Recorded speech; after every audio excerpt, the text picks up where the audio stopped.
infrastructure is crumbling this evening as the Nintenbyte Podcast continues its unprecedented rise. In cities across the globe, fans are rioting. The Pentagon has issued a statement describing the Nintenbyte Podcast network as a pixel-based prophecy. Some say the rise was foretold, others say it's just a really good podcast. We're talking twisted nipples, milk, and a sock puppet who doesn't talk. It's dangerous to go alone. Watch this. Welcome to the Nintenbyte Podcast, bitch. That's right, ladies and gentlemen, you're watching the greatest Nintendo podcast ever! Yeah! Is that a Joy-Con in your pants, or are you just happy to see us?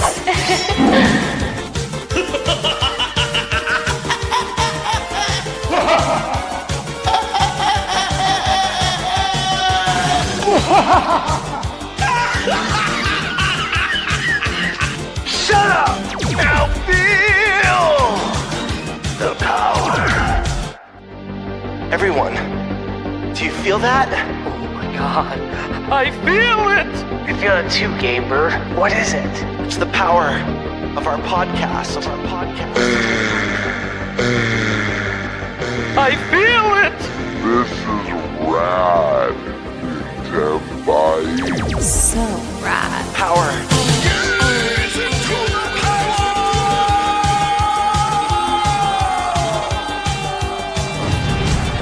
Now bask in their glory. I'm Nintendo Brian. Oh baby.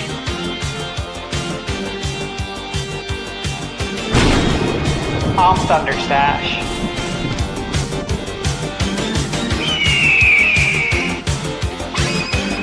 I'm Gamebird Classic.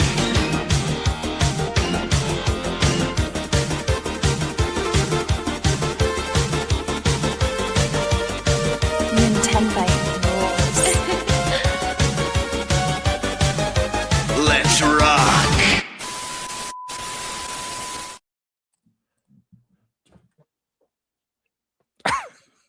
Nate, you're muted again. Not another mutiny. Dude, Did you do it to me, Birdman? I swear on my life that I did it. I swear on my life that I I'm did it. doing it. Eric, Do you see what screen I'm on? I don't know. You switch to? I'm not even on StreamYard screen. Yeah, I know. So no. He's college something. No, Acme Packing. Well, I see Penn State. Yeah, it's the ones that the Packers have met with. At the Oh, so it was sports related. Okay, got it. Yeah.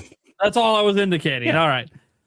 Just sorry, professional sports. My bad. Yeah. All right, guys. Welcome to. Dude, I have no idea why I was muted then. Yeah. Stash, it was you, wasn't it? The silent but deadly. I You could, have to that know looks the guilty. story. That looks guilty a little Nah, bit. man, no. I'm talking to chat. Yeah. I'm messing with your stuff. Hey, I'm trying to have a successful show here, and What's going on? muting is not a way to do that. I keep getting muted. Unless It's for weird. some ungodly reason StreamYard isn't unmuting you when coming back It's from just StreamYard just hate me. You're unmuted. Don't ask me. I don't know. No, Eric Okay. shows No. muted. That's his Yeah. laptop mic is muted. Oh, got it. Yeah. So, anyways, whatever, guys. Welcome to the Nintenbyte Podcast, Season 3, Episode 45. Embarrassing. Oh my God, we have to go to a professional show around here. Hey, Yeah, right. you guys got to enjoy the greatest podcast intro ever, uninterrupted. So that's all that matters. It's the best part of the show, anyways. All right, let's go around the room, introduce everyone, then we'll get into what we're talking about today and how we're actually doing a little bit different stuff today. But we'll explain this for the audience in a moment. First, let's go around to our special guests. I think for the first time ever on the Nintenbyte Podcast, Professor Noctis is here. Hey, what's up? Glad to be here. Want to introduce yourself? Tell these people who the hell you are, because they might not even know. Yeah, so my name is Wade, also known as Professor Noctis. I teach digital humanities at the University of Alabama, meaning that I teach religion and philosophy and English through video games. That's what I do. Cool. Guys, And I also do it on YouTube, I guess. There's a longer story there, but yeah, content creation for education. That's right, guys. We got an actual college professor here who teaches through video games. Yeah. Doesn't that just make you want to go to Alabama? I mean, look at that. Roll Tide. Kind of sick. Kind of Fuck does. Anyways, sorry, Big Ten guy over here. Screw the SEC. Anyways, Feels that way these days. all right. Then we got Sky Sword Alyssa. Hey guys, thanks for having me on again. Love being here. Excited to see what questions the people have for us tonight. Yeah, a little tease on what we're doing tonight. We got Eric Moore. Hello. Yeah, That's pretty much all he ever says. That's all I ever have. No, except for last week when you held it in and then destroyed me at the end. Well, there was that. You know, Eric's really good at that. You know what? To be fair, at this point, Stash, Gamebird, and Eric are all good at it. You know what? I'm starting to think I'm the problem. I'm just an easy target. You do kind of tee yourself up. I set it up way too easy. Is what it is. My chat does the same thing to me. I'll get super chats about hamsters later. That'll piss me off. Gamebird, how you doing, man? What's up, man? Stoked to be here. It's another wonderful Wednesday evening. As you can see, I got this really neat Littlefoot popcorn bucket that I'm really excited about from Land Before Time. Yeah, classic. New movie. Classic from my childhood. But yeah, just happy to be here. Stoked to talk some Nintendo. And yeah, co-host of the year. Very honored to receive that title tonight. And you got an Emmy for it'll that, be a good right? show. Absolutely. That's crazy. Yeah, we weren't even nominated. I forgot to tell you guys about that. But Bird got it. I think I was the only nomination this year. It's for like the YouTube like internet Emmys or something. Something along those lines, yeah. Prime, you didn't get a nomination? Invite? The day I get nominated for an award is the day the internet dies. Clickbaiter of the year. I think that one's coming up. I think that's just a self-proclaimed title at this point, because the bottom line is I make some of the shittiest content on YouTube. So I shouldn't get nominated for anything other than just maybe best hairdo. But even then, there's way better hairdos on YouTube than mine. So thanks. There you go. God damn it, Eric. Anyways, not going to win any best dressed over here. Well, congrats on your co-host of the year. I didn't even know this was a thing. Yeah. Thank you, man. Do you have a trophy for that or anything? Not yet, but I think it's in the mail or something. Okay.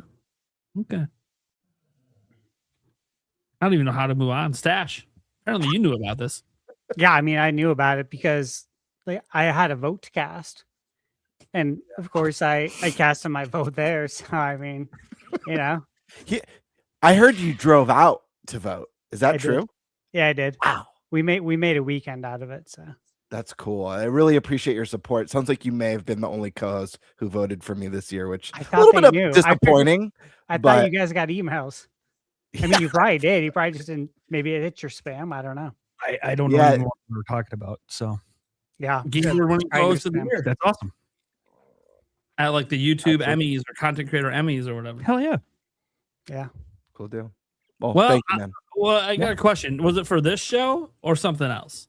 It was for the show. Of course, Yeah. this How show. how would I not know about Nintenbyte being nominated for anything? Exactly. Someone doesn't check their email. Yeah, you gotta check that spam, dude. Sometimes there's gold in there. Literally, sometimes I got review codes.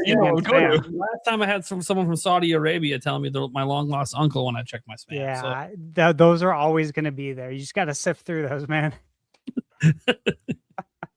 Anyways, congrats to Gamebird. Stash, how's it going? Yeah, congrats, Gamebird. And I'm just happy to be here, guys. It's a busy time, busy week. Lots of games coming out. Working on lots of game reviews, handful of embargoes. Yeah, it's pretty busy, and it's been exciting. I guess, you know, I laid down for like 40 minutes, and I woke up, and the Crimson Desert reviews were live. Yeah, they were on live at 5 Central today. Hey, might I add though, when we did our fantasy draft, I said I wasn't going to pick Crimson Desert because I have a feeling it's going to get like a 78 on Metacritic, because it doesn't hold your hand and the people reviewing it aren't going to like that. And when I woke up, I saw it was at a 78 on Metacritic. Yeah, and when you look at the reviews, like people in the chat were like, dude, did you see Crimson Desert tanked? I'm like, first off, a 78 is not a tank. We need to stop acting like games in the 70s are bad. No, we need to use more of the scale. It's a good game. But when you go look at the reviews, and I was reading some of them earlier, they're very divisive, right? You have a bunch of 90s and 100s, and then a bunch of 50s. That's what we got. Which is exactly what we talked about might happen with this game, because it is a very complex game with a lot of complex systems that you have to put the time in to want to know. It's not good for a review setting where you're under embargo and have a time period you have to get things done by. It just doesn't set itself up well for reviews. On top of it not setting up well for reviews, people have to like this kind of game to review it, because it is a very time-consuming game, and it doesn't hold your hand when a lot of games today do. And you might go, well, that didn't stop Elden Ring and others from... Even Elden Ring is a bit quicker paced than this game is. And it's got a well-known combat system that people fell in love with from Dark Souls games. This combat system, you got guys, if some of you out there are getting Crimson Desert or playing it tomorrow, there's no other game that has this combat system. Anything you know about video games going into this game, throw it out the fucking window. It is very unique, but also really engrossing. Like when I was reading some of like the 50 reviews saying, like, oh, the combat is slow and unresponsive. I'm like, you don't know what the fuck you're doing, man. I already played this game. You don't know what the fuck you're doing, man. Knew it was gonna happen. Like slow and unresponsive? No. Yeah, your character might have to complete his move first. Don't be a fucking dumbass. You can't spam buttons in this one. Mm-hmm. But you're trying to move on to the next move before the last move was done. Don't do that. This is trying to give you a more realistic feel to fighting, which isn't spam button. Yeah, these reviewers got timelines too. Yeah, they do. Know, and that, they're it's not, probably it's not rushed. good. It's not good for that kind of. But the thing is, despite that, there is a bunch of 90s and 100s, and then a bunch of 50s. And when you read them, you can really tell that like the 90s and 100s obviously really enjoyed the game, because when you're reading it, you can see like some of them have over 100 hours in the game already. You read the reviews that are all in like the 50s, they spent like 10 to 15 hours. And they just don't. They just hated the game from the outset, and probably tried to rush through it for review, tried to rush through the story. You can't do that with this game. Literally some of the 100s out there said, yeah, if you're looking for a game, you just want to rush through the story. That is not what this game is. You will get destroyed. You actually need to explore. You actually need to do side quests. They want you engrossed in the world. And if you're just trying to rush through it, that's not how this game's meant to be played. And of course, that's what reviewers are trying to do. So they're skipping tutorials. They're spamming buttons to get through things. They're trying to just go story plot to story plot, ignoring everything in between, even though the whole point of the game is everything in between. Yeah. So, and it's one of them. I don't know if they did the measurements, but there was a couple of reviews that said it's the largest open world game to ever exist. I don't know if that's the case, but it's definitely up there. This world is massive. It is not something that, honestly, when I saw reviews go up today, I'm like, I hope you guys had review codes for a month. Because there's no way you had enough time to get through even half the content. It's up to an 80 now. Yeah, I kind of figured as reviews that aren't trying to hit that embargo time roll in, it might start to climb up, because those are people putting in more time, and they just weren't comfortable getting it out at that exact start because they were still working on editing, they're still working on whatever. And there's going to be more reviews rolling in next week and the week after, really over the next month, from outlets that count for reviews but didn't get a review copy. So they're going to be reviewing it over the next. So it's selling into the low 80s. Isn't bad. Obviously, it going up to an 80 already is pretty good. 78 still on Metacritic. Open Critics an 80. Yeah, because that's all that matters. It's weighted. Yeah, and I think IGN US does not have a score for the game yet. I think they said it's an in progress review, which, by the way, credit to IGN. They met embargo and put up an in progress review, but they didn't drop a score because they're not done. They've been doing that recently, and I respect that. I respect that. You're still hitting your embargo, but you're not giving any final verdicts because you know you need more time. That's There's good. a lot riding on that number. Yeah, the IGN. A lot of careers, for the people who designed the game. The IGN. This is the reality, guys. Everyone knows IGN is one of the most weighted scores on Metacritic. So if that thing comes in at a 9 or above, you might see the Metacritic jump up to an 80 or above. Very important score for Metacritic because of them weighting. Now, OpenCritic doesn't weight, so you wonder why the difference is. Well, one of the outlets that reviewed low is weighted more on Metacritic. On OpenCritic, it's just a straight average, which is why for Fantasy Critic, they use OpenCritic because it's not weighted. But obviously, there's special cases where you might sub in a Metacritic because it's just not on OpenCritic. Shit happens. So yeah, it's very interesting what's happening with that game. I'm obviously curious what the user scores will be because I think the people that are looking and were hyped for this game, you should still be hyped for this game. Mm-hmm. And if the user scores end up, 85 plus, like it gives you a good idea that it's just the people who are reviewing it were the wrong people to be reviewing this kind of game. Because this is the thing, like every game out there is made for specific people. And if you're not the target audience, you're not going to review it well, right? Like if someone hands you Breath of the Wild, but you hate exploration open world games, you're going to rate the game as trash.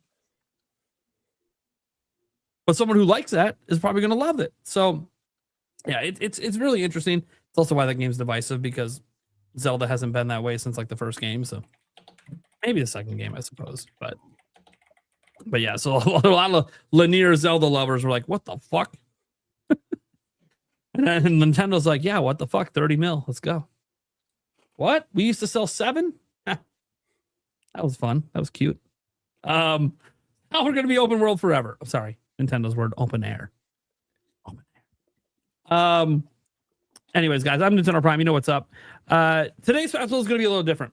We do technically have a couple of topics, including the headliner, guys. We got to talk about that Switch 2 operating system update. I got my Switch 2 right here. I'll be checking out some of the boost modes here in a moment.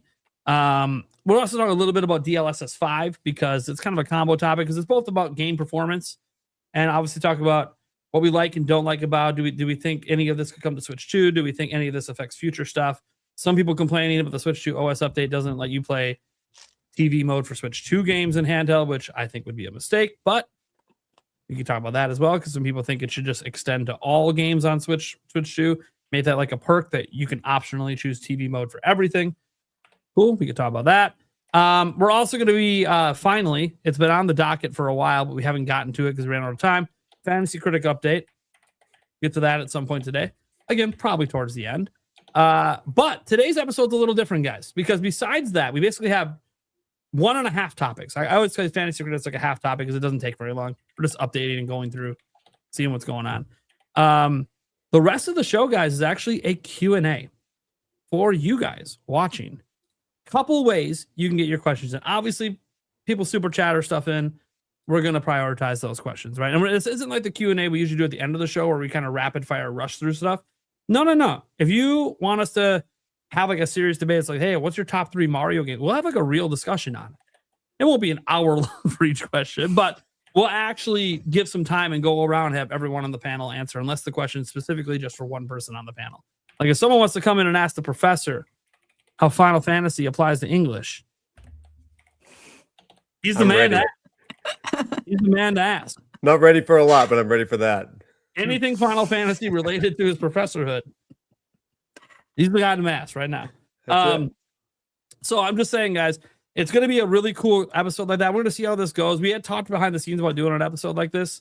If it goes well, we might do it a handful of times a year.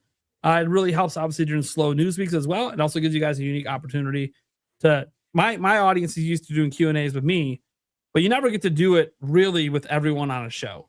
So it's really kind of a fun chance for that. The other way, by the way, to get your questions in, it's pretty much whatever chat you're in, whether you're in ThunderStashes, Sky Sortalist, I think is live streaming it, Gamebird, me, or even the Podcast Clips channel. All you got to do is at the name of that YouTube channel, and then you get your question in that way. We're not going to get to every question tonight, right, guys? It'd be insane. But we'll pick some out when we're out of super chat questions or in between super chat questions. Yeah. And from my channel, it's at Ninty Prime, not Nintendo Prime. I know that doesn't match. Don't leave me alone about it. All right. Let's go ahead then and let's just get into this first topic. There's no point doing a topic roulette because we don't have enough topics for that. Let's talk about that Switch 2 operating system update, guys. You guys all updated your Switch 2 this week, right? Absolutely. Yeah. Yeah. So update 22.0.0, probably one of the most substantial updates. I don't know. Calling it the most substantial, I don't know, because you could argue when they added like NSO, I guess you could say it might have been a bigger deal, but this is more, everyone can kind of be happy about this, at least if you're a handheld gamer. So in 22.0, there's basically 3 things they did that are neat. The biggest one's Game Boost, which we're going to spend the most time talking about. But the first one was notes. You can now add notes to your friends on your friends list. Like they're private notes. Your friends don't see them. Only you see them. And yes, you can see them on the app on your phone as well. What's crazy is, at least as of the last time I looked at it earlier today, there's no censorship on these notes. You can write anything you want because nobody can see them but you. That's rare for Your Nintendo. friends can't see them. I mean, I suppose if you're streaming and you share. But so if you got some pretty fucked up shit said about your friends on your friend list, maybe don't go to your friends list while you're streaming. But yeah, it's complete. So like, there's no censorship on it, which is wild for Nintendo to not have it. But then if you think logically, I mean, does there need to be censorship on something that only you can read? Why do you need notes on your friends anyways? They change usernames and profile pictures all the time. I guess. And sometimes people just want to have fun. They want, when their username pops online to play with them, they want it to say dumbass. I mean, fair enough. That's what I'm going to have for you. So. I mean, fair enough. Oh, you're here to play Mario Kart World? Dumbass. Dumbass. Anyways, Dumas, yeah.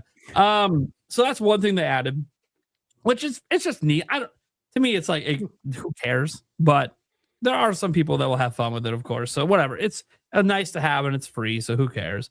One cool thing they did do, and this hasn't been talked about enough, is the updates to game chat. They did 2 really cool things for game chat. One, now when you start a game chat, the people who you started the game chat originally with can invite people to join the game chat. You don't have to reform the game chat. Oh my God, imagine having a call and being able to invite people to the call. Thank God. Whoa. Yes. Mind-blowing. Should have been their day one, but they would listen to the feedback. They realized people want this. Well, no shit. Yeah. Maybe it just wasn't done for launch. I don't know. Either way, that's an awesome thing they did. And they did something that now makes it, so Game Chat has this really cool thing that no other platform has, and that is the ability for every person to stream their game to each other, playing different games. No, guys, the Discord integrations on the other consoles don't let you do it. There is no way to do this on any other system but Nintendo. But people didn't really care about it because the frame rates were so bad, right? So when you're trying to like watch your friend, like they're, I'm stuck, and you're trying to help them, so you blow up their screen, it's like moving at 10 frames a second, which can make it really hard, especially in fast-paced games, to know what the fuck they're doing. Well, while this isn't perfect, they have doubled that frame rate when you blow up your friend's screen. And people have been noticing it, like watching people, their friends play like action games, testing it out. Even like fast-paced shooters and stuff, they can actually tell what's going on and now actually help people. Now making the fact that you can share your game useful to helping each other out while you're playing. That is an amazing addition. It's basically like share play from PlayStation, except you can't play for your friend. That's one cool thing about PlayStation share play. You can actually play the game for them. But also, I'd never play the game for my friend on share play. Fuck that. You have to do it. I'll tell you what to do, but you got to actually do it. Anyways, setting that aside, though, Nintendo has that available at their cheapest tier, $20 a year, and you get to do this. That's all it is. You don't have to be on the more expensive tier. So I think these are actually really cool updates. And then obviously the big thing, besides adding additional languages, and they mess with surround sound support and stuff. But the biggest thing was obviously the handheld boost mode. It's right here. To Nintendo Switch software handling in system. So you go down to system on your Switch 2, which is all the way at the bottom under settings, and then it's almost all the way at the bottom under the settings to get to the software handling. You turn it on, and when you turn it on, it tells you a couple of things. Some of it's explained here. It says handheld boost mode will cause compatible Switch software to run as if in TV mode, so certain functionality may be affected. Please see the on-device description for more. So, and they did a little update for airplane mode. They now added some quick settings, which should have been there the whole time for airplane mode, but whatever. All right, that's cool. Nobody really cares about the airplane mode stuff outside of the few instances you might use it.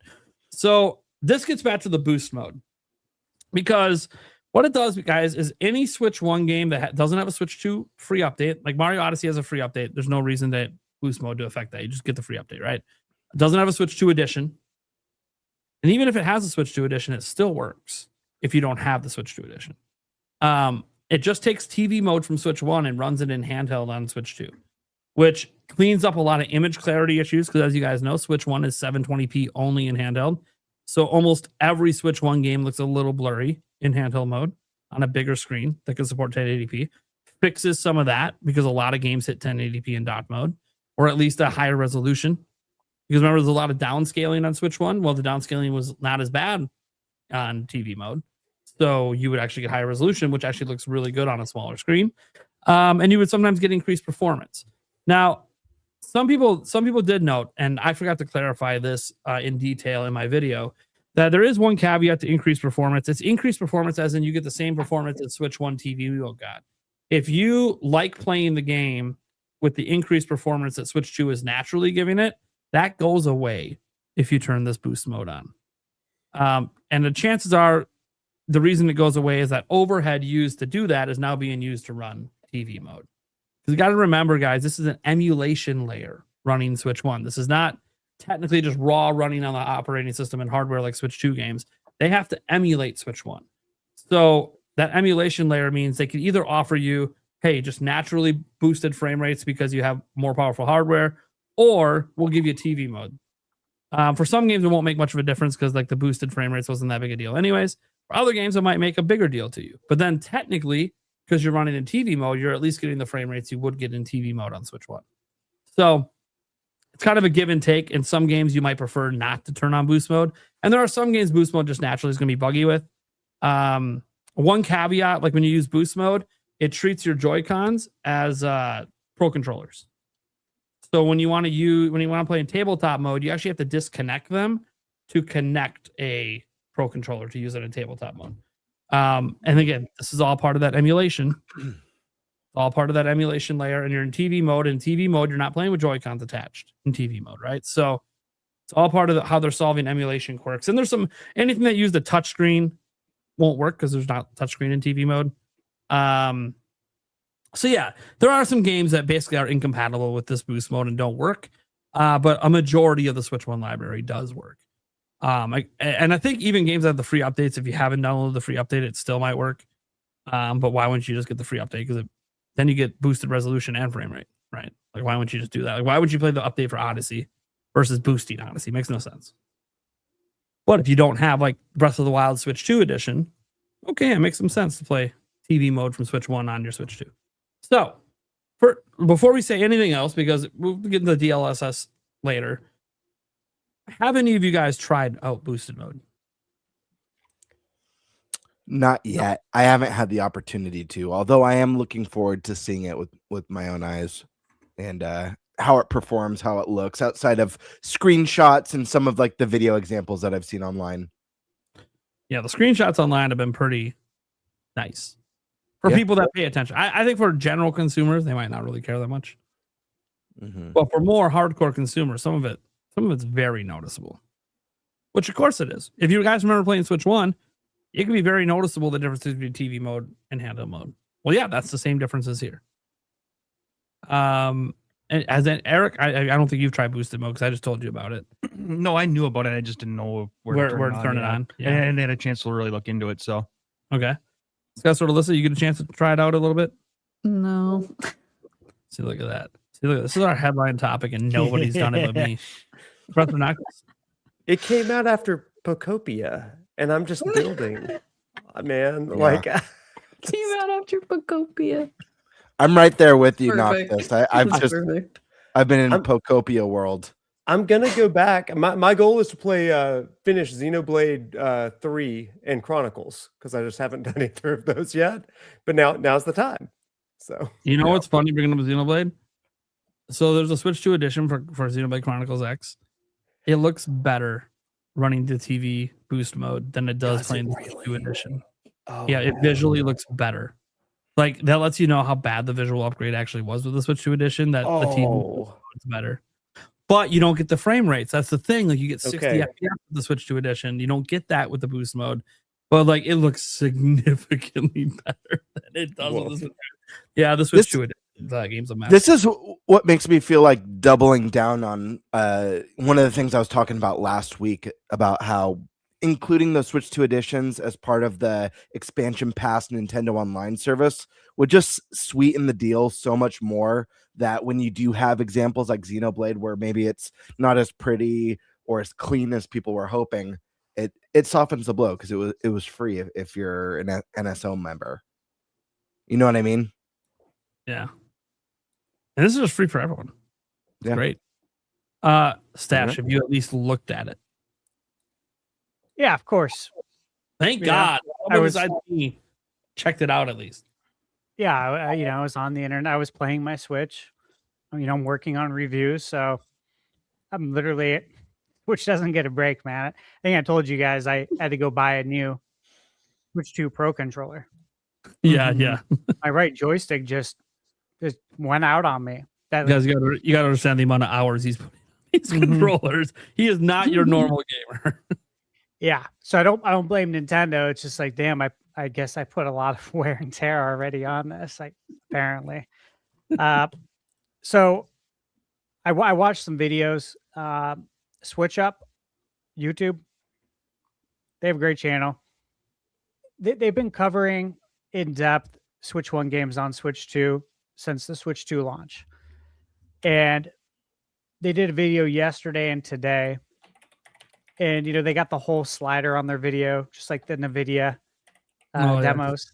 I love the sliders. I do too. It really helps to see. And so they tested a handful of games yesterday and then some more today. Like one of them they tested today, I think just for shits and giggles, because nothing, it seems like no matter how many patches can fix this game. And it's the Batman Arkham trilogy. Just like nothing seems to make it better. However, there were some real positives. Kingdom Come Deliverance. It looks so much better. Like the draw distance looks significantly better. I was really impressed by that one. So were they. Of course, we know about Xenoblade 2. Another Crap's Treasure. That one looked really good.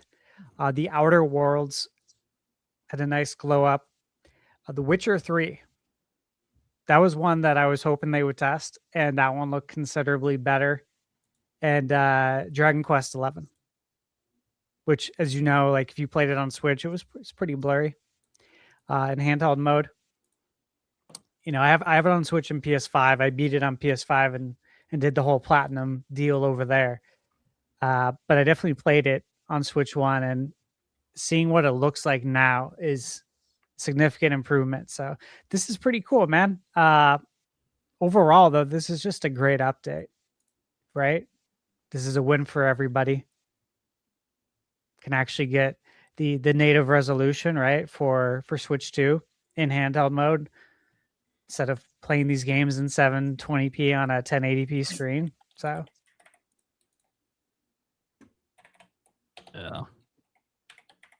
yeah, it's pretty cool. So I played a little bit of some stuff in person. The Witcher 3 was one I really wanted to check out. Definitely. What's really cool about this mode, guys, is you could turn it off and on while you're in the game. So you can literally just go back and forth and just see the difference and feel the difference. Witcher 3, it makes it a significantly better experience in handheld, which is no surprise. I mean, it was a pretty pared back game already on Switch 1, and then handheld was, I don't want to say unplayable, but it was not an enjoyable experience in handheld. It was passable in dot mode. Well, now it's fully enjoyable in handheld. Obviously, it does not replace getting a full Switch 2 edition of the game, which I presume CD Projekt Red would do a better job than Xenoblade Chronicles X got. But yeah, it's one of those. This doesn't replace Switch 2 versions, and I think that is something that people are a little concerned about. That people who want Switch 2 editions, that this might cause less of them to exist. And I think that's a fair worry. I also think for people that are tired of Switch 2 editions, well, that's good for them. Like, there's always a give or take on both sides. I don't think Switch 2 editions are going to go anywhere because they're paid updates for the most part. So, money to be made. Yeah, But it does mean that if Switch 2 editions do happen, they got to put in more effort. Like, imagine if this boost mode existed before Xenoblade Chronicles X Switch 2 edition came out. The backlash that would have happened. But the Switch 2 edition literally visually looks worse. That would have...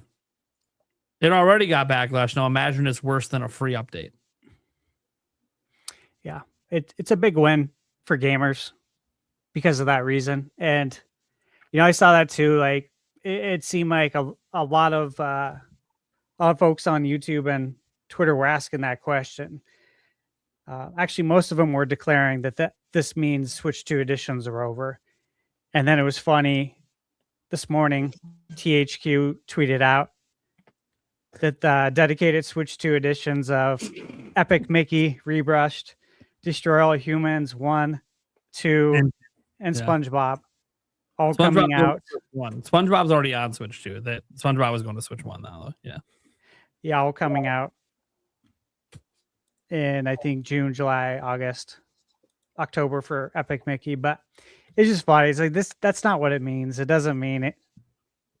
Third-party developers, they have a plan in place on what they're going to be doing with their Switch 1 games. Yeah. And this doesn't change their plan. This doesn't change their forecast. A lot would have to happen in order for that to happen, right?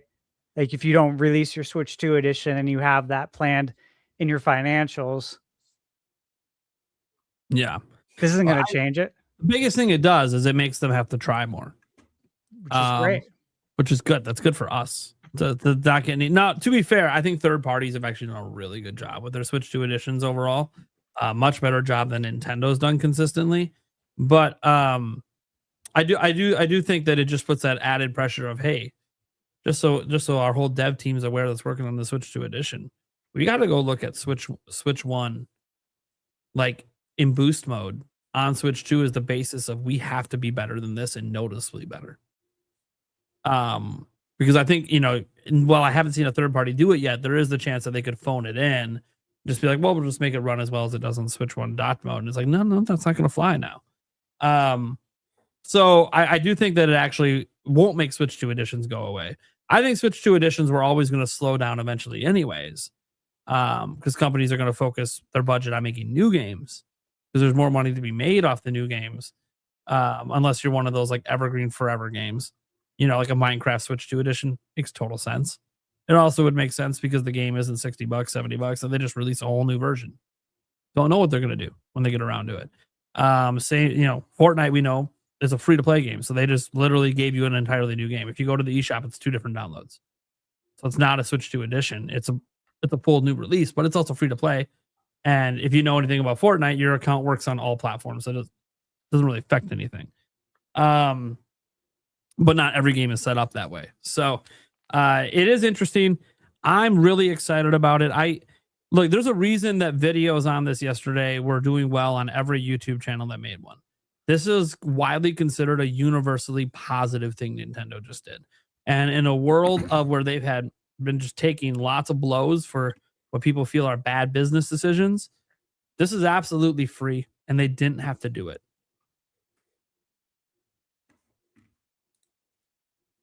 So it's hard to be mad about it. Now, obviously there's going to be some consumers that don't care.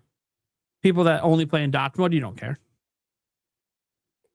But you're not going to complain that people that play in handheld now have this. Like, it doesn't hurt you, and it's free.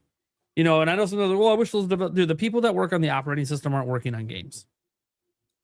So they're always working. And I know you might want them to work on different features for the operating system, and maybe they are. We've seen patents out there for other concepts. They even had achievements in a patent once. Are we ever going to get that? I don't know. But I do like seeing what's there get improved. Game chat getting improved.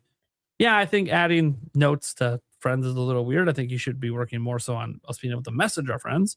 But whatever. It's quirk. It probably was easy to do, so that's probably why it's there. Someone just came up with the idea like, oh, how hard is it? And you coded it in a night. And you're like, oh, this works. This is kind of cool. But the game chat improvements were definitely welcome. And then you look at the Switch 2 boost mode, and honestly, I've tested it out now in 3 games, and it's made all 3 games look significantly better, just turning it off and on, off and on. Yeah, I literally just was playing Kingdom Battle, and it looks sharp. Yeah, it really does. Yeah. And so it's a big boost, especially because you are playing on a smaller screen, but still a relatively large screen for a handheld at 1080p. But now you're getting that 1080p in a lot of instances from the Switch 1 games that you weren't getting before. So it just looks sharper. And that's nothing but good. Now, obviously, that doesn't mean that everyone's going to think it looks better. I understand. No matter what, people will be like, well, the OLED screen has better colors. The Switch 1 screens have less latency. Cool. Most consumers don't care. Just pointing that out. Like, there's latency on Switch 1 on the screen, or Switch 2 on the screen. Like, worse than Switch. Like it's one of the worst latency modern day LCD panels. And as someone who plays in handheld a lot, I can tell you I haven't noticed and don't care. Yeah, I definitely noticed the colors not being as, like playing Resident Evil, it's not as black as, OLED. I mean, that's very obvious. But for an LCD panel, that I maybe it's just because I'm older now. Maybe if I was younger, I would notice some of the input latency a bit more. Doesn't bother me. I'm good. So I think the games literally just look better on Switch 2 than they do on Switch 1 and handheld. But that's me. I think it's a really cool mode. It's free. That's the best part, is it's free. They didn't tie it to NSO, which they very easily could have done. I'm glad they didn't do that. It's just available for everyone day one. They know a large chunk of people that buy Switch 2s over the years are going to be Switch 1 owners. Also, it just increases the value of selling Switch 1 games to Switch 2 owners, because you're getting a better experience in handheld than you were on Switch 1. So it kind of increases that value as well and keeps those games evergreen on shelves. So I just think there's nothing negative you can really say about this. Even if you want to shit on the screen, like I've seen some people doing, that's fine. That still doesn't change that this is a good update. That's just bringing up an old talking point as if that matters today. Like, it can matter to you personally, but you were never playing Switch 2 anyways. People that complain about that. So I think when guys are going to complain about the screen in the future, wait for a new model. We've been there. We've done that. The complaints are out there. We know.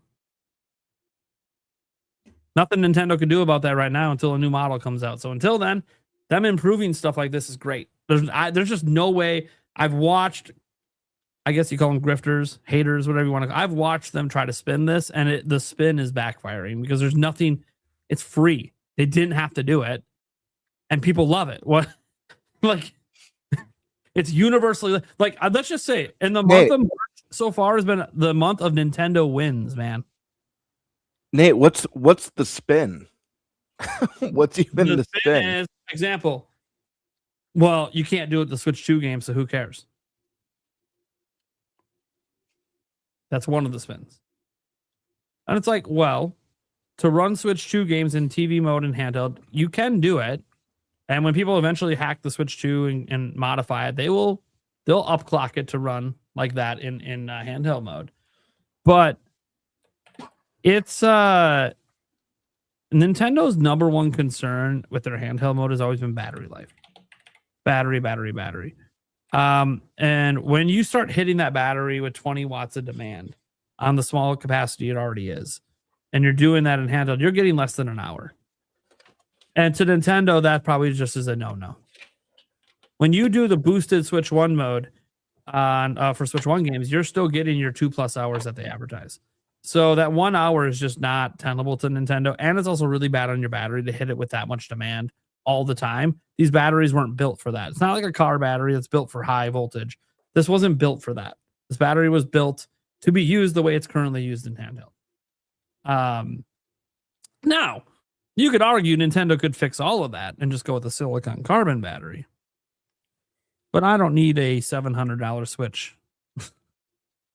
It's like, there's only like 3 phone companies that use that, and they don't make it for Switch. So they make it for Switch 2, it'd be custom ordered. So it's just going to make it more expensive. And I think silicon carbon is the future, but we're not going to see that. I mean, maybe. My hope is silicon carbon batteries have been widely adopted by the time Switch 3 comes around. And then maybe you can see some crazy 10,000 milliamp hour Switch 3, which would be sick. But that's not reality. Reality is we're still just sticking with some cheap lithium ions and Yeah, it just doesn't make sense to kill the battery and shorten the battery life by hitting it that hard by running Switch 2 games that way. I don't know. That's my thoughts. So what do you guys think? Like, would you like to see Switch 2 games running in handheld as they can in docked mode? Have this apply across all games?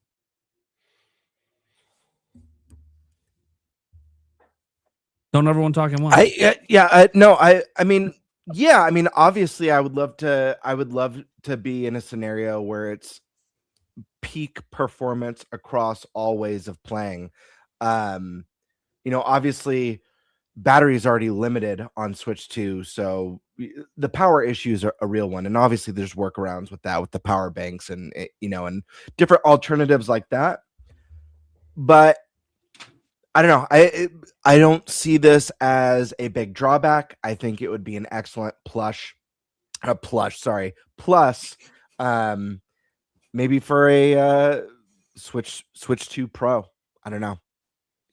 That's able to pack a little bit more juice into it. Make sure the battery's still going to hold out strong, boosting Switch 2 games in handheld mode. But I don't know. I think the bigger deal is the Switch 1 games here.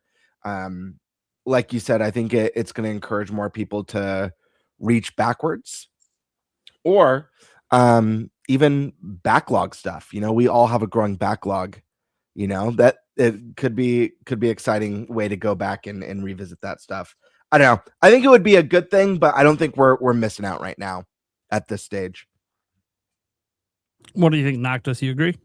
I think choices are good. So like if they put it in there, then that trade-off of battery life to performance is probably worth doing. It's kind of like jailbreaking your Switch 2, but Nintendo does it for you, right? Gives you the option of playing in handheld at that higher fidelity. There are certainly games that I would probably want to do that for, but for me, most of the games that I'm playing in handheld, I don't see a lot of problems. But if I came across one, then let's boot that up. So options are probably the best there, I would say. Yeah, they would just have to, if they did do it one day, they would just have to put nice big red lettering just warning you like, hey, you're not going to get good battery life, but more than that, your battery, you're actually going to kill it faster. And hell, we might not even cover it under warranty if you use this mode. But if you want it, it's there. Yeah, I guess that would be the thing. Is it going to overheat to the point of damaging for a Switch 2 game? Like, is it just going to be too much for it? I don't know. Yeah. What do you think, Alyssa? I don't really play in handheld mode too much. I do when I go on like vacation or if I'm going to spend like all day out somewhere, but I am like, I have the same mindset that like options are really good. And I do like that you can do this for other games, but I would rather have more gameplay time than my battery draining. So I personally don't really mind that the Switch 2 games aren't getting this benefit. I think it's awesome that the Switch 1 games are, because graphics are nice and everything, but the quality and clarity of the video, it matters more to me than like the graphics itself, if that makes sense. Resolution. So like if you're, resolution. Yeah. So if you're going from like the 720 to 1080, like that is much better to me than the better graphics or anything like that. So I like that they added it. I also don't think there's anything to complain about. I'm one of those people that you mentioned, like doesn't really play in handheld mode that often. I'm not complaining on the internet about it. I'm like, oh, that's awesome. And I did see it. I just didn't test it out. I want to clarify that. So I did see all of the coverage of it. I just haven't done it myself. Sure. So I like what I've seen. Cool. Eric, you want them to add this to Switch 2 games? Honestly, I don't think I've hooked my dock up yet for my Switch 2. So I play. He's total opposite. Yeah. So it's one of those that honestly, I was having fun with the games the way they are. My eyes can't really tell a difference unless I'm going back and forth. So I didn't know, with the Switch 1 games, yeah, sure, it looks better, but I don't think the Switch 2 games look all that bad. So at this point, I don't really care. I think they're performing just fine. It down the road when things start to get a little bit, deeper and bigger gaming, then maybe putting some of this out to kind of help with that. might be a thing. Okay. Let's see here. Well, Stash walked away, so that's fun. I was gonna go to him next on this one. I'm gonna be Birdman. honest with you. I've got a quick question. Ever since you mentioned the thing about Xenoblade Chronicles, I upgraded a couple weeks ago for the Switch 2, and I'm now wondering, like, can I de-upgrade so that I can play boost mode?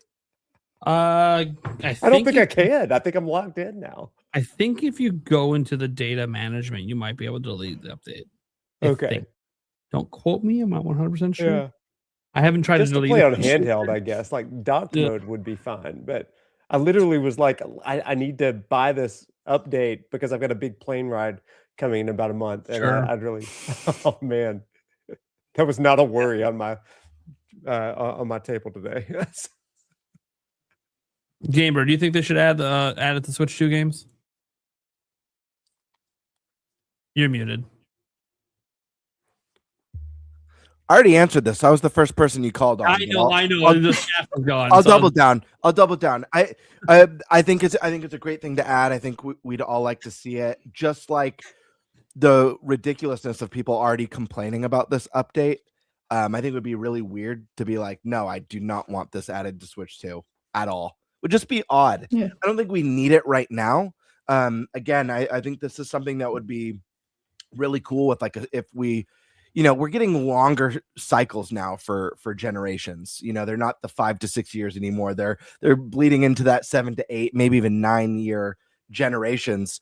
So to me, this sounds like some sort of a Switch Pro thing or a Switch 2 OLED thing. I think it would be great to have. I think based on the current tech we have now, it would do a number on the battery. And again, you have options with power banks, etc. But I think for a Switch 2 Pro, I think this would be a really solid upgrade later on, probably when we maybe even need it more. As generations go on, games get a little bit more advanced. As developers get more comfortable with the hardware, we start to see prettier and more expansive worlds. I know that last year and a half of Switch, people were really feeling the strain of like, okay, we need some more juice under the hood because Switch is starting to show its age. So I don't know. This seems like maybe a second half of the generation update that would be kick ass, but I don't know. That's just where I stand. Okay. Stash, what do you think? Do you think they should add boost mode to Switch 2 games? So you want Switch 2 games to run the way they do docked in handheld mode? That's what we're talking about at the moment, yeah. Yeah, here's the thing. And we've talked about this before here on the podcast. There are games that run better in handheld mode. And that is one thing that is different from Switch 1. And it's because of that VRR. So what are we really going to get? We can't get 4K out of it or 1440p. That's a benefit of the dock. Obviously, the screen's 1080p. So a lot of the resolutions on Switch 2 in handheld mode aren't native 1080p. They're upscaled from like 540. So you would get better image clarity and possibly higher frame rates. For the frame rate, it would be cool. But again, there's some games that have better frame rate in handheld. Well, so VRR, but you can have that VRR now with the higher frame rate ceiling of of the TV mode. Because I agree that like the differences between handheld and dock mode don't seem as extreme as they did on Switch 1. And obviously because of VRR not being supported in dock mode, at times it feels better in handheld. Yeah. But I do see some benefits because look, bottom line is there are some games that are just crisper and smoother. Games that have 120 FPS that only have it in dock mode and don't have it in handheld mode. And we know the handheld can do 120. So now increasing that would give you that 120 option. So I do think that it's that in some select cases it would be useful. But it's also one of those that like for how much it would kill your battery and everything in between, is it enough for Nintendo to be like, hey, let's just give people that option? I mean, look, options are never bad. Like if they ever gave the option, it's not like we're going to complain. It's still a universally good thing to add. but it's like it's not needed. Like the Switch One boost mode feels it's still not needed, but more essential. Yeah. Look, options are good. They're always good. I know you mentioned earlier, maybe they give the option and say like, hey, if you use it, your warranties void it. I can never see them doing that. Yeah, that's because if someone, thing, if someone just, hits the toggle, activates the slider, suddenly that they don't have their warranty anymore. That would be a PR nightmare. Mhm. But I think if it's safe for the Switch 2, as far as overclocking is concerned, if there is any of that involved, then you can make it available and let the user decide if the juice is worth the squeeze. I mean, look, man, Save it for a new model. Yeah, no, I'm playing on TV, really, for the most part. So I don't play a ton of handheld. When I do, it's like getting ready for bed. There's times, even recently, where I'll go to bed and we're both playing our Switch, and suddenly it's like 3 a.m. I'm still playing, but I have it plugged in next to my bed. You know what I mean? So like battery is not a concern here either. And there's already a fix for the battery stuff. Obviously, I made a video on it. Genki makes a product for it now, but yeah, you just get a power bank and use a magnetic ring, and you're A-okay. Yeah, that's what I have for mine. And it's simple as that. So the battery stuff's not an issue. That's an easy fix if you really want to play handheld for an extended amount of hours. You could use a power bank and play it for like 10-15 hours straight if that's what you desire, and if you're not next to a power outlet. If you're in the middle of the woods and you're out in nature, but you don't want to enjoy the nature, and you just want to play Switch 2 for like 15 hours, I mean, you could. Again, these are the things that worry people. This was people's worry in the lead up. If you guys remember to Switch 2, people were losing sleep over. It's like, why?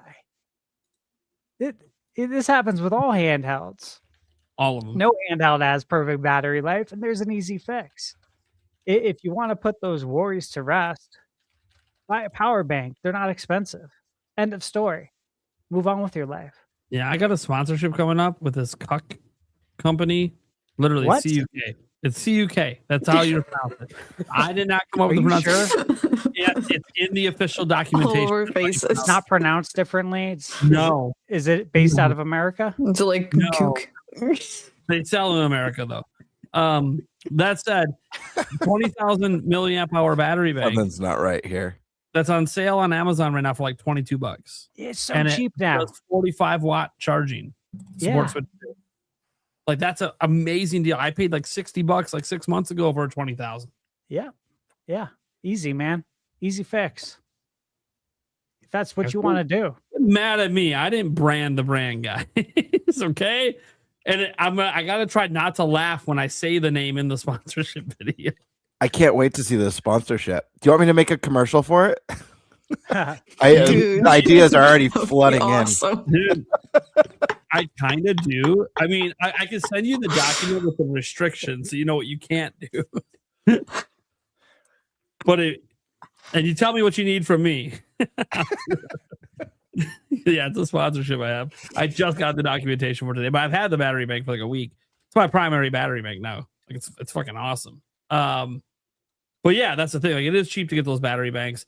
I know it's not a perfect solution, guys. Obviously, like even this, like when you attach the Genki one to the back or any other one that has like the magnet support, MagSafe support, it does add weight, and it's already a pretty weighty system. So I get that. And obviously there's some people with power banks, they just set them off to the side and run a cable.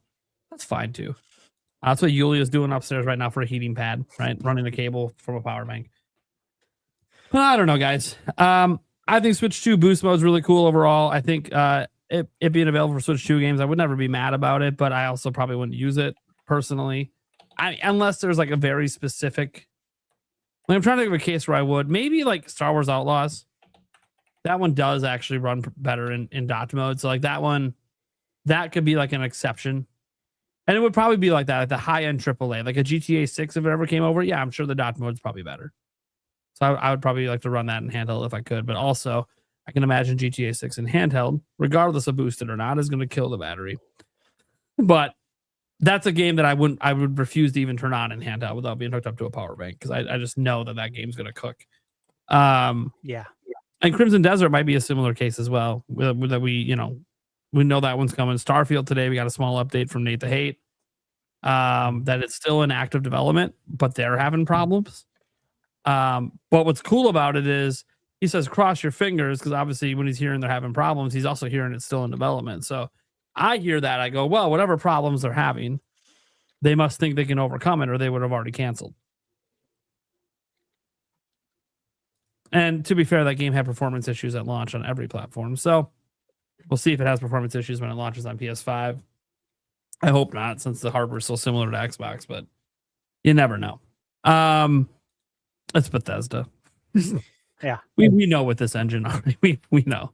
I don't know when they're gonna ever update it, when they're gonna ever get off this engine. Bethesda, I love your games, man, but I think it's time. It's been like 30 years. It's time for us to get a new engine. Something new built. You're under Microsoft's wing. Tell them you need a budget to build a new engine. Yeah. It's modern. Like Crimson Desert, they're using their own engine. Nintendo, they built a whole new engine for the Switch generation.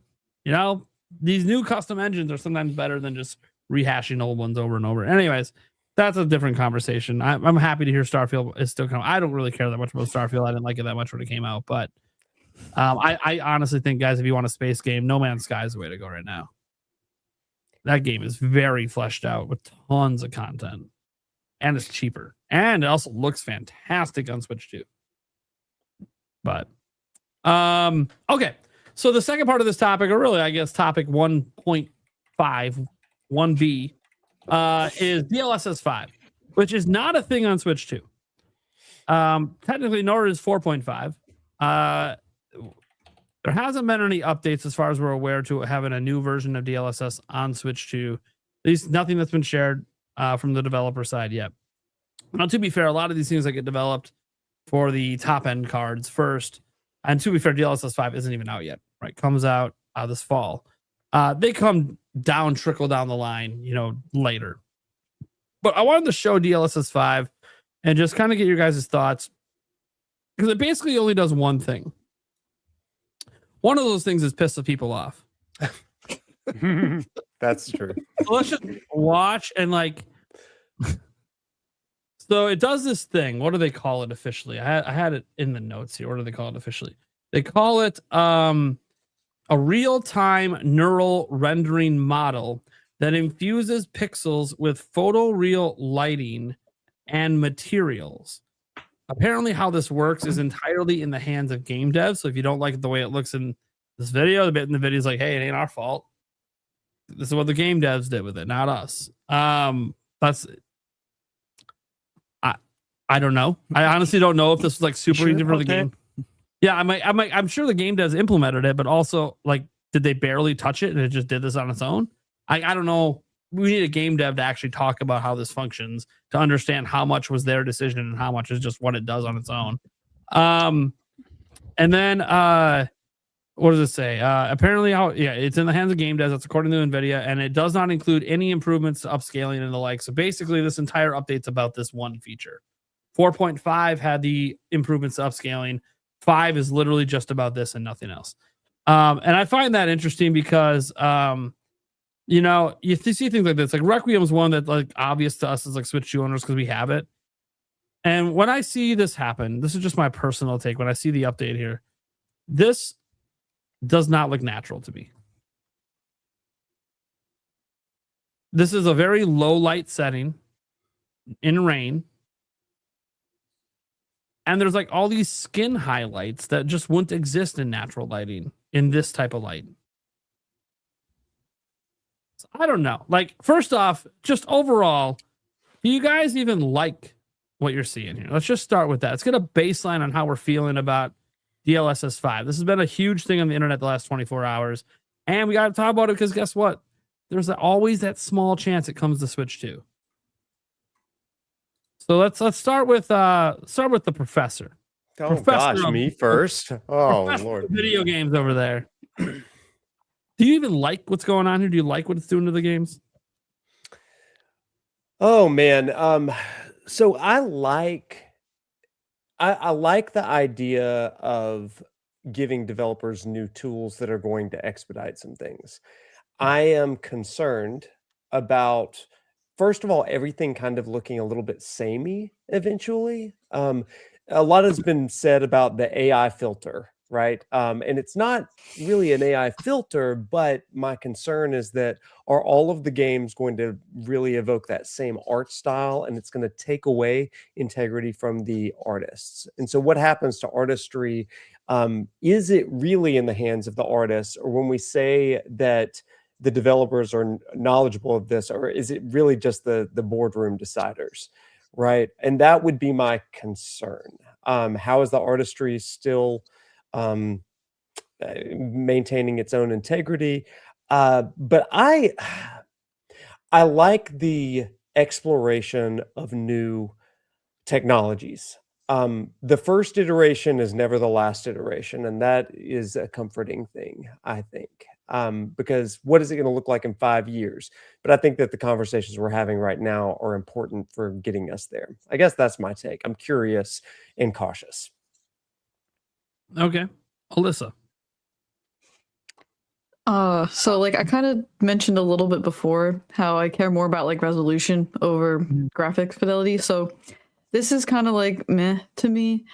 I feel like certain images, like especially with Grace, she doesn't really look like her.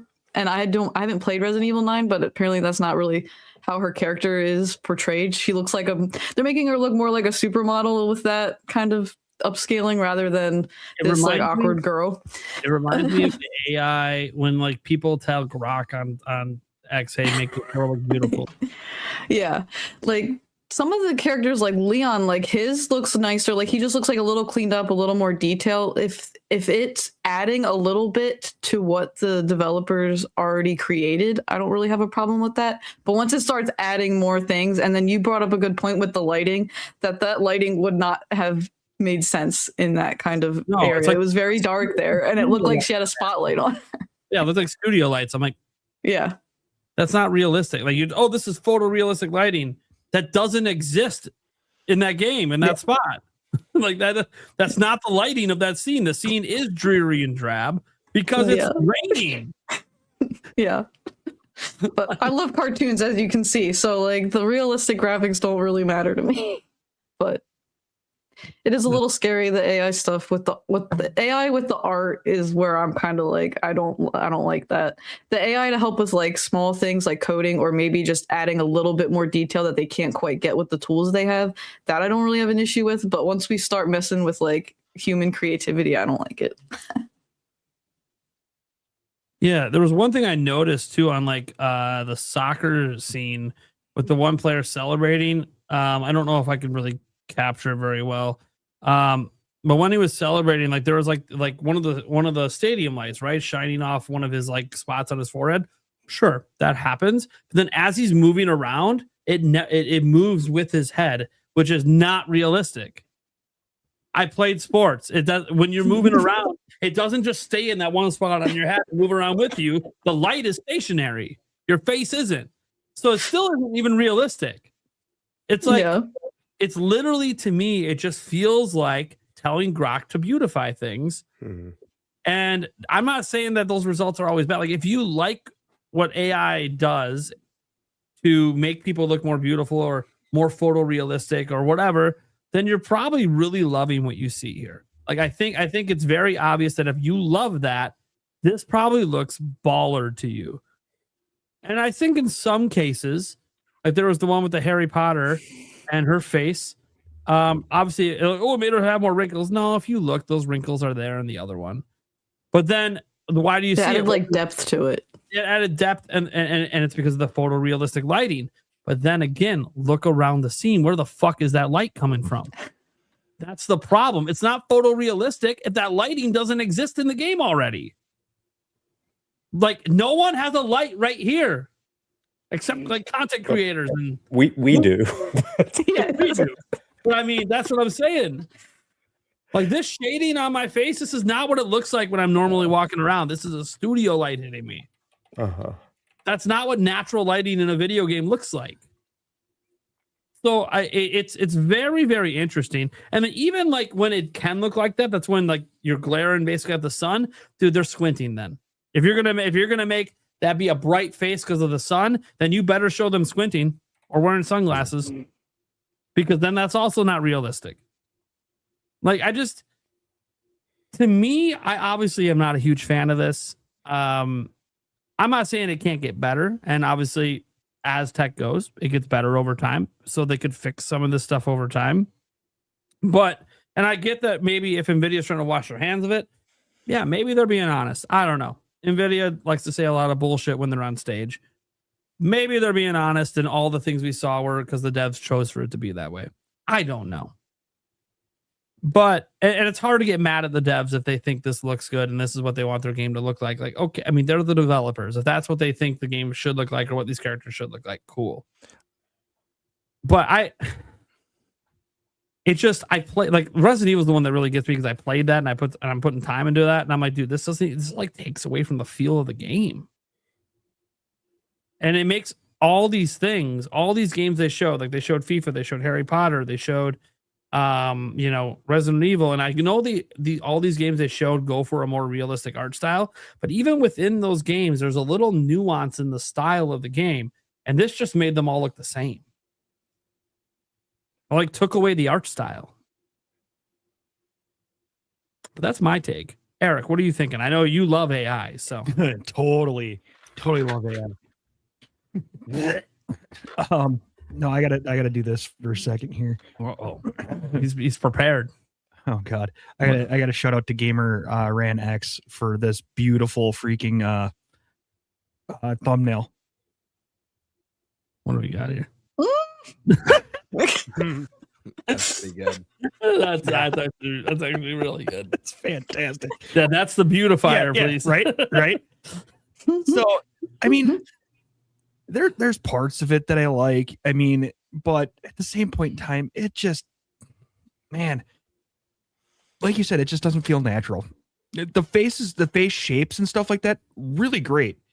They do kind of look human, real life human-esque, but the lighting, the other kind of way things do, you know how AI fucks up things with humans. You can definitely tell it's AI. So that's the shitty part. They got the bases down, and it will only get better from here, because this is the beginning of it. And once they keep training and training and training, it will get better. As much as I hate AI in this situation, yeah, it's going to get better eventually. So it's here to stay. That's the shitty part. Yeah. Gamer, what are you thinking? Yeah, I hate this. I'll be honest. And like I talk a lot about on the show things that I think people blow up or make too big of a deal on or don't really matter. This one I don't like at all. I think it looks terrible personally. I think it looks like all those examples in that footage to me look like uncanny versions of the characters. And and sorry, I was distracted by the goober on the screen. Oh my God. I was trying not to look. I'm like, what is he showing? I know. Yeah, it sucks to me, and like what it does, or at least in these examples, is it's trying to take these animated characters and make them look more photorealistic. And I know part of this is going to be just based on personal preference. Like Alyssa here, you guys all know on the podcast that I'm not the biggest graphics person. Like it actually ranks very low on the totem pole for what's important to me in a video game. And I have a much stronger appreciation for interesting art styles. It's one of the reasons why Wind Waker has my favorite Zelda art style of all time. It was super unique and ahead of its time and still looks stunning today. And there's tons of examples of games like that, like Okami, or games like the new Yoshi that's hand-drawn, that are beautiful games that are going to age flawlessly. I really appreciate that sort of thing. And I'm not saying it has to look cel-shaded or cartoony, but there is a look, even with games that maybe have what might be considered a more photorealistic look, like, you know, the newly released Crimson Desert. Like, that's a game that, yeah, it has more realism than Wind Waker per se, but it also still has an art style that doesn't look like I'm looking out my window, you know, at the mountains, or looking at water in real life. I don't want real life. I don't want my video games looking like the real world that I see and experience every day. I want to have fun in these more vibrant, stylized, and creative worlds that are being created by these brilliant minds in the industry. So I personally don't like it. I also don't like the idea of, you know, Noctis kind of mentioned, like, interfering with the artist. I hate the thought of that. And obviously things are moving in that direction in a lot of ways. But when, you know, if you asked me 2 generations ago, let's say, you know, PS3, the Wii generation, ways that I thought AI would have benefited the industry, it was never in how to make games look more realistic or characters look more like living humans.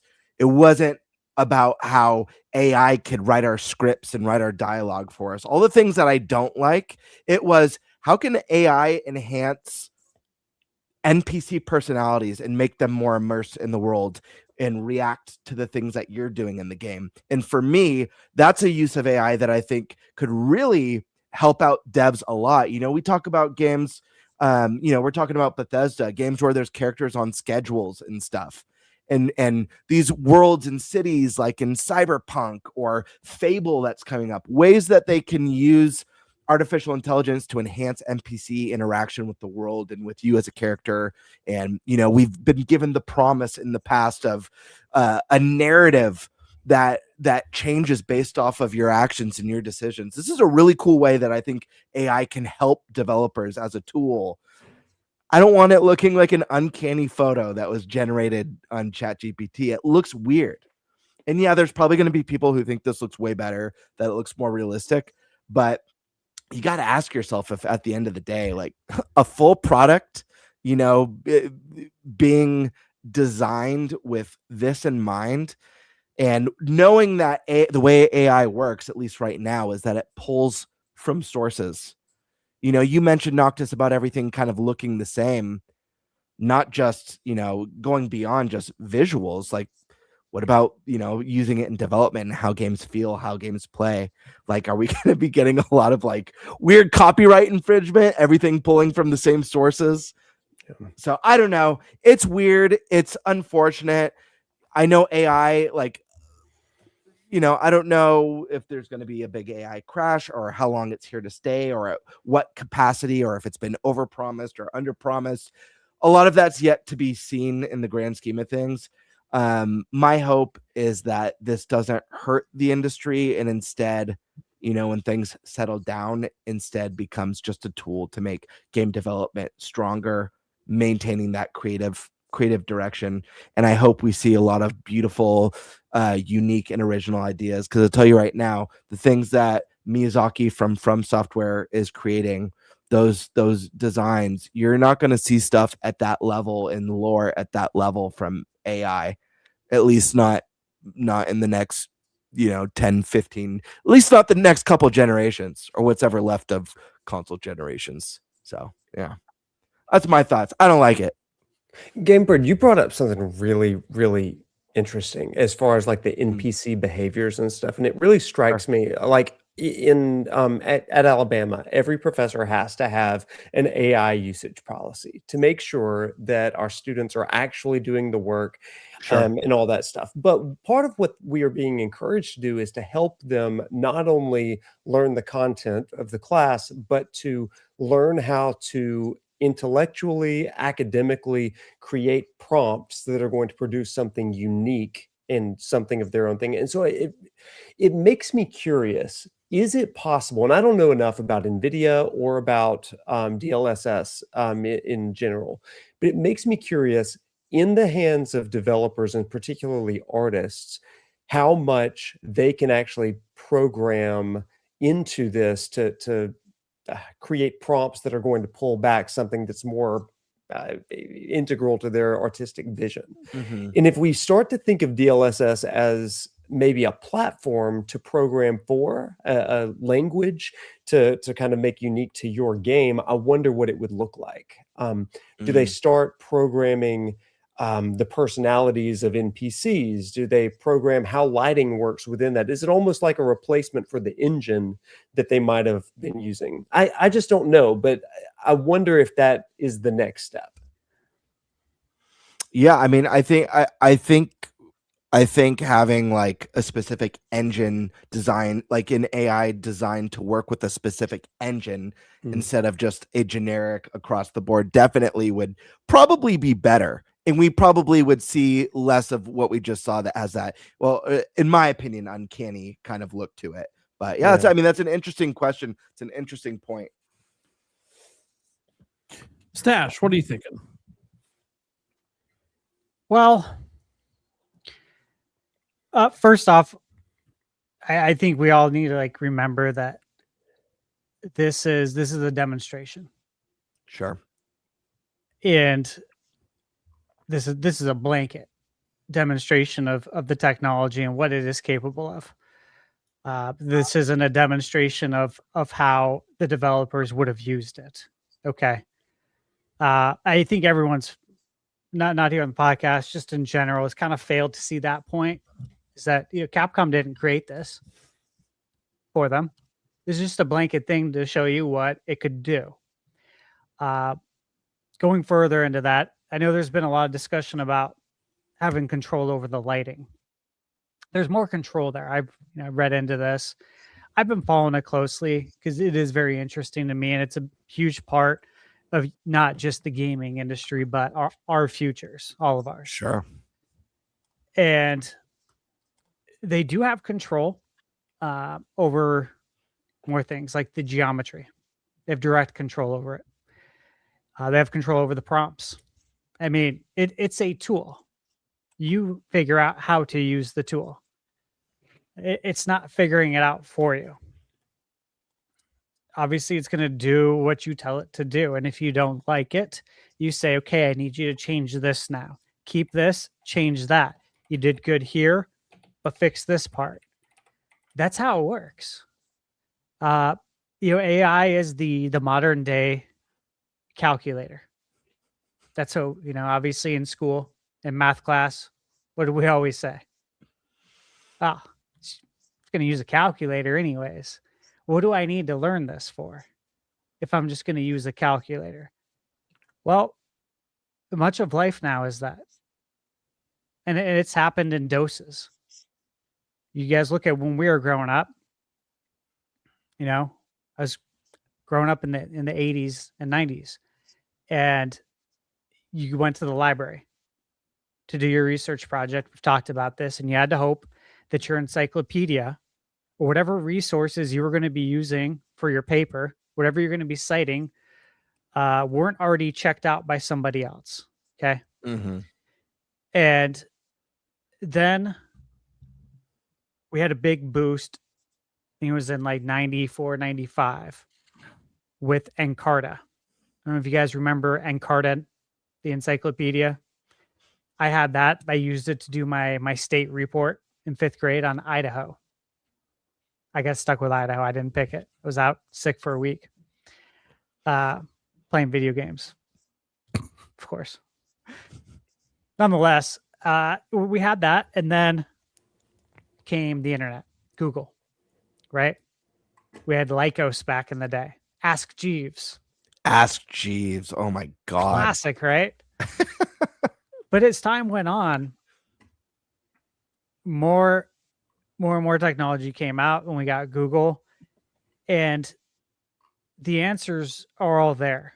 Whatever it is in this lifetime that you want to learn, you can learn it. All you have to do is get on your phone now. When we were growing up, you had to be sitting in front of a desktop computer, on a CRT monitor. Now you can be on your laptop, you can be on your phone. Information, quite literally, it is at your fingertips now. And then now you don't even have to know how to search. You can literally just ask AI. So this is the next step. Okay. And again, we're in 2026.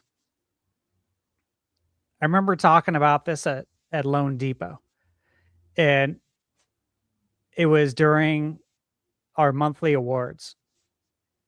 So there's probably like 700-800 people there. I'm on the microphone and I'm talking about AI to everybody. And I had a few people after that it totally hit with, and they get it and they knew what was coming. And then there was a lot of people that thought Steve's crazy. I'm like, you'll see. You'll see. Come talk to me in 5 years. And we'll see where we're at. Okay. Here we are. There's quite a few channels I follow. But you guys know Andre Carpathius does a lot of stuff on AI. It's on Twitter, on YouTube. He was the director of AI at Tesla. He was on the founding team for OpenAI, and he's got a PhD at Stanford. That's what I'm looking at right here. Got 1.9 million followers on X.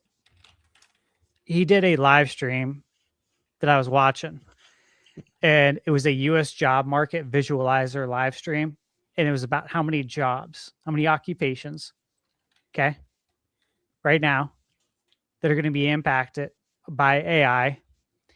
And he used a research tool that visualized 342 occupations from the Bureau of Labor Statistics Occupational Outlook Handbook. Okay, so straight from the source, and covered 143 million jobs across the U.S. economy. And I won't get into all the details of it, but everything I've been talking about. And again, I'm not out there preaching it, because honestly, this goes over a lot of people's heads as well. And, they don't know what they don't know. Just like when the internet came out. What's an email? I'll never use that. It's okay. Trust me, you will. But here we are. And the amount of jobs that are going to be impacted. This isn't the only thing I watch. I get sources from everywhere. But life as we know it is going to change, is my point. And to circle this back to video games, the direction it's going in is the direction it's going in. It's not turning around. No one's going to put up a stop sign and say, wait, there's some people on the internet that don't like this. Are you sure you want to do this? That's not how it's going to work. Professor Noctis, you brought up a good point, which was in my points as well, is that, again, I mentioned earlier, this is a tool. It's up to the developer how to use it. But if this can improve development times, if it can reduce it, which I believe it will, this is a great thing. Okay. Now, do I have to like how Grace looks in this blanket presentation? Because that's what it is. It's a blanket presentation. Okay. No one at Capcom created this. Again, whether I like the way Grace looks or don't, it doesn't matter, because they didn't create it. This is just simply what it's capable of. Okay. Some of the blanket presentations, the lighting looked better. I think the one where it was around all the trees, they did some things there, but you can adjust that. You want to turn it down 50%, you can do that. And you can do it to your liking. instead of spending hours, days, weeks fine tuning it, you can have AI do it for you. That is something that will decrease development time. So that's a W. So look, this isn't a hill that I will go die on.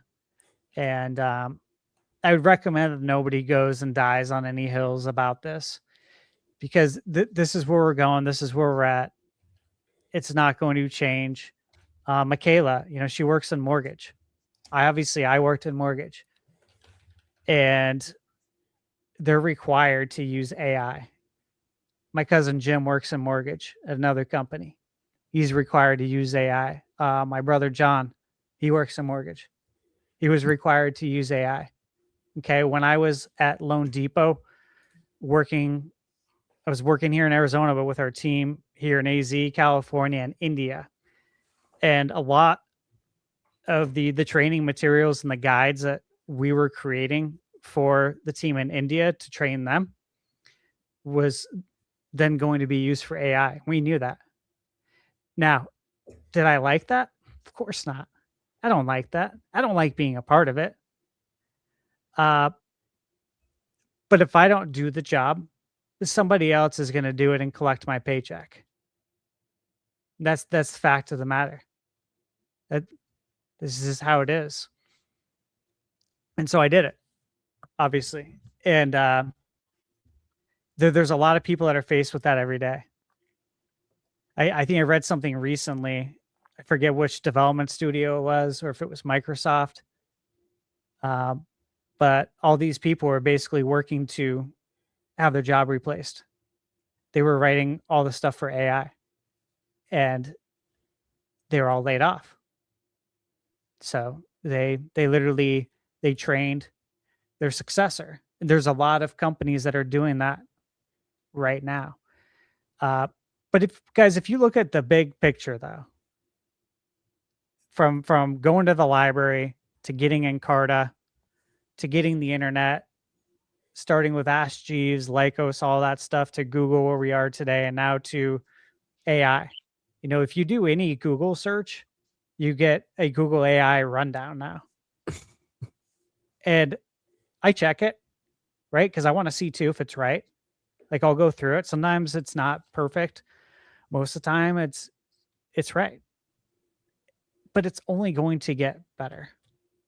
This DLSS 5 is only going to get better when it gets in the hands of developers and they're actually creating games from the ground up using this tool.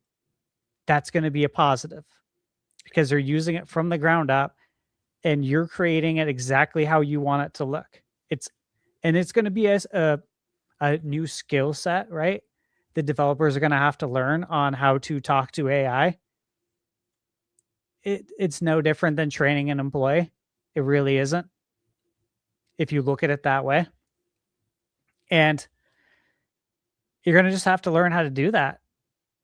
And then it's going to take so much time off of development. And it's going to start getting these numbers back in line. But again, this was 250-90s? Who's running 250-90s? What console is going to be running something like that? You know what I'm saying? How long is it going to take to get there? This is a glimpse into the future, because this is not a reality for most people.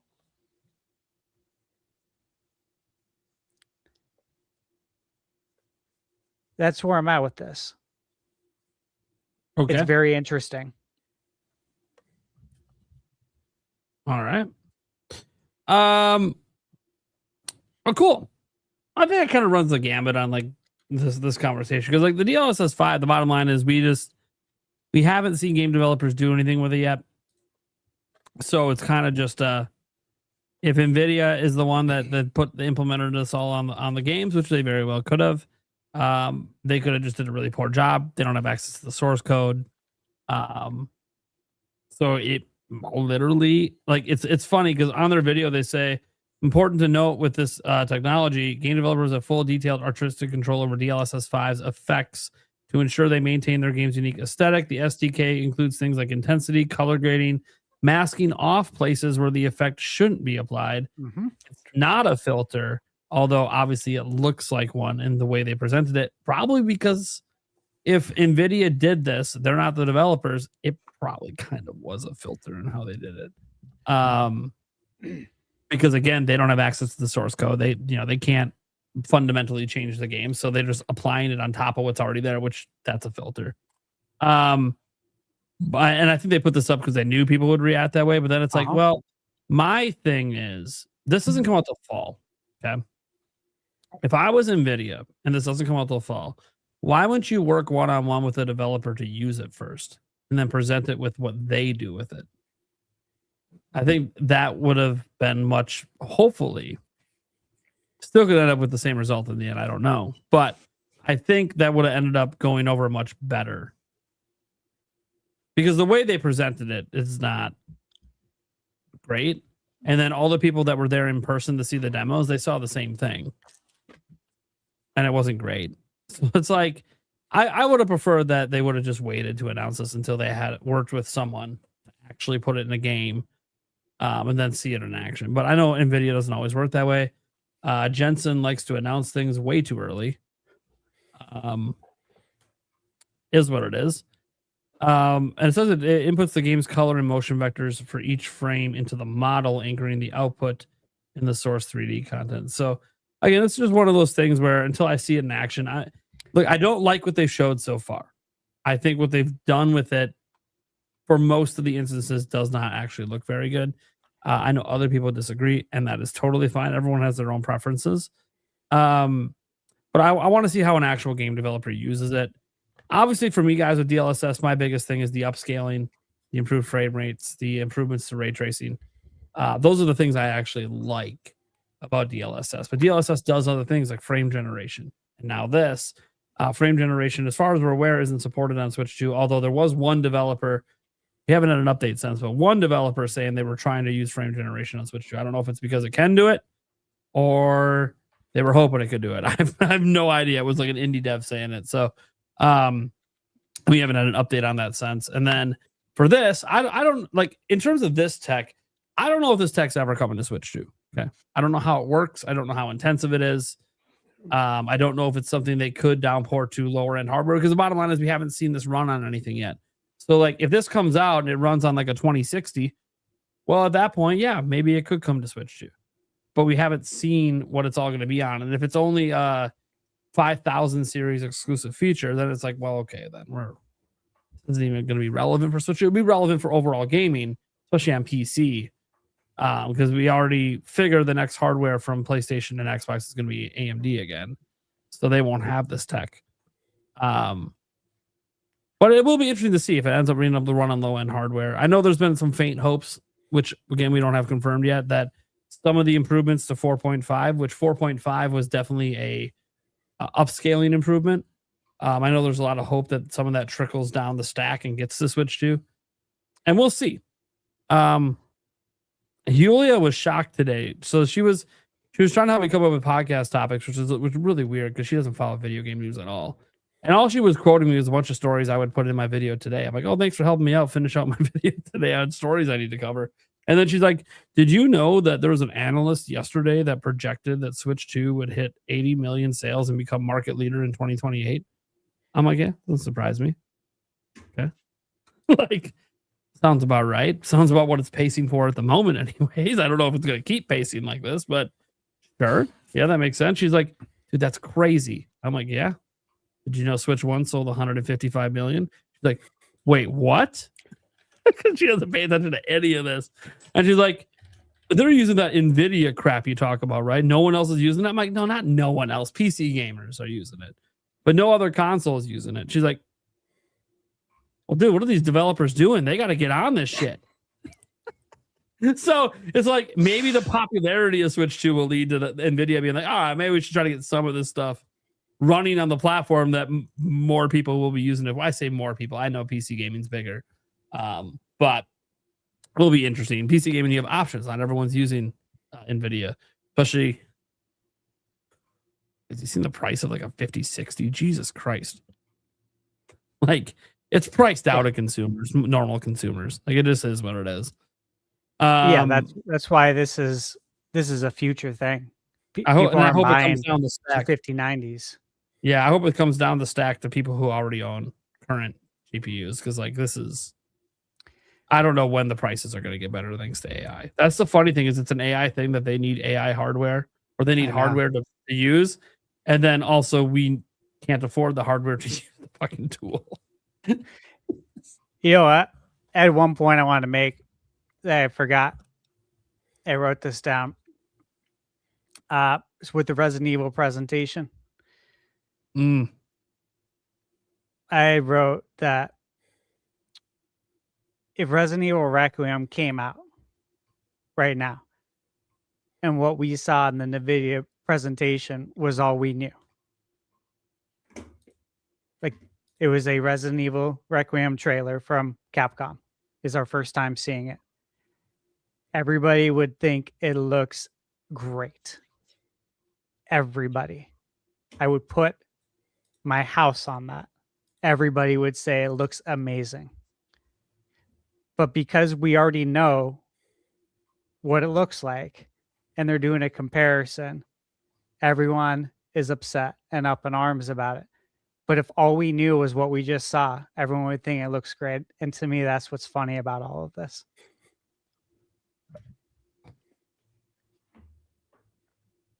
Okay. Cool. Well, we'll get to the Q&A stuff. We'll do the Fantasy Critic towards the end of the show. I don't know how long our guests are going to stay for, but I do know we have a question for Professor Noctis. I'm going to get this question out of the way. Oh. Deals with education. Oh, boy. So, Demonic Brawler, have you ever used the Resident Evil franchise to educate your students on the hidden agenda of corporate pharmaceutical companies? That is a very specific, and it's outside of the scope of my personal research. But I have used Resident Evil in class before, mainly for a psychology of fear and playing through and feeling those emotions and stuff. But that's awesome. That'd be interesting, though. I should share that with public health. I need to go enroll in Alabama. Just do virtual courses. I'll just video it. We have a good time. Oh man. Good question. I know because he was making a game reference. I understand that, but it is cool that like it brought up the fact. No, he actually has used Resident Evil in teaching. That's awesome. Daza does games. Said I'm working on a video of top 10 Switch 2 games I've missed. So that could be a topic. What's the one Switch 2 game you wish to have played so far, and why did you miss it? Ooh, that's a very good question, actually. Mm-hmm.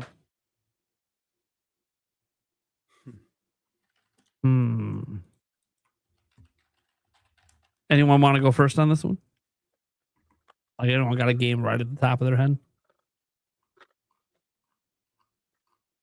I'm sure those games Stash has missed just because of his review schedule that he wishes he would have played on Switch 2. I'll try to go first. Because I'm in a game buying freeze right now. Dragon Quest 7 Reimagined. Wish I would have played that on Switch 2 right now, but now it's going to be backlogged forever. Don't know if I'm ever going to get around to it now. I mean, Switch 2's been out for over 9 months. You know, I'm not willing to say I've missed anything. You know what I mean? I mean, you don't miss until you say I'm not going to play it, right? Yeah, then it counts as a miss. But if you're still planning to play it and you have all intentions to play it, then you really haven't missed anything. So well, you have a busy schedule. So some of the games that you quote unquote haven't played yet but want to, will you truly get around to it as more games get getting added? That's what you got to think about. Well, you already know the answer, and yes, I will get around to it. There you go. I have obligations. I need to. See, Stash says fuck. I was provided a review code. I will review it. Yeah, some of these games are massive. He's saying fuck the backlog. What backlog? Playing it all. Yeah. Look, without getting into all of that, because that is how I view it, but if there's a game that's like released already that I still need to play.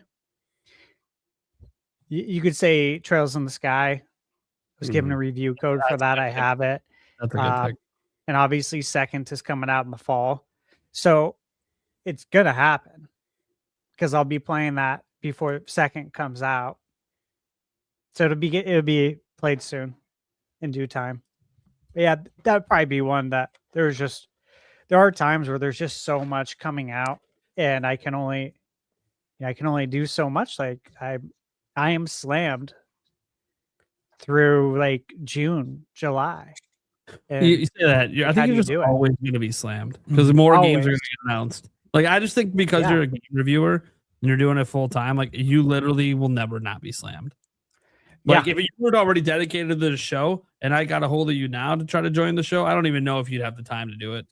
I don't know if I would either. And just sometimes they're crazier than others. There's weeks where there's and you guys know this, where I've had 2 or 3 embargoes on the same day. I'm like, why can't we spread this out, man? They're not worried about you, the reviewer. I know, but they should be, because you got to look at the human factor too. Well, I get that, but they don't consider you as an individual because there's outlets that have multiple people who do. Well, I know, but look at Crimson Desert. Did people have enough time? Did they have enough time with it, or did they rush it? Well, the problem too with Crimson Desert is going to hurt you for a long time now because people put too much weight in those numbers. It's huge. They obviously rushed. I know. They should have gave the review codes out probably like, and I don't know if it would have been possible. I don't know when the game went gold, but like they should have almost had 3 months. I know when it went gold. When did it go gold? The day it went gold, I can look in my email. The day it went gold, I emailed Jason over at what do you call it? Pearl Abyss. Like, hey, the game's gold.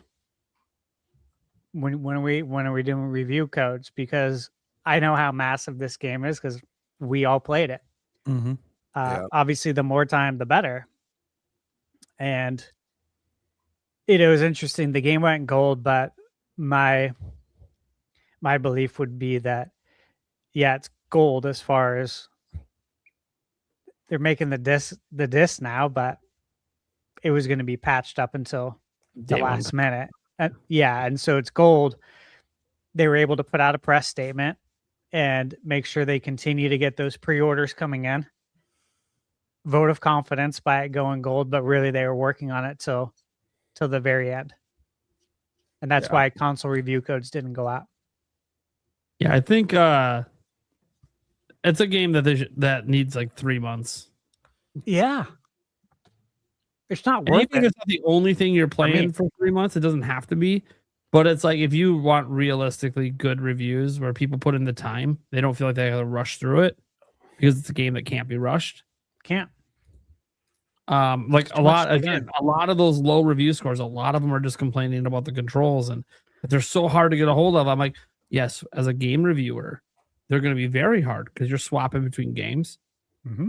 And it's a game that requires dedication and time to learn the systems, to put in, to not rush, because rushing is how you fuck yourself in a game that's got this many mechanics.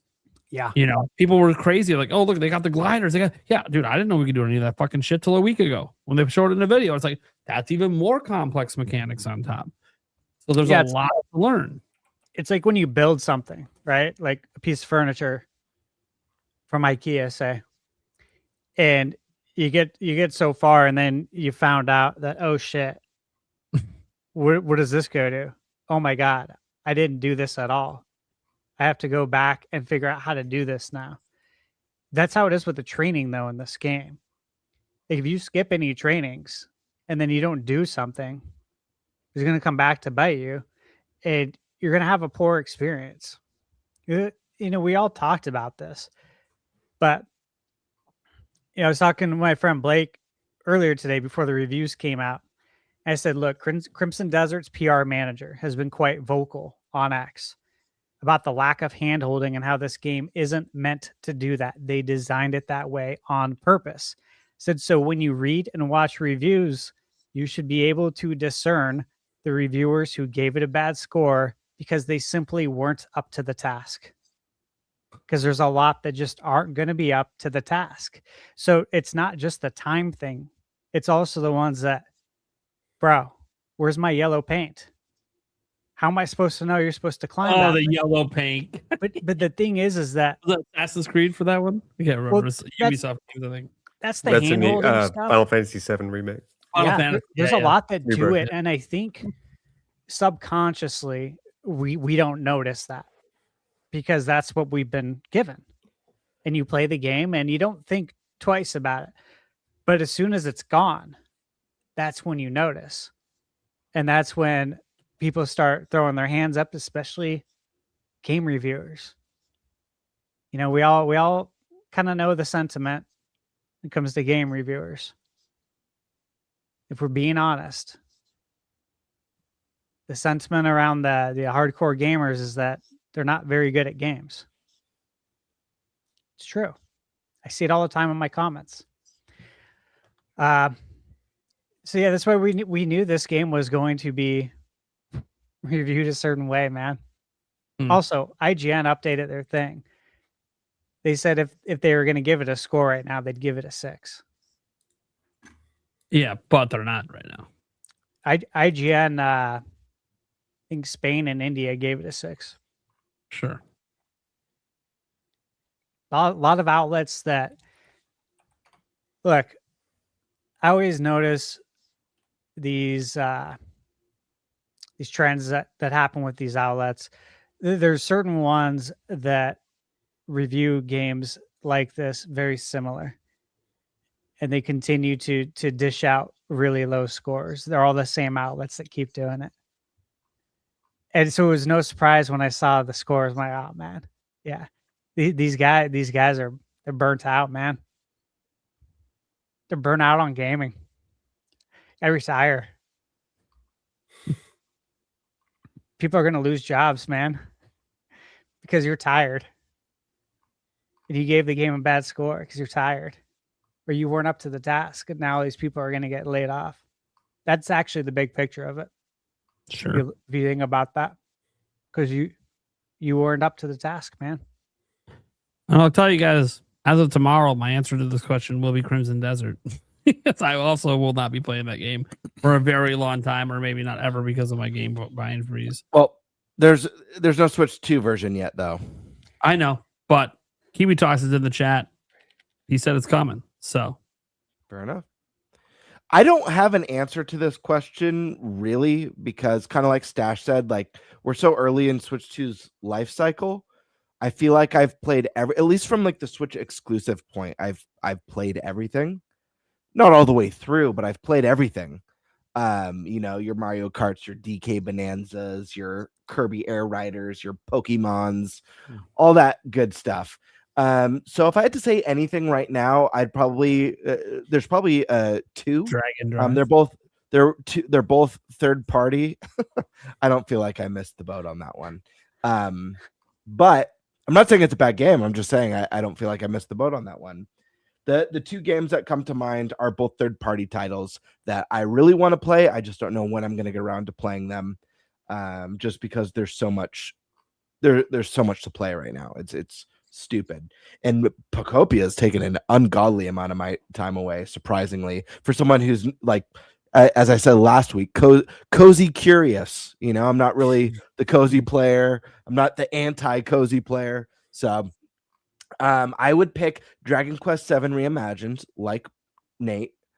And then as a secondary game, one that I really want to get around to, I just don't know when, that I feel like I've missed for the time being, would be Monster Hunter Stories 3.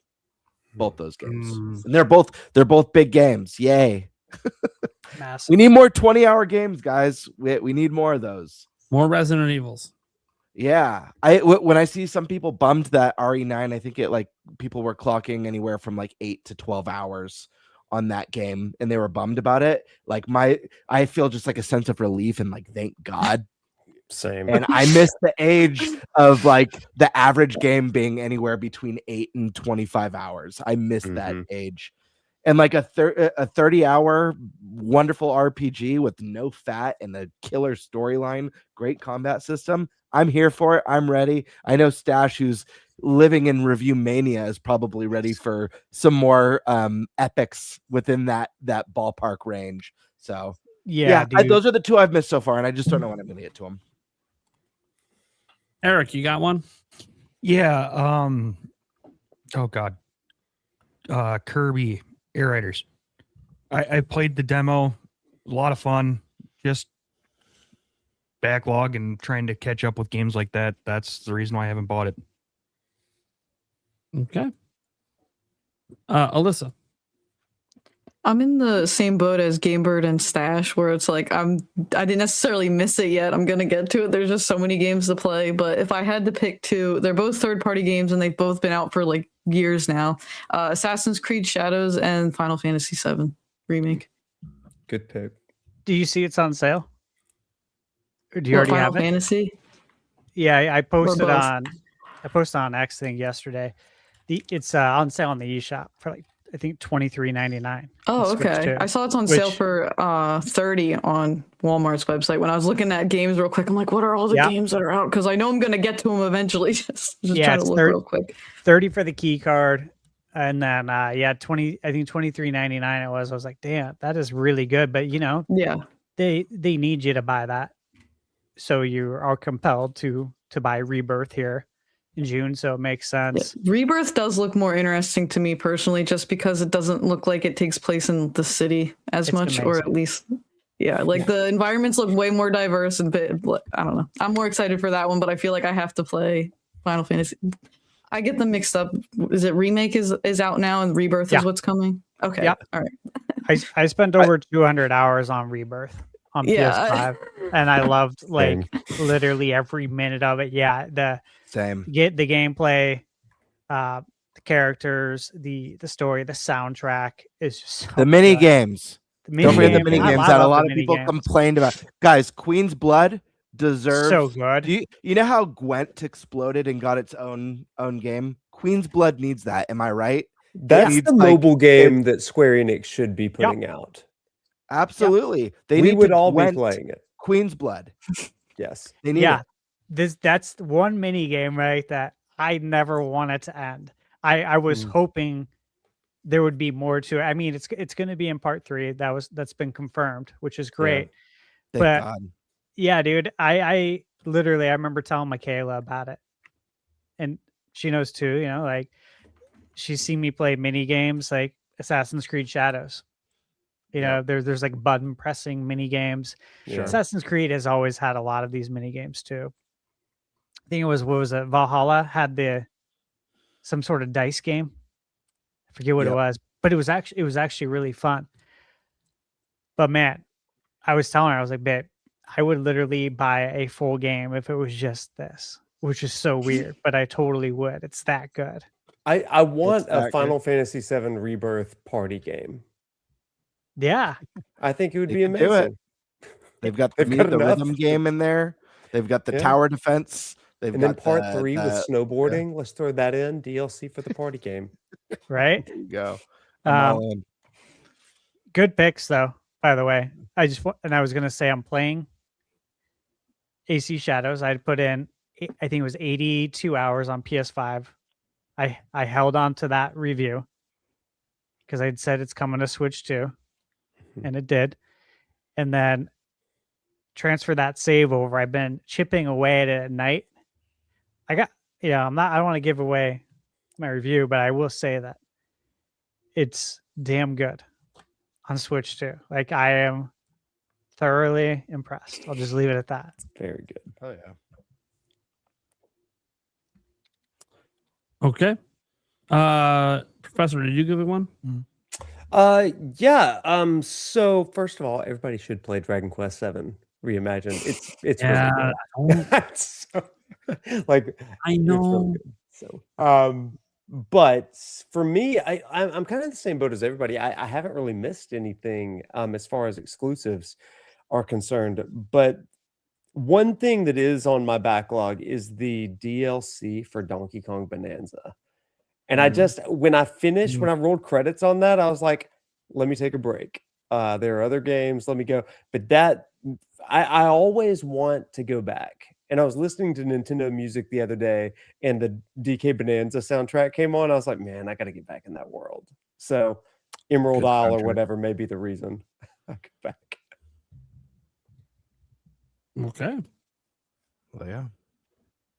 All right, let's get to our next stuff here. Just we had a quick 5 gifted here from Demonic Brawler over on ThunderStash channel. Thank you so much for that. Demonic Brawler also wanted to make sure he congratulated co-host of the year,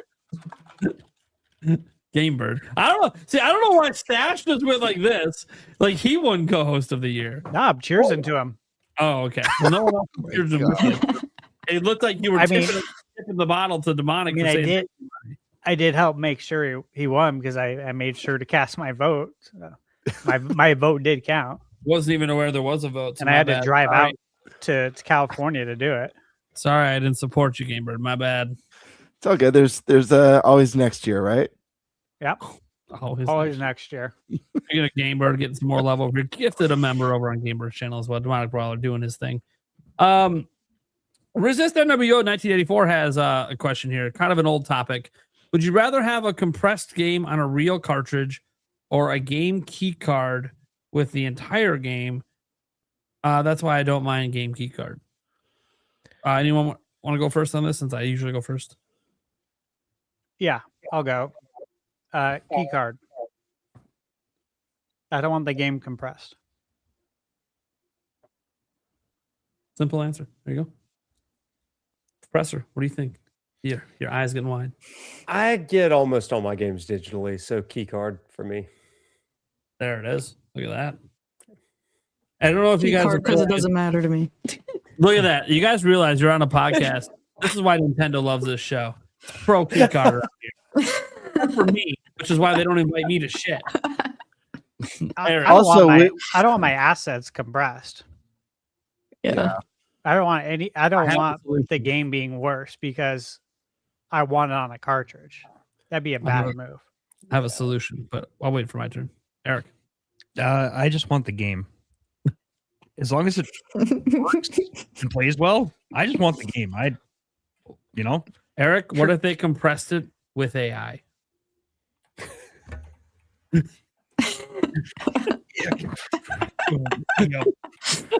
night, everybody. I mean, they're already You don't want that game anymore. I know. I had to say something after last week. Game Bird. Key card. Yeah, yeah. I mean, guys, I'm not the tech guy. I wouldn't want to compress game either. It sounds like Nate knows of some sort of workaround that makes it maybe negates that. I have no idea. Just based off the question, I'd say key card.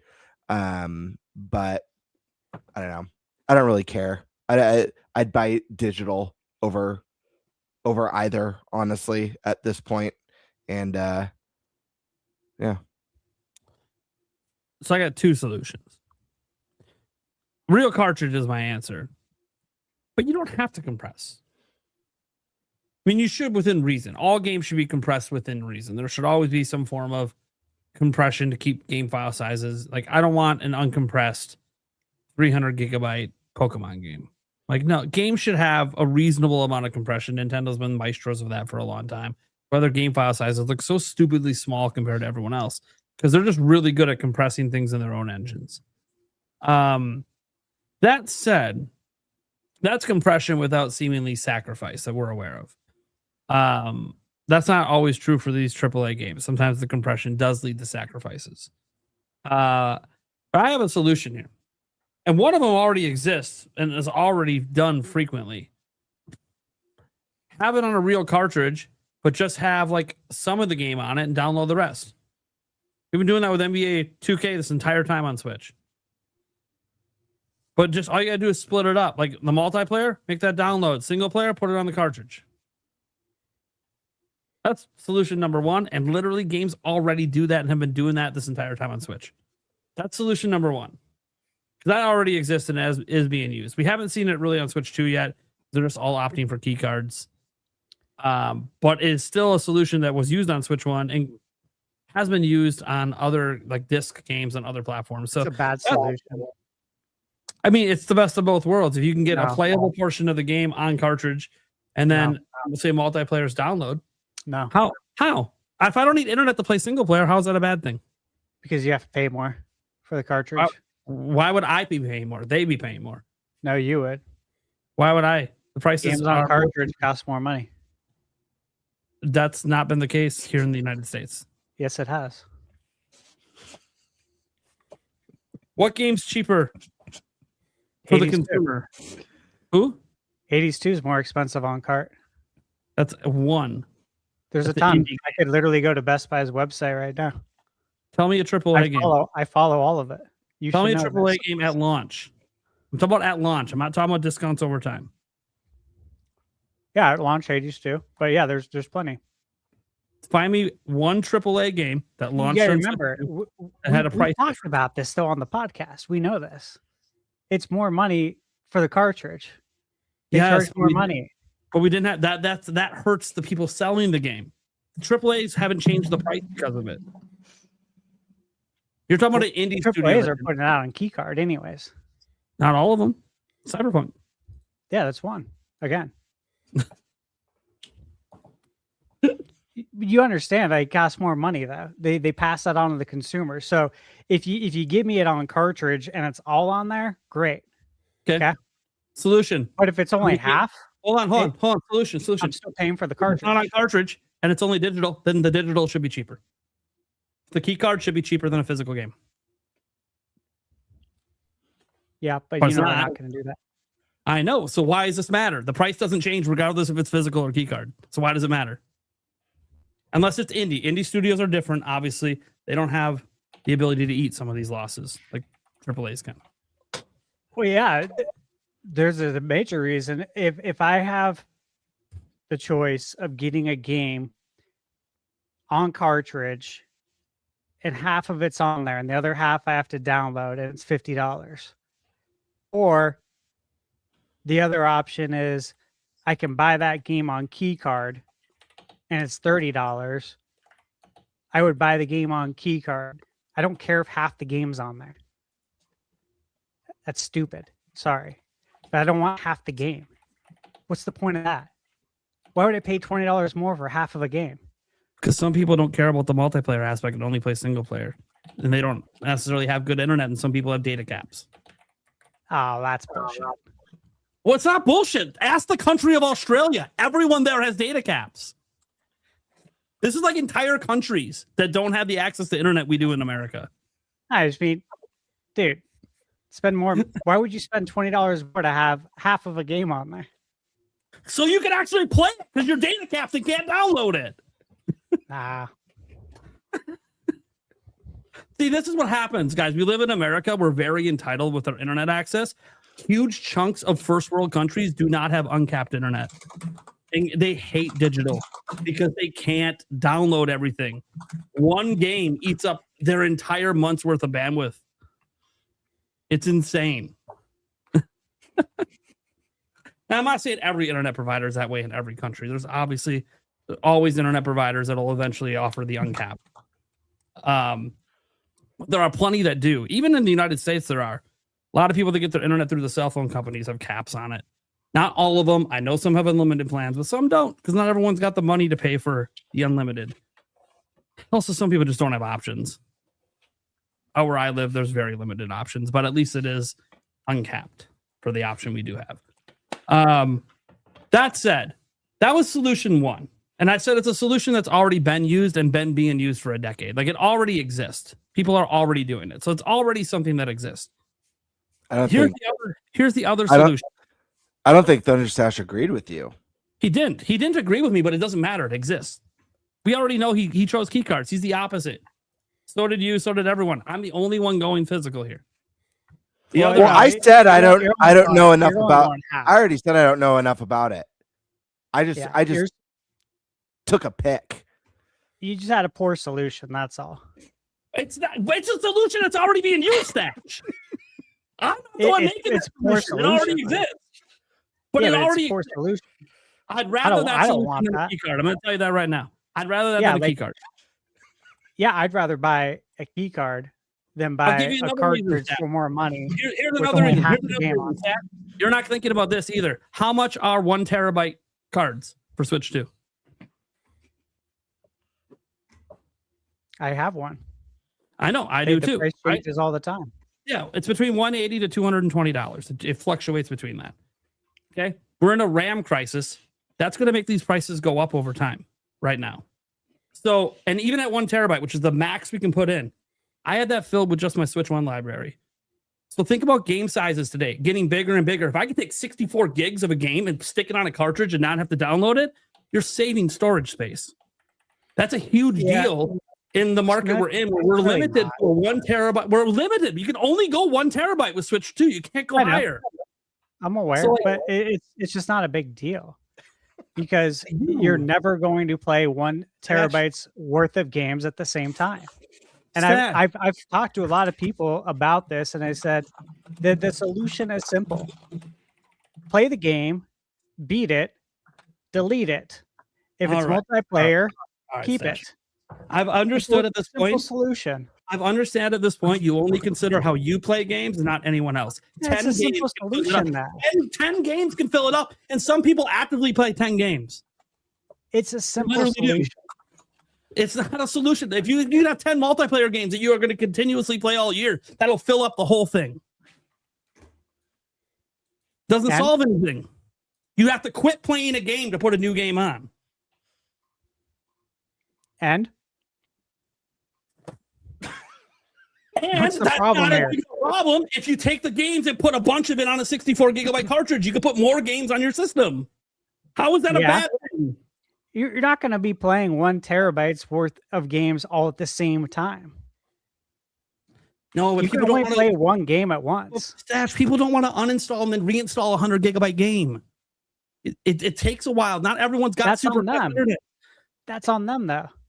It's not if you put half the game on a cartridge. They get double the amount of games they can install. But then you're paying more.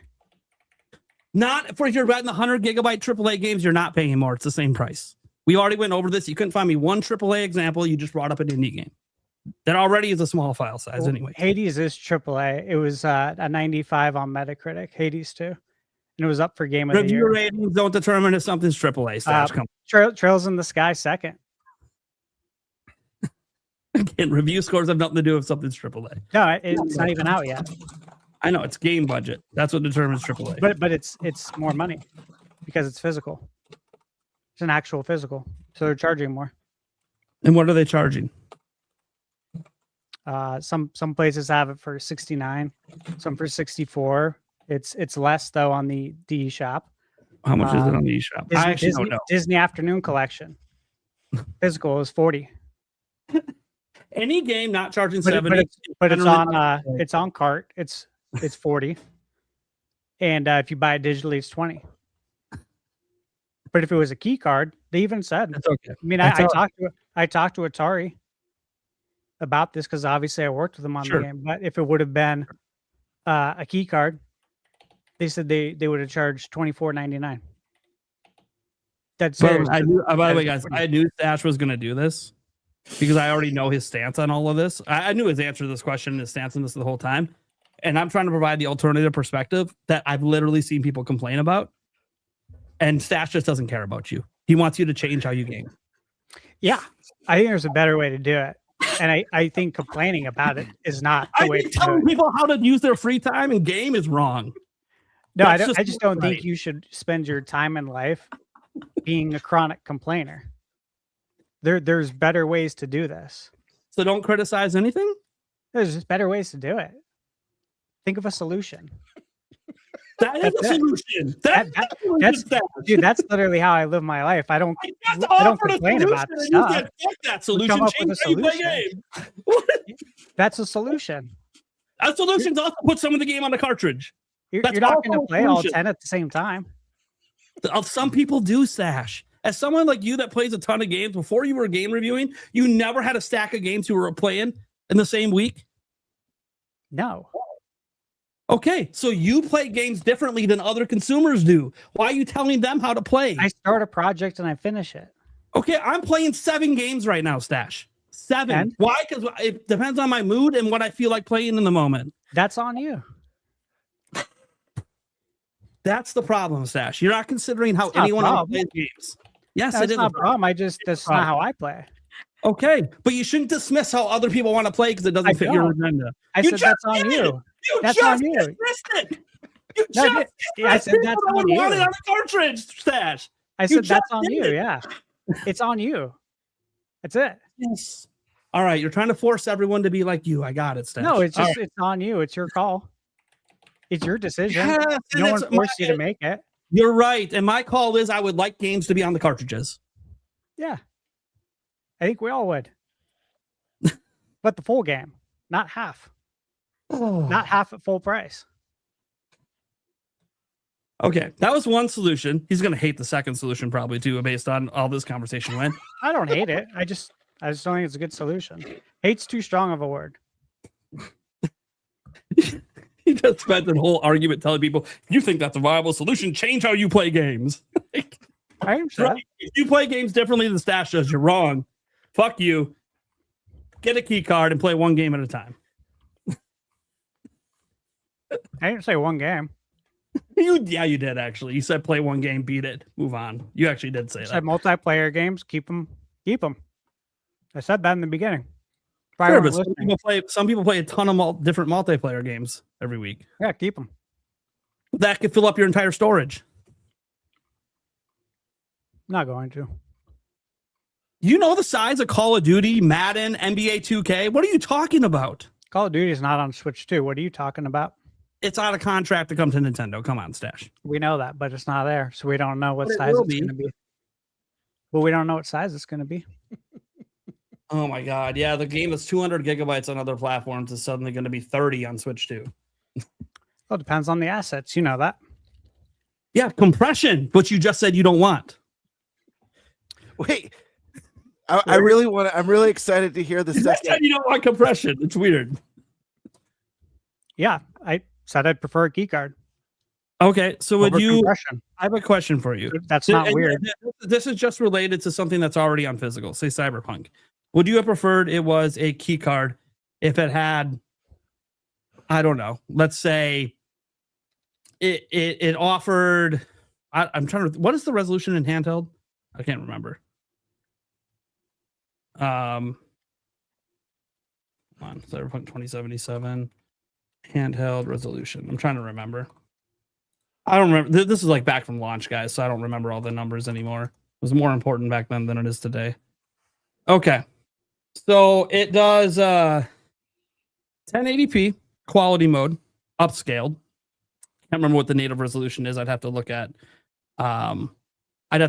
someone else's, like Digital Foundry or whatever, that figured out the native resolution.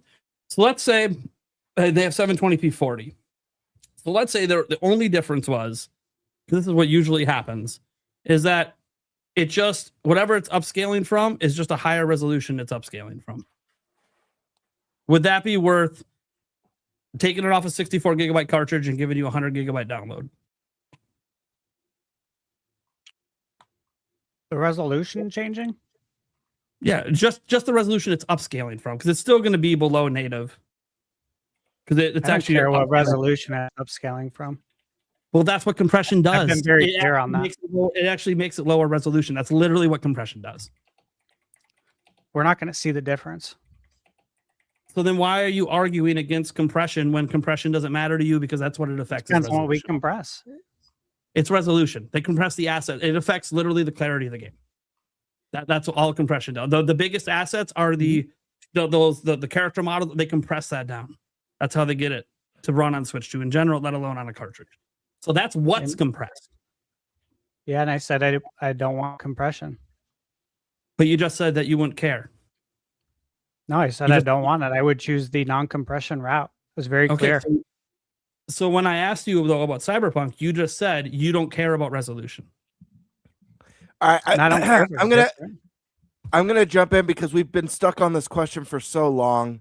I don't know how long the guests have, but before we move on, my friends, Didn't even get to my I second. do want to solution. hear. Yeah, that's what I'm saying. I want to get to your second solution, and I do want to hear Stash's opinion on your second solution. The Just second not as solution- long as this No, one. the second solution I don't think he's going to argue much against. He hates it even more. I doubt it. I doubt it. It's one I've mentioned before. Use Switch 1 cartridges that are cheaper and offer it as an install locally off of it. Then you still don't need internet. My whole big bugaboo is the internet. I hate requiring internet to play games. I know that I actively do it and I buy digital games. I'm aware of it, but that's just because the option has been taken away from me in many, many cases. But if you gave me Switch 1 cartridges that I could install off of, and those are cheaper than Switch 2 cartridges, that's why we have all the different sizes. And then you would get your sizes coming back in. Indie games can now go on cheaper cartridges and not have the price difference. What about how about this? How do you guys feel about this? Let me offer a third solution. I think this is one that would please everyone. Hear me out. Cloud cards for the cloud version of the game. You put the card in, and that allows you to stream it without any download or compression required. I just said I like the solution that has no internet, so you give me the solution that's only internet just even play. At least the digital, you download and can play it locally offline. All right, moving on. I knew Stash and I weren't going to agree on this topic, but you know what? Someone had to go hardcore for physical. I got you guys' back. Had your back since before the system came out. I've been very hard. And I got your back too, right behind me. Here we go. It's not a competition. I'm just saying. I support physical. But in Not the if way you're you the frame the question, You I don't support want physical. half. I don't want half the game. I don't want a half game. You also don't want compression, which is needed to put any game on Switch 2. Well, you said All right. if there was no compression, would you choose a key card? I said, yeah, I would choose the key card. All right. All right, guys, we're moving on to the next one. I think we all agree cloud cards are probably the best of the three. Yes. Moving on. I feel like we need like a huge debate, just me and Stash for a stream once. I'll moderate. We disagree on some stuff. That, by the way, there's no love lost here. We're not mad at each other. This is nothing. It's all fun. It's all fun, friendly band. It literally is. And there are two sides to all of this stuff. And I know there were people in the chat being like, "Oh, someone's fighting for physical. Oh, I love key cards." We know, right? There's no right solution for everyone. It just doesn't exist. And the industry's changing, and games are getting bigger, and they're trying to navigate it. I own key cards, guys. I'm not stupid. I just don't buy them very often. But I don't plan to buy them again. I plan to just go straight digital, but people can gift me them too. Speaking of gifts, there it is. Thank you, Demonic Brawler. Appreciate you. Did the super chat just vanish? no, I cleared the one. That was the one that was Okay. hidden from before. Karkin says, let's not forget game share has improved. Yes, that was a big thing we talked about. I guess we didn't give any opinion. Have any of you guys tried out the new game share? I'm guessing no. No, not yet. Yeah, I haven't tested I'm it yet. curious, I've seen videos of it. It does look good. Like way better, way more usable than it was last time I used it. I feel like, or wait, never mind. Sorry. Proceed. I used game chat 2 days ago with a few buddies playing Pocopia, and after this update, I'm absolutely going to, because we just like showing each other what we're doing with those What you're stupid doing, rubbish yeah. towers. Yeah, I literally was thinking about like the game chat and like sharing your screen, and I think that unfortunately, like Pocopia has it's kind of lame, the spectator mode where you visit a friend's island, and you can't interact with anything, and I almost feel like this sharing your stream of your screen of your game and just chatting with your friends as you're both working on your own islands is a lot more interesting than that basic level multiplayer. It's a great way to hang out with your friends and like also get tips on how to clean up your garbage island. I'm in the skyscraper area, Skyland place right now. It's just rubbish blocks everywhere. I've cleaned up a lot. I haven't gone past the second zone. Okay. Only I say that loosely because when you first get to leave the first area, there's the option of 2 places you can go. I was able to open 2 doors. I Mm. went to the the little coastal town one, Yeah. but I've spent so much time in just the first area just because it's hard to say goodbye to it when it's like not even close to what I want it to be. Oh, my friend, I go back every day. Yeah. See, It's like I'm a real estate property manager across 5 different islands right now. It's Hell yeah. insane. All right, cool. Let's see here. Dodie Koo says, I don't have a question. Tell Stash I like his shirt. Thank You you. know, Stash loves water so much. Our group text on our phones, I changed the background to water.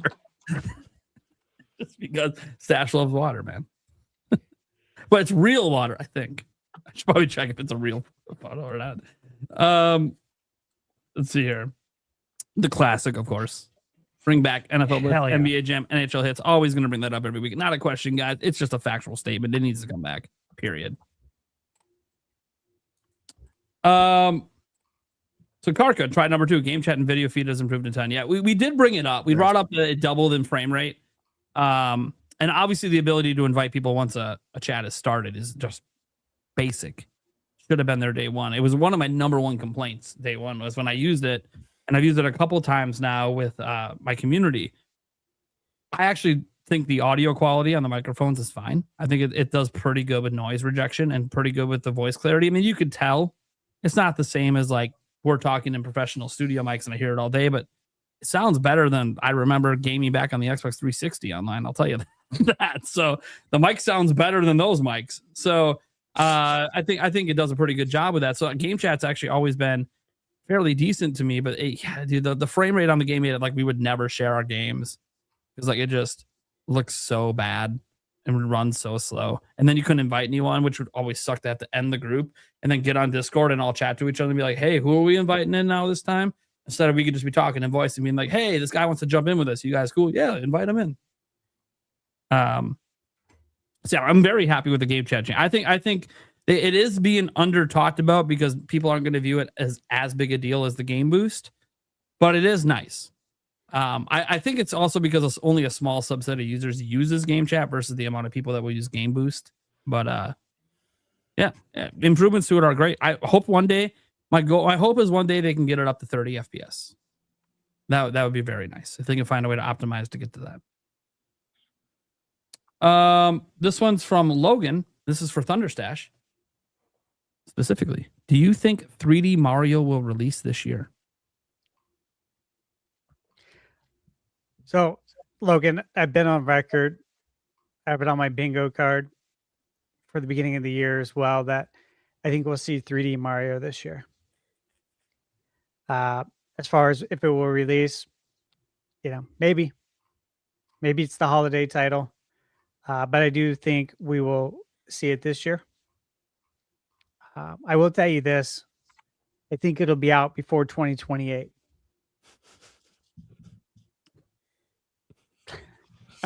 That's not the fun Me thing. too.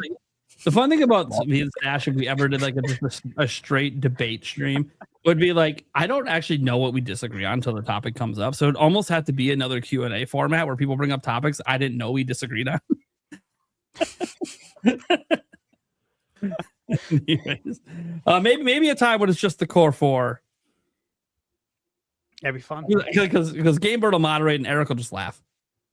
Or he'll just call me a dumbass because I am the big dumbass on the show. So example, I have another prediction wrong to add to my mountain of wrong predictions. And it's because I know to me what the game would be. I went with my heart, not with my head. I predicted Crimson Desert to get a 94 because it probably will be a 94 for me. But we should do you know what we should do sometime? I do think the Q&A, doing Q&As is fun. I think a debate could be fun. I think hot takes could be really fun too. Maybe everyone on the panel submits a hot take, but we also take hot take opinions from the audience as well. I like that. And we could do sounds like everything why. That just sounds like my existence. That's awesome. Then just say stuff. Is a hot take. Just talk about games. Everything's a hot take. I've got a ton of hot takes. So Example. You brought it up just for fun. Let's go around the room before we get to the next question. Everyone give one hot take, no other commentary on it. Just one hot take.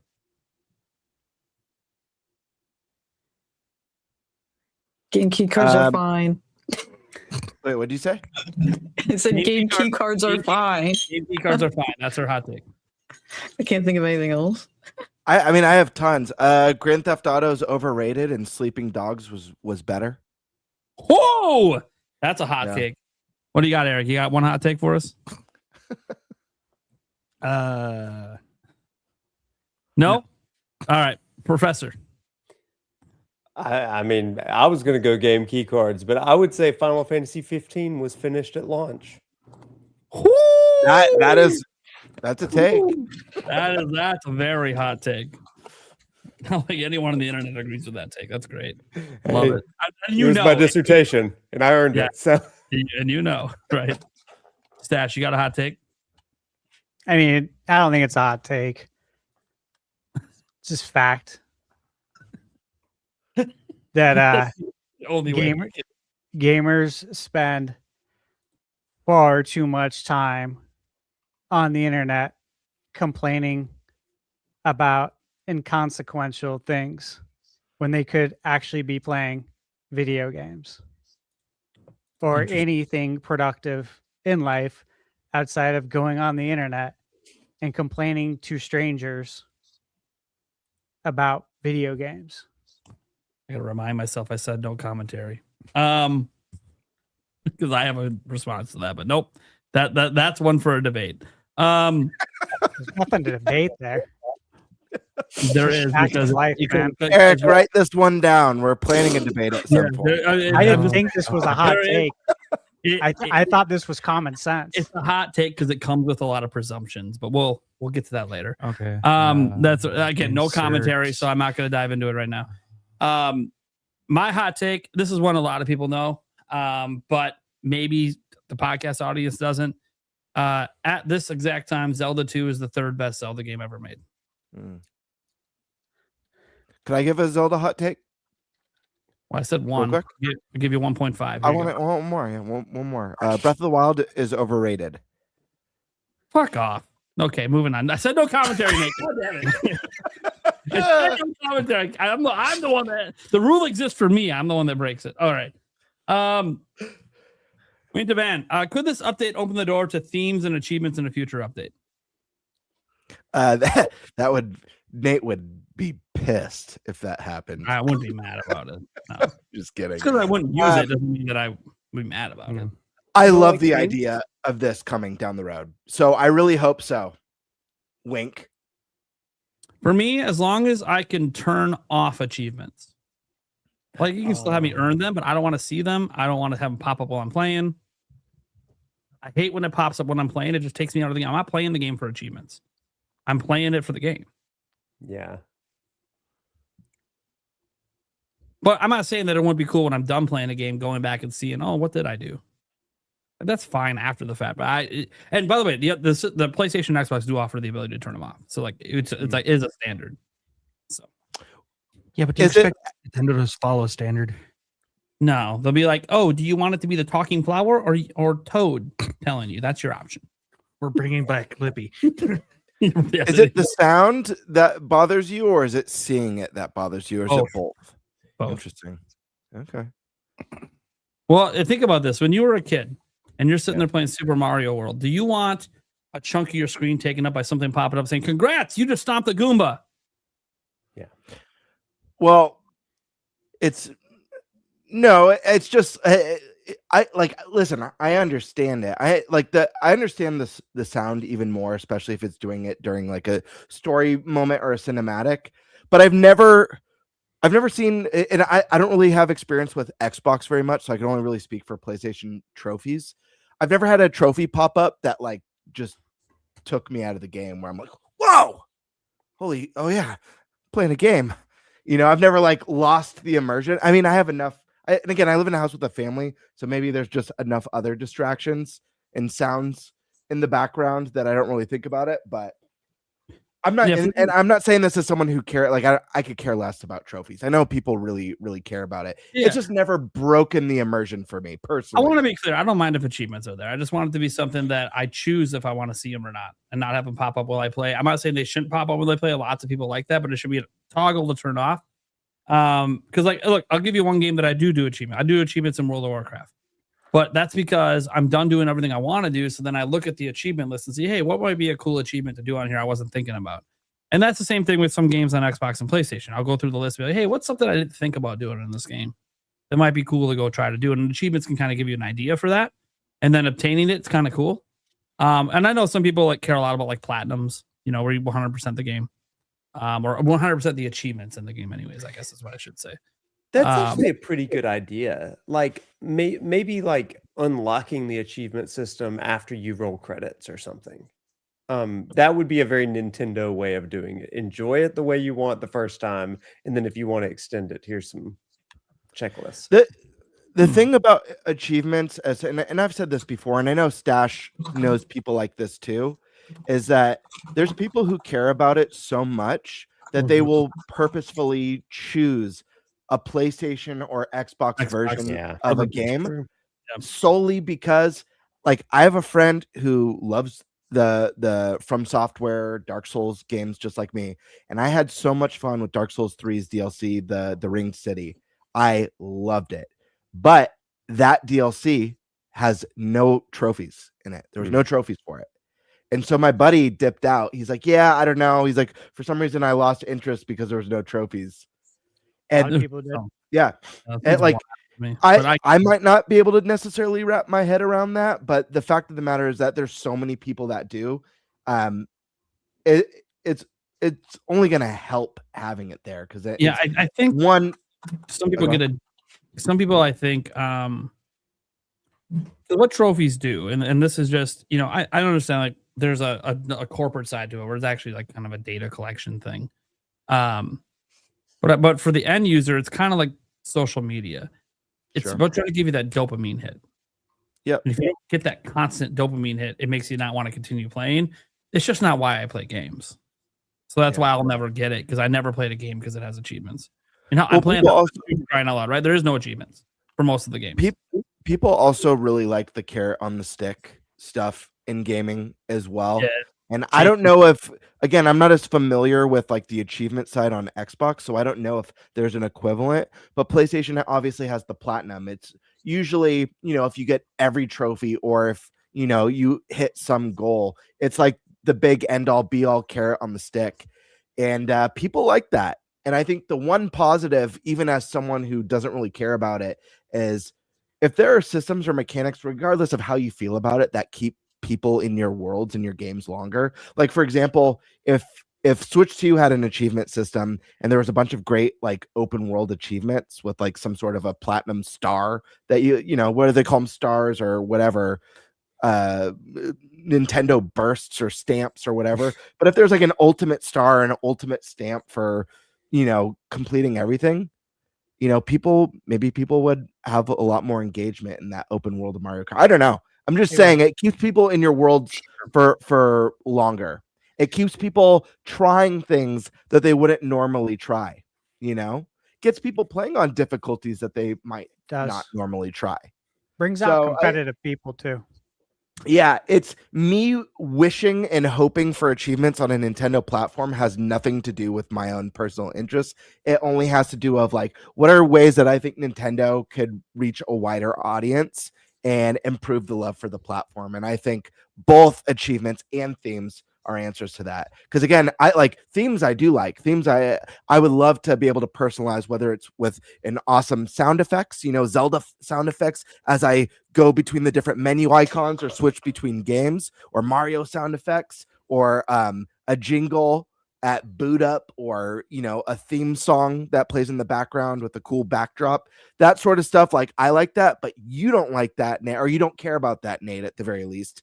But I think you understand the fact that like there's a lot of people who would be really interested in that, whether or not they're free, whether or not they sell them for $1.99. People do it on their Android phones all the time. And I really love the idea of Nintendo doing something unique with achievements or trophies. And we've gotten this before on PlayStation. When Persona 5 came out on PS4, if you platinumed the game, you got a PS4 theme with the background and music and sound effects and all that stuff. That's really cool. I love the idea of hitting milestones and actually rewarding you. Maybe whether it's in-game rewards or just a console-based reward like that. Really cool to me. But I don't know. Those are my thoughts. I think what's interesting is I'm not opposed to this. I want to be very clear about that. I'm cool if achievements and themes come. It doesn't matter if I care about it. I recognize it. And you guys see this on my channel and even on the podcast. Like, I'm all about what people want, even if it's not something I care that much about. Like even like the physical option I was arguing against Stash for. It's like, well, it's because they get dismissed so quickly by people, and I see that, and it's like, well, no, they have a point for what they're saying. So I'm going to defend that point, even though personally, I obviously buy digital games. I have key cards on my shelf. I don't plan to buy many key cards. I'm not a huge supporter of them. I've never liked them, but it's not like it's going to prevent me from playing the game. I'll never not play a game because I have to buy a key card to play it. But I can understand the perspective of the physical, so I can make the argument. The thing about this is I've been jaded on achievements for a long time, and it's the internet's fault for the most part, a few in real life encounters as well. And because, as it's like Stash says, achievements bring out competitiveness, right?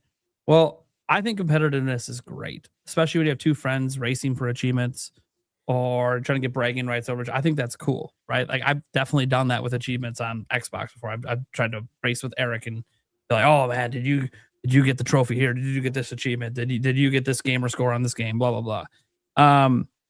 But my problem is the general public and people on the internet. Anytime you talk about video games, the first thing they say to me is, yeah, show me your gamer score profile. Now, I don't have to care about that, but it's like, no, I don't like being judged off how many achievements I have, because it's not why I play. Now, it's obviously why they play, because they're the one challenging me on it. So you can see if I beat a game or not. I don't care about that. I don't care if I chased every achievement in a game or played it on the hardest difficulty. But if you see that, which I've had people look at like my Xbox profile, but oh yeah, you beat that game, but you did it on standard mode. Everyone knows you got to play that on the hardest difficulty, otherwise it's not a challenge. I'm like, okay, and I had a fantastic time. I say just who cares what anyone else thinks. Play I know. That's what I say too. If I play a game on Don't easy have mode, it. who cares? I chose to play it on easy.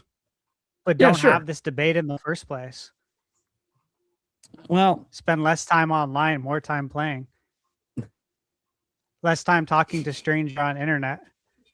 And it's not that easy when my life depends. Impolite. My life depends on the conversations. Well, yeah, but not debating with people about stupid shit. Actually, the debate leads to the entertainment on my live streams, which lead to me making more money. So actually, it does. Well, like on Twitter, debating with people. Oh yeah, on Twitter, yeah. No, the only thing I on see Twitter, it. Yeah, the only thing on my Twitter feed all the time. I only go back and forth with people when they're just factually wrong, and I'm just laughing the whole time. It's just entertaining. It's taking me a few seconds. It's Most nothing. of the but world's factually wrong, though. You spend a lot of time doing that. Yeah, I know, but it's entertaining to me. I will admit, I get a smile out of it. But and technically, I guess I make money on X now. Guys, I went from 20 to 70 a month. I can almost buy a game. Just need enough for taxes. Anyway, I gotta pay taxes on it, so I still can't buy a game off it. But whatever. Twitter's a weird place. You can waste a lot of time there doing a lot of stupid shit. That's true of any social media platform, though. I stay interactive on there. You guys know I like to interact with the community. I think it brings us closer together. I just want to say one last thing for that question for this question. Yeah. Take a game like Tears of the Kingdom that's designed around the ultimate creativity of the player, and just imagine some of the achievements that team could have come up with that don't have defined solutions to achieve them. I haven't messed with the Switch 2 update much, but didn't they add achievements through the app? Yes. Yeah, and I'm not sure like the degree of that, but like I'm thinking at like built-in like Switch 2 achievements. Yeah, I know. Some of the creative stuff, like My launch number a- one complaint you is know, that the achievements are on the app and not on the Switch. Yeah. Launch a Korok with a carrot, 3,000 feet from Look, Elden Mountain. All I need is the big dong With achievement, shorts and I'll on. go for that. Don't ask me what that achievement's for. Don't ask me. That's Nintendo. But oh my, here we go, Eric. Eric, you guys can't even hear what he says. He's commenting off camera. Demonic Brawler, I appreciate Nintendo continuing to improve on features on Switch 2. I hope handheld boost helps with system sales. But I play in dock mode only. Yeah, for dock mode, that update doesn't matter much. Game chat still might matter. If you like putting notes on your friends, which sometimes I do, like because some of the people on my friends list, guys, and some of you guys know this, are just members on my channel because it's one of the perks you get. Even though technically I can't friend everyone, thankfully not everyone friends me, so it's not a problem. But sometimes I have to put notes because like their username on Switch 2 does not match their username they use on my channel, so I don't know who the hell it is. So the notes feature actually kind of helps for that. I did that for one person. Thank you, by the way, to people like Tall Show, where your username's like just the same across the board, so I don't have to worry about it. But not everyone does that, and I get it. I got different, like when I play World of Warcraft, my username's usually Airall, and I don't use that anywhere else. It's the only place I use it. So I get it. Like Lancelot, I think is my Lancelot 203 or 205 or whatever. That's my username on Steam. Don't use that anywhere else. So I get it. Sometimes you can't even get your username. Although I think on Switch it's different because you can use any username you want because it's all friend codes. But people like to use different ones than they use on Discord and everywhere else it happens. H-Mom, is Resident Evil season? Oh, it's Resident Evil season. Yes. Professor Noctis could totally pull off a sick Wesker cosplay. Also, you guys think RE9 will make it to the GOTY final? First off, what's your thoughts on the Wesker cosplay? Weirdly enough, this is not the first time somebody's told me to cosplay as Wesker. But class is in session, maybe. I'll walk into class dressed like Wesker. They're gonna be like, first of all, who are you? Second of all, I don't even know. If anyone does recognize you, be like, bonus points today. A for participation today. Extra credit. Extra That's credit. Nice. Also, it says, do you think Resident Evil 9 will make it into the GOTY finals? So basically, will it be nominated for a GOTY at Jeff Keighley's Awards? Everyone's nodding their head. For the audio people, everyone seems to be saying yes. Yes, and DLC will be coming. Yeah. I find it an interesting conversation. I think it will because it's the highest rated one since what, 4? Mm-hmm. I believe. Because that was like a 94, I think, or a 95, and this one's 89. And some people think it's better than 4. There's always going to be debates back and forth. There was less reviews back then. I think that it probably will, but it brings up an interesting counter question. You guys think Pocopia will be nominated for GOTY? It's the same rating. Absolutely, I do. Okay. I mean, it should, but if Resident Evil is. Why wouldn't Pocopia be nominated? I'll say this: last year, Trails in the Sky first chapter has a 90 score, and it wasn't nominated. Not only was it not nominated for Game of the Year, it was also wasn't nominated for Best RPG. It's bullshit, and it was higher than half. Yeah, it was bullshit. Higher rated than half the games there. It was total, dude. Everyone knew that was bullshit. It's an RPG fan. Another one that missed out, and obviously one fan favorite. I've talked about this a lot. 3 Houses, Fire Emblem 3 Houses. So while I do think it should be there, and it probably will, I wouldn't be surprised if it didn't. Like I wouldn't be like, what the heck? Why is that not there? I could just see it not being there. If it goes on and sells like 10 million this year and is outselling Resident Evil, I'd be like, what are we doing? You're ignoring even a popular game now. See, popular. It's not even just high rated. It's popular. But obviously, guys, this depends on what else happens. Obviously, Crimson Desert is not going to be nominated. Everyone assumes GTA 6 is probably going to run away with it if it actually releases this year. And it's just like what else is coming out this year that could end up. Well, I think that's the thing. Like everybody, all the devs are kind of concerned about GTA 6 eating their lunch, right? And so I think that there's been a lot of repositioning of game releases this year, and Pocopia has kind of slipped in. Nobody expected it to be this big, or this good. I'm unlike whoever said it earlier. I'm not cozy curious. I'm pretty anti-cozy, and it's won me over. I'm not even a Pokemon fan, and like I love this game. Everyone's like this. It makes Listen, me want to buy the game. Just if I can get people to start saying, we've got one, it's the first person I've heard say it, because I've been using this term for 2 weeks now. If I could get people to start using the term cozy curious on their podcasts, I will die a happy man. I'll do it. That's I'll tell you this right now. Yeah, use it in your classroom. I will. If I Who ever here today is cozy curious, my friends. it's a double cave. One, because it's a game I just know I'm not gonna like, and then two, I'm on a game buying freeze. And if I somehow cave and buy Pocopia and enjoy even a minute 10 minutes with the game, have even 10 minutes of fun, I will use the term cozy curious on the show. Nate, I'm skeptical of this title for you, and it's only for three reasons. One, The reasons I don't like the game.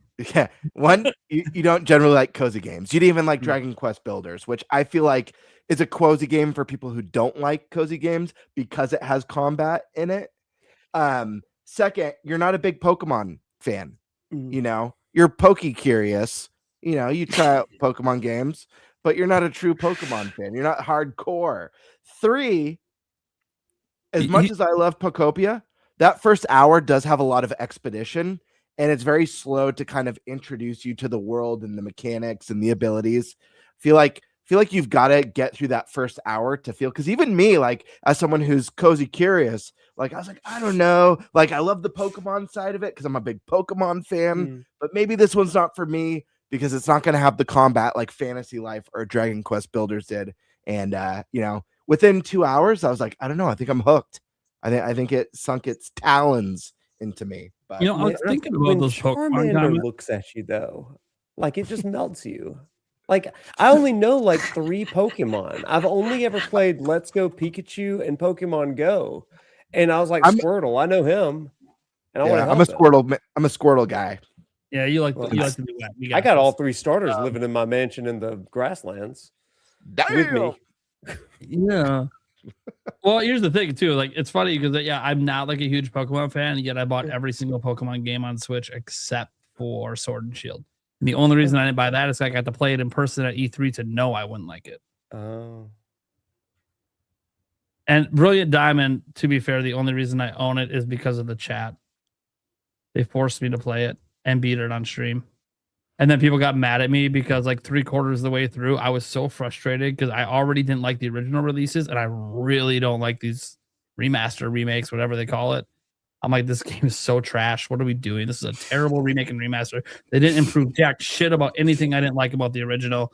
This is just bad. Dude, one person got so like, man, he really hates this. We got to make this easy. He came and traded me a bunch of level 100s to just smash my way through the end of it. And people in the chat were like, this is cheating. I'm like, is it not part of the game? Can you not trade with friends? Sorry, but I am not going to. Yeah, I'm not going to be mad about it. I'm just going to do my thing. But no, yeah, I don't know if I'm going to like it or not. Speaking, Resident Evil 9 is probably going to get nominated. I think we're all kind of in agreement on that. Yeah. But we'll see what only we feel. the version with DLSS. It'd be interesting to revisit this in October, before they get announced, and just see because we'll have a grander landscape of all the games that came out besides GTA at that point that will probably be nominated. This is my one of my big problems with GTA this year. I feel like in a way GTA is kind of ruining 2026 a little bit. And I'm not saying that because I said earlier as one of my hot takes is that Grand Theft Auto is overrated. I'm saying that because everyone is like, the alarm has been sounded. We have so many games now that are 2026, but no concrete release date. And everyone's waiting on the sidelines to see when Grand Theft Auto drops. And it's affecting how I think, even with Fantasy Critic. We might talk about that later. But yeah, I I feel like everyone is at the mercy of Grand Theft Auto right now. Maybe not necessarily like Nintendo first party, like big stuff like Mario or Pokemon or anything like that. But the majority of the industry is kind of like on the sidelines. Like, do we give a release date? Like, do we not? When's Grand Theft Auto coming? Is that going to get delayed? So, I don't know. Pokemon fan loves the popcorn bucket. Want to hold it up again? I'll put you full screen quick. Absolutely. We got the beautiful precious. Littlefoot from Land Before Time. He's nice and textured. Opens here. Let me see. Yeah, that's where the popcorn goes. Oh, look at that. You see, it goes all the way back to the ass. But I don't want to put popcorn in it. Is that dumb? Is that lame of me? I just want to put it on one of my shelves over here as a nice collectible. I want to put popcorn in it unless they're forced to at the theater. The thought of like, Mints, I like that better. Yeah, I like that better. pre-bagged ones, you know, so Actually. then you don't I just dirty don't it. want to get it like. Guests will love it. I don't want to get it buttery. That's the thing. You know what I mean? Yeah. That's Yeah, Yeah, it how looks do like you it'd be wash difficult it? to fully Yeah. wash out. Yeah, that's what egg- concerns me. The egg butter part in there. will be easy- The egg part will be easy to wash, but all the ridges and stuff on the back part of Yoshi, yeah, it'd be a pain in the ass. I still say you should drill a hole in the backside and put raisinets in it. When you shake it around, it looks like it. Damn it, Eric. By the way, if I can't get mine until actually at the theater, they're probably gonna put the popcorn in it, and I'll just be like, whatever. Yeah, right. I'll hose it out. It'll be fine. Right. I do feel like the Luma buckets are going to be a lot easier to get. They're cute. They're not as detailed as the Yoshi, you know? Mm. Oh, light up. Luma itself is not as detailed as Yoshi. Yeah. I believe there was 4 Lumas. There was like a blue, red, green, and yellow. Don't do this to me. Well, it's It's gonna true. be $50 a pop. I'm gonna spend. There's no way the Lumas are 50. I guarantee those ones are probably $30. Dude, this And game they have a is all the my Lumas. worst case scenario. They have a tin too. That's like the Mario Galaxy movie poster. As By the well. way, guys, There's I would be options. considering buying this Mario stuff if it wasn't for the fact that if I don't get it, it's gonna be stupidly expensive to buy it on eBay. So no game buying freeze, but games will be available later. I can buy them later. I can't buy this later for MSRP. That's true. Yeah, it's terrifying. I spoke to Stash on the phone. You know, I gave him a call right after I got it to, just give some tips because he was curious about where I got it and stuff. And he mentioned the Zelda popcorn bucket.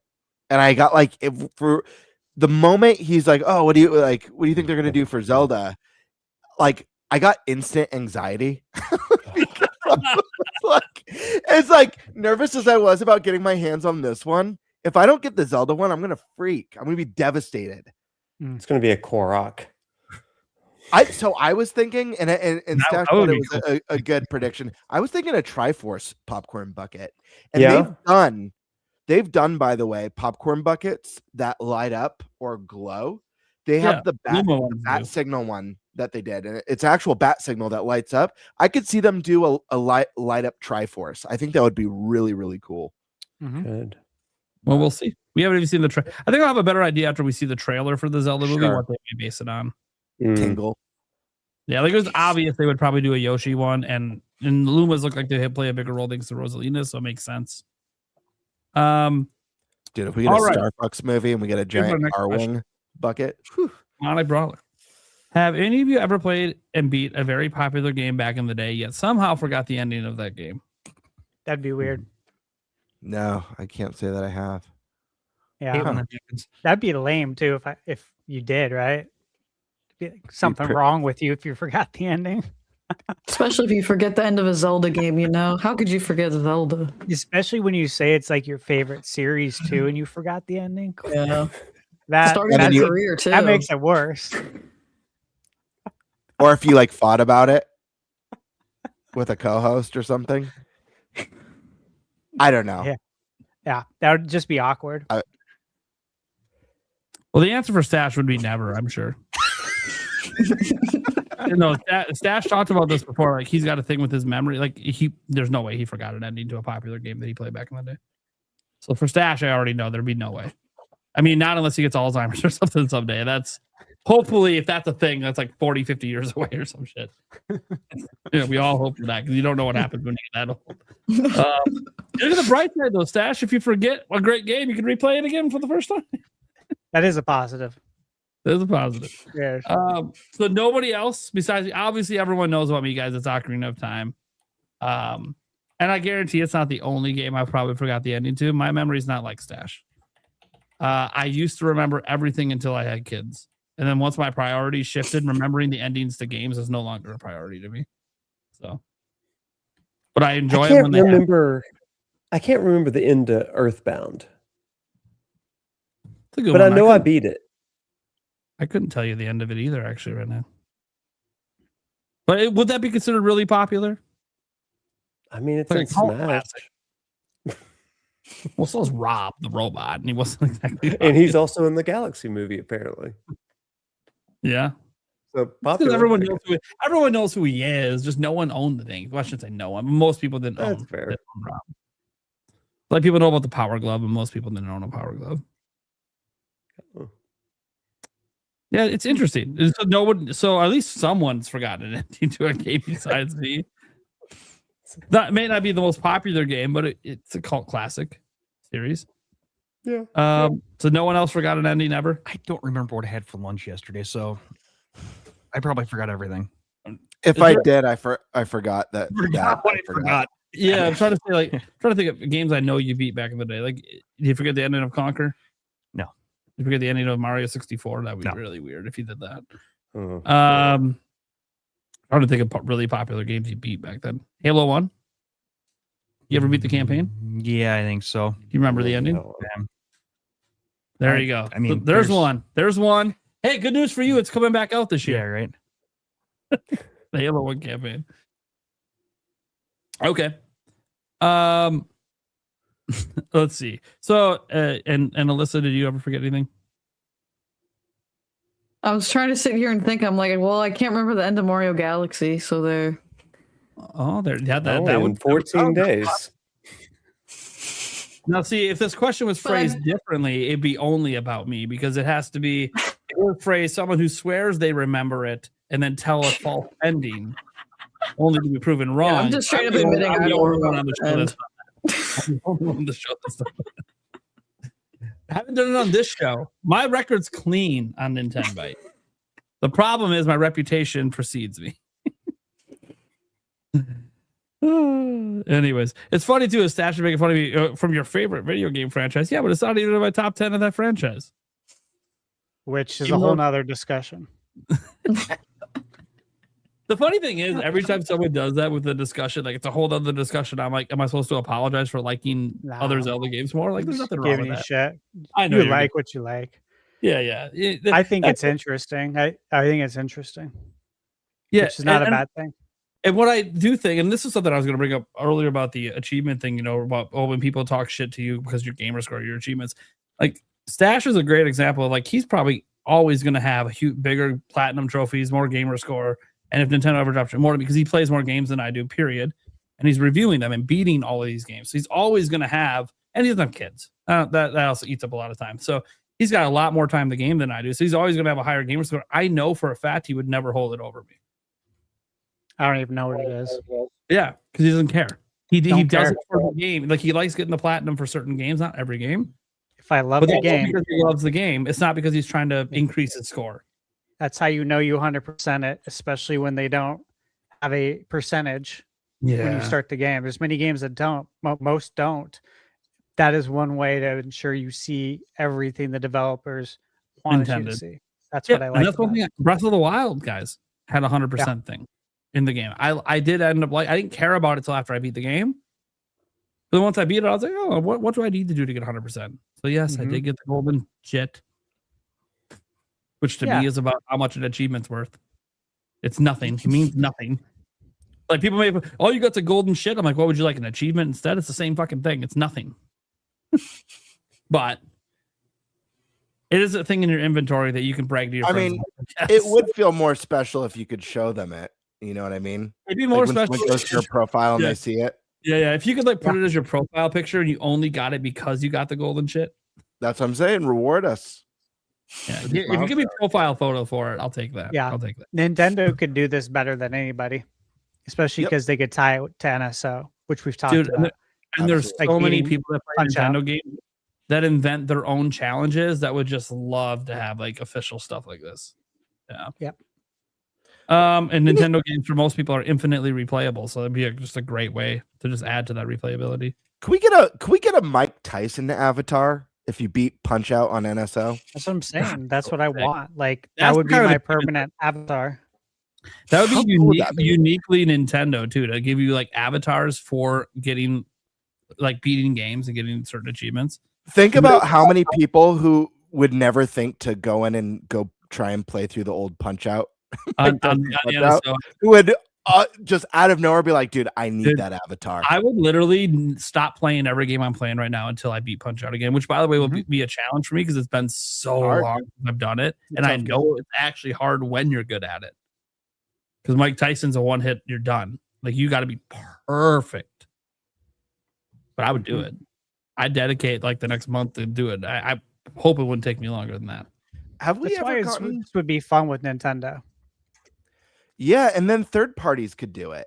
You know, we don't really get third party avatars. That'd be a really cool thing to get with third party. I mean, if you could have Cloud or Sephiroth or Yeah. you know, if FF15 comes, Noctis, you know, avatar on your Switch too, like that's really cool.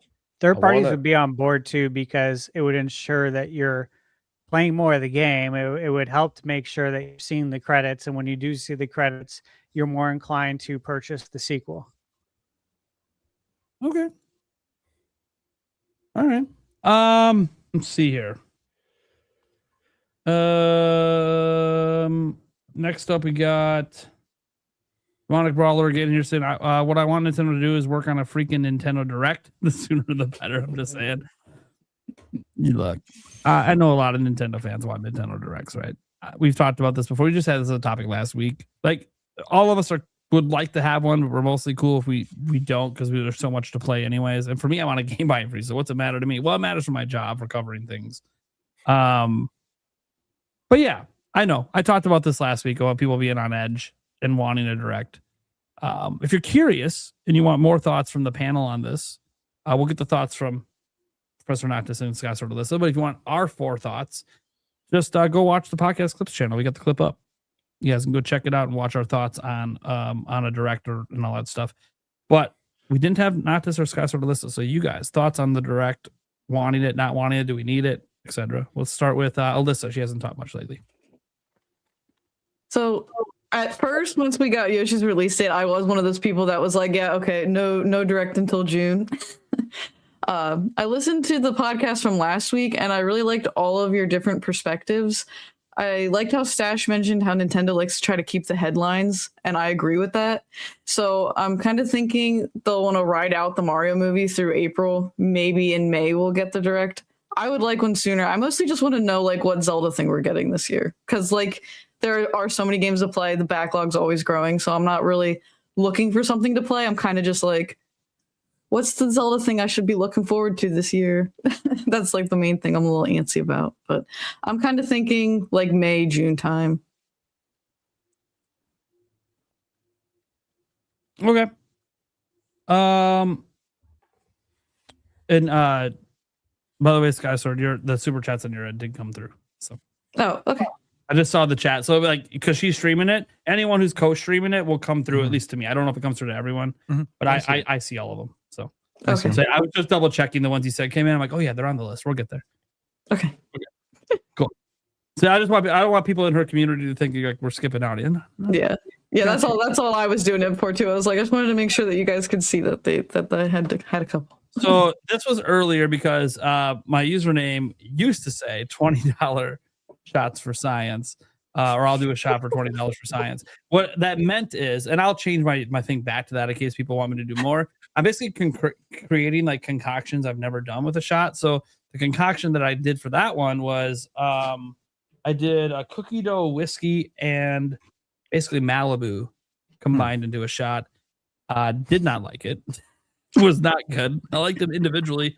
They did not go well together. So the next one, I got other alcohols and other things to mix in. So I mean, we'll see if things get a little nuts with that. But that's what he was talking about. I think I can be done with the creamy farts. Stoked to game.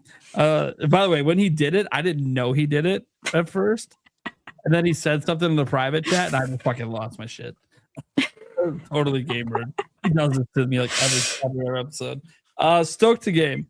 Said, I wish Nintendo would make more of their game soundtracks on vinyl available to buy. Like, bro, the Mario Odyssey soundtrack on a vinyl record, I wish. I love that.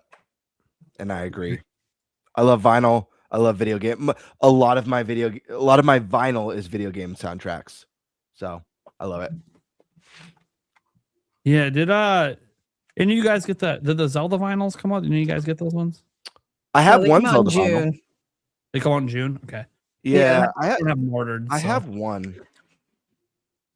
Oh, I couldn't afford them at the time, but I know I want them.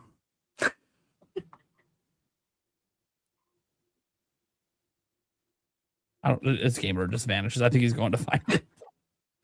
Okay, well, we can come back to that when Gamer gets back to show off the one that he claims he has. Winterman says, how about an option to play Virtual Boy in TV mode? Yes. Yes. It can already be done via emulation. Nintendo literally did it to advertise the damn Virtual Boy. So they did it themselves. Yes. Oh, here it is. Let's full screen that. Oh, there it is. Oh, is that a Zelda and Chill one? Like a Game Chops vinyl? You're muted. Oh, he's muted. Yeah, he muted himself. I'll unmute him. I got you. It's all music from Ocarina of Time, fully Oh, okay. orchestrated. Yeah, It's as I a said, full- I recognize that plays, and it has really beautiful. I love this stuff. So the first disc is like Kokiri Forest. Ooh. It's got Did they put any all art the on great the vinyl itself? No, but it's like this one's a beautiful like Oh, they green like and white. Yep. And then the other one is the Elden area with like Death Mountain, and the soundtrack is, I forget the name of this vinyl. It was on it's from I Am 8-Bit. I forget what it's called. You could find it on their website though. But it's beautiful, and in fact, I did an unboxing of it when I got it, and I played part of the opening track on it. That's just like stunning for Zelda fans. So if you guys have vinyl players or ever hope to like in the future to get one, I Am 8-Bit does amazing video game vinyls. They do restocks usually for people who like moist cream, but I'll kill you, Prime. I just noticed that. There we go. We're showing vinyls. Oh, That one is So epic. beautiful. vinyl. Look at that. Ooh. Yeah, it's the whole like collection thing. I don't want to take them all out because we'll be here for like 10 minutes, but I'll just take like one else. Yeah, did they do anything cool on the disc? They They're don't always. double-sided. They're double-sided. They're all different colors, but like yeah, this one's like all marbled. Okay, sure, yeah. They went like the marble style. Cool. Yeah, with like white, ivory, gray, blue, I green. don't want to get into vinyls, but I'm scared to add another thing to collect. Yeah, I got a- bought these and didn't yeah. have a vinyl player. I was like, I guess I'm gonna get one now. Nintendo to make their music just available to buy in the US would be nice in general, even just digital. Like they're so bad about offering ways to get their music officially. Just put it on Yeah. Nintendo Music, and they can't even do that. Nintendo Music is a really nice thing, but it's like, yeah, but sometimes I want to buy the thing, not be relying on a sub to access it. I did it out of necessity because I just wanted to listen to Nintendo Music. But then they don't even have Mario Kart World up there, and that feels like a travesty. Weird, yeah. They have other Switch 2 stuff, but not Mario Kart World. It's so And weird. only 6 It is tracks from weird. Bonanza. It's like, come on. I want to show one more, not to keep this going, but this is one that I especially love. This is the Final Fantasy VII Remake vinyl. It came out when the game initially came out, and it's really cool because the case opens up. It's the Cloud Buster sword. That's And it. it's a 4-disc vinyl. Broken. No, I have an extra piece of paper in there. I have an Don't extra. scare me like that. More random construction paper. It's It's fine. like it's the Buster Sword blade, and it's a 4-disc vinyl of all the music from Final Fantasy VII Remake, and it is glorious. I mean, the music in the game is just so iconic. But the thing is with vinyl is like, as someone like for the game side, the thing that's so cool about collecting these is that obviously there's so much nostalgia packed into the music of the games that whether we grew up with or they're modern games that just had a huge impact on us. But also getting to see, like, this one's cool, it's the Buster Sword, but some of the other ones I have a Banjo-Kazooie one that I love. That was all the music's Grant Kirkhope. He reimagined the first album. Wow. The album from the first game. But the artwork, having like the big artwork and stuff is just, it's just, I don't know. I love it. Perfect time to drop this one. Keep up the good work, Gamebird Classic. Oh yeah. Cheers. Thank you. I think you're just talking about Game Boy Color, Yeah, That's probably. possible. to be clear. Probably. I have no idea, to be honest. Yeah. It's just a GBC. We happen to have a co-host. That's all the initials. It's like, keep up the good work. Well, Game Boy Color. they're both doing a great job. If your Game Boy Color is still working, it's doing a great job. Jesus. And Game Bird obviously is. He got an Emmy, so I did. Well, now it's an Emmy. that's what I said. All right. They're called the YouTube Emmys. I don't. All right. I'm moving on. But I not also got the Nintenbyte Best Banana of the Year award. Yeah, Hell yeah. he's That's just a real stacking award. awards. actually got that one. He got the other one too. Look, I would be so proud if anyone on this show gets nominated for the actual like internet ones they do for creators. But none of us are even close. The show is not even close to even being considered. Right? We're so small compared to the people that they put in those awards. Tell that to this beautiful banana trophy. Yeah, that was a podcast award for our podcast, our own betting special. I bought the damn thing. I know what it was for. It was presented, I guess, by me. Not just on itself. I just can't. That's true. For the culture. That was to get a 69 on my side. That's why I drank the beer earlier. It says top 3 non-Nintendo franchises. So let's start there. Something in here for Professor not to tell us somebody's challenging Alabama over here. SEC, it is what it is. Rivalries. So top 3 non-Nintendo franchises. I'll hide this here while we answer this. Let's go to Stash. What's your top 3 non-Nintendo? I know you've played a lot of shit and you hate these top lists, but hey, just grab 3 that just pops to your mind right away. Final Fantasy. There you go. Obvious. Dragon Quest. So both Square Enix. Guys, there's so many guys. You could go. I mean, some of them have died out though. That's the problem. But now they're being resurrected for the 40th anniversary, like Castlevania. You know what I'm saying? There's just so many. God of War. But how many have we had in the last 10 years? Right? Yeah, a lot. Yeah. I knew you would be the hardest one because you don't like this, but also it is kind of cool to shout out stuff. It is. You could shout out a billion of them. Like, it's so hard to narrow to 3. There's so many I love, yeah. But like Uncharted. Love it. What are they doing with it? Is it done? Is it done? I think it might be done. I don't know.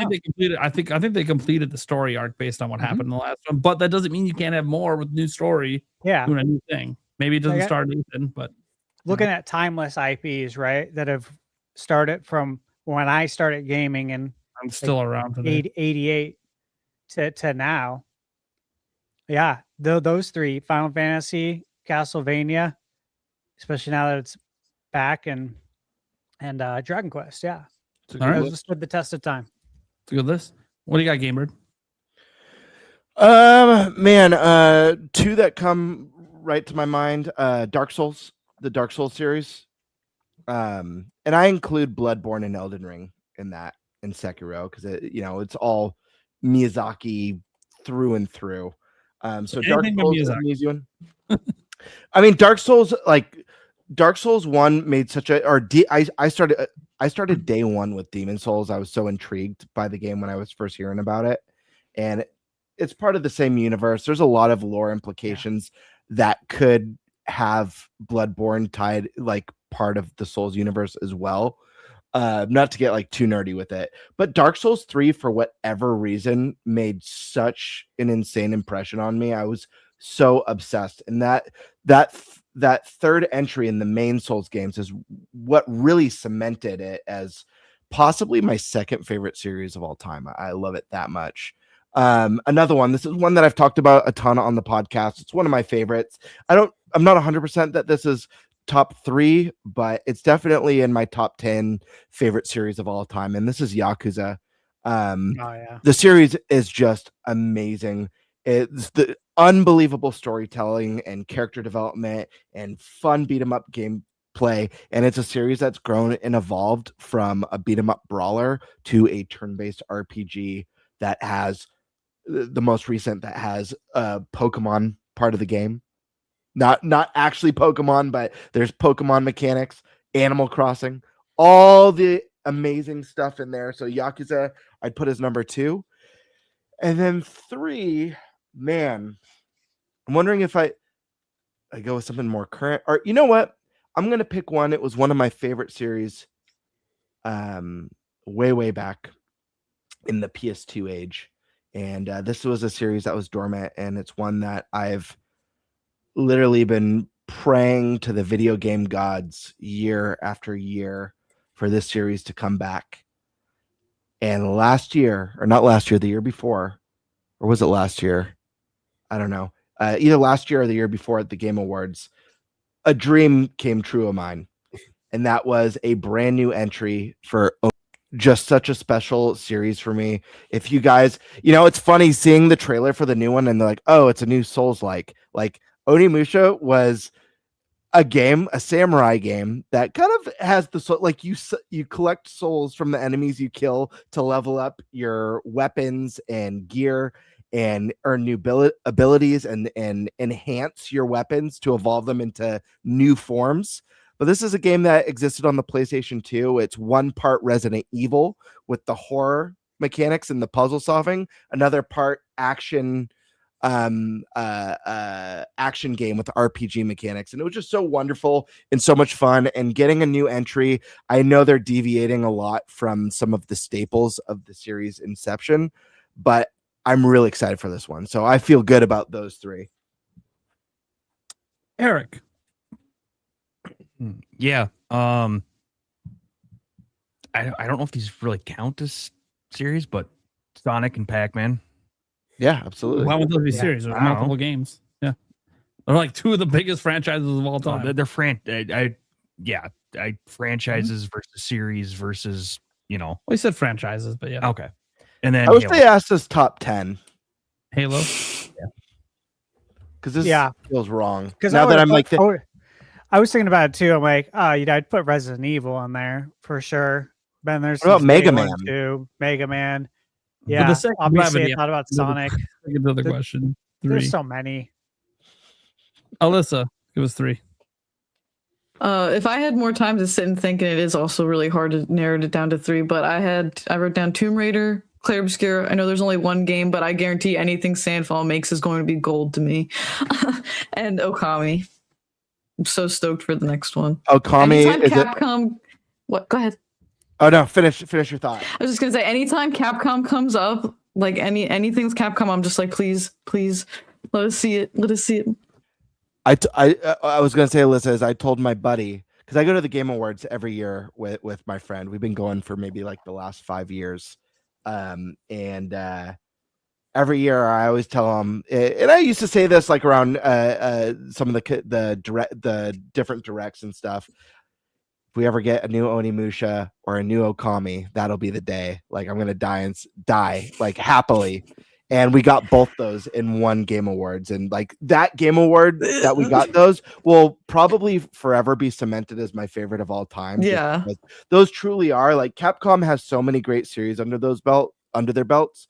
But those two games, and I'm even leaving out Beautiful Joe. That's another amazing series from the GameCube days that was just so special. But Okami and Onimusha are such a huge part of just, I don't know, my gaming life. And Okami, in my opinion, is honestly the best Zelda-like to this day.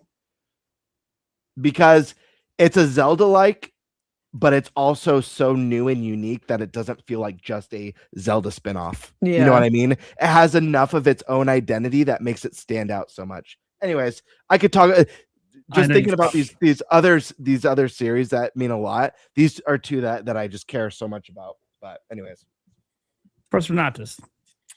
Yeah, I mean, obviously Final Fantasy for me. That one, ups and downs. Even the worst Final Fantasy is a good day for me. So that one, I would have to go with Uncharted. I get hyped anytime an Uncharted comes out. So like from the first one all the way to the fourth, I just love them. So that is the thing that if there was an announcement, I would pop the most for. And then finally, Halo. Gosh, I love Halo. Mm-hmm. Those are even Infinite. I love them. Okay. For me, guys, it's Age of Empires. Ooh, I like that. Warcraft. The RTSs and the MMO. All one franchise. How's that new expansion, by the way?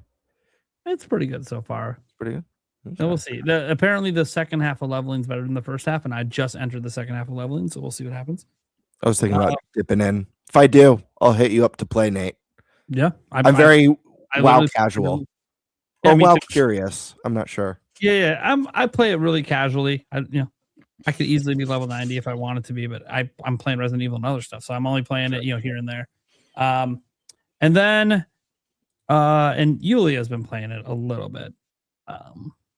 She wants to level all the way up though and not use her free character boost. So I'm like, all right, that's fine. You've never played, so that makes sense. Good luck. There's a lot to experience. Like, have her play WoW Classic. Yeah. No, she will quit that in a day. Dude, I'll never forget. I know you have another series to mention, but I have to say this story before I lose it, Nate. I'll never forget when WoW was a brand new thing and jumping into that world and playing with my friends. I forget the name of the dungeon. It's an early level dungeon in the Barrens called like RFD or RFK, Razorfen Crawl or Razorfen Downs. But anyways, I was a mage at the time. That was the very first character I ever rolled in WoW. And I'll never forget, we wiped in this dungeon. And one of the randos in the group with my friends rage quit. But the last thing they wrote was, "This mage can't tank for shit," and rage quit. I'm like, I'm a mage. What are you talking about? And for anyone who doesn't play MMOs or probably don't know what I'm talking about, but if you understand, it was pretty funny. I was like baffled. There was like one thing back in the old school, like when you were an ice mage, you could summon like one thing that could tank for a very little bit, though. Right. It's a very but you don't tank a dungeon as a mage. You're not tanking a dungeon with that. That's a temporary hold it till the real tank takes over kind of thing. And I think they were a paladin too. That's the funny part. Would put a tank. They can tank better than you could. Like, even bro, with the fighting spec, they could totally tank better than you. Anyway, wearing full plate armor, get mad at the cloth guy. Who the best he could do is kite him around, and then you'll be pissed because he's moving too much. Yeah, blinking. Blinking everywhere. I love mage. It's my second character I play as a mage, so I love it. Okay. My third franchise. Obviously, guys, I went 2 on PC. I told you guys, but I've been PC gaming a long time. Missed those Chosen Wars back in the day, an MSN Gaming Zone. Great with the OG Age of Empires. I'm still playing Age of Empires all the way up to 4. There might be a 5th in development. The other franchise is The Witcher. which is ironic because I technically started playing it on PC because I don't even know if the first game ever came off of PC, but I've been playing it game 1. And then Witcher 2 had some drastic changes that people liked a lot more than the first game because the first game controlled very different. I would say the first game, it's not exactly like this, but it was a little bit more like Dragon Quest Origins, except just with one character and how it played. And some people were really turned off by that because that kind of gameplay people like when it's an Origins kind of game where you have multiple characters you're managing. But in this case, you're just managing one. It's not even a perfect way to describe it. A lot of people that love Witcher have never played the first one. Because it's very different. And even at the time it came out, there weren't a lot of games like it. There are more games like it now, but and then Witcher 2, obviously started that transition into what it is now, with Witcher 3 completing the transition. Obviously being the biggest and most popular and one of the best DLCs ever. And I love the Witcher series. I'm super stoked for Witcher 4. I know it's going to be a little different because obviously we're not Geralt, but he's in the game. So he still exists in the world, which is good because he still exists in the world at the end of 3.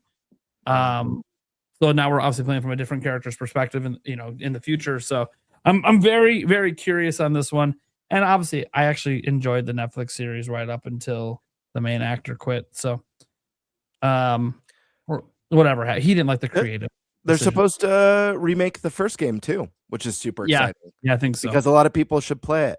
And Geralt was hideous in the first game, so there's a lot of amazing story in that first game people don't even know about because they didn't play it. And I guess I know it's a book series, right? And the funny thing is, I've never read the book series. I probably should pick it up just because of how much I love the whole lore and I love everything about it. And I know the guys, the Netflix show really veered away from some of the stuff, but which is the entire reason that Henry Cavill left because he's like, he loves the source material.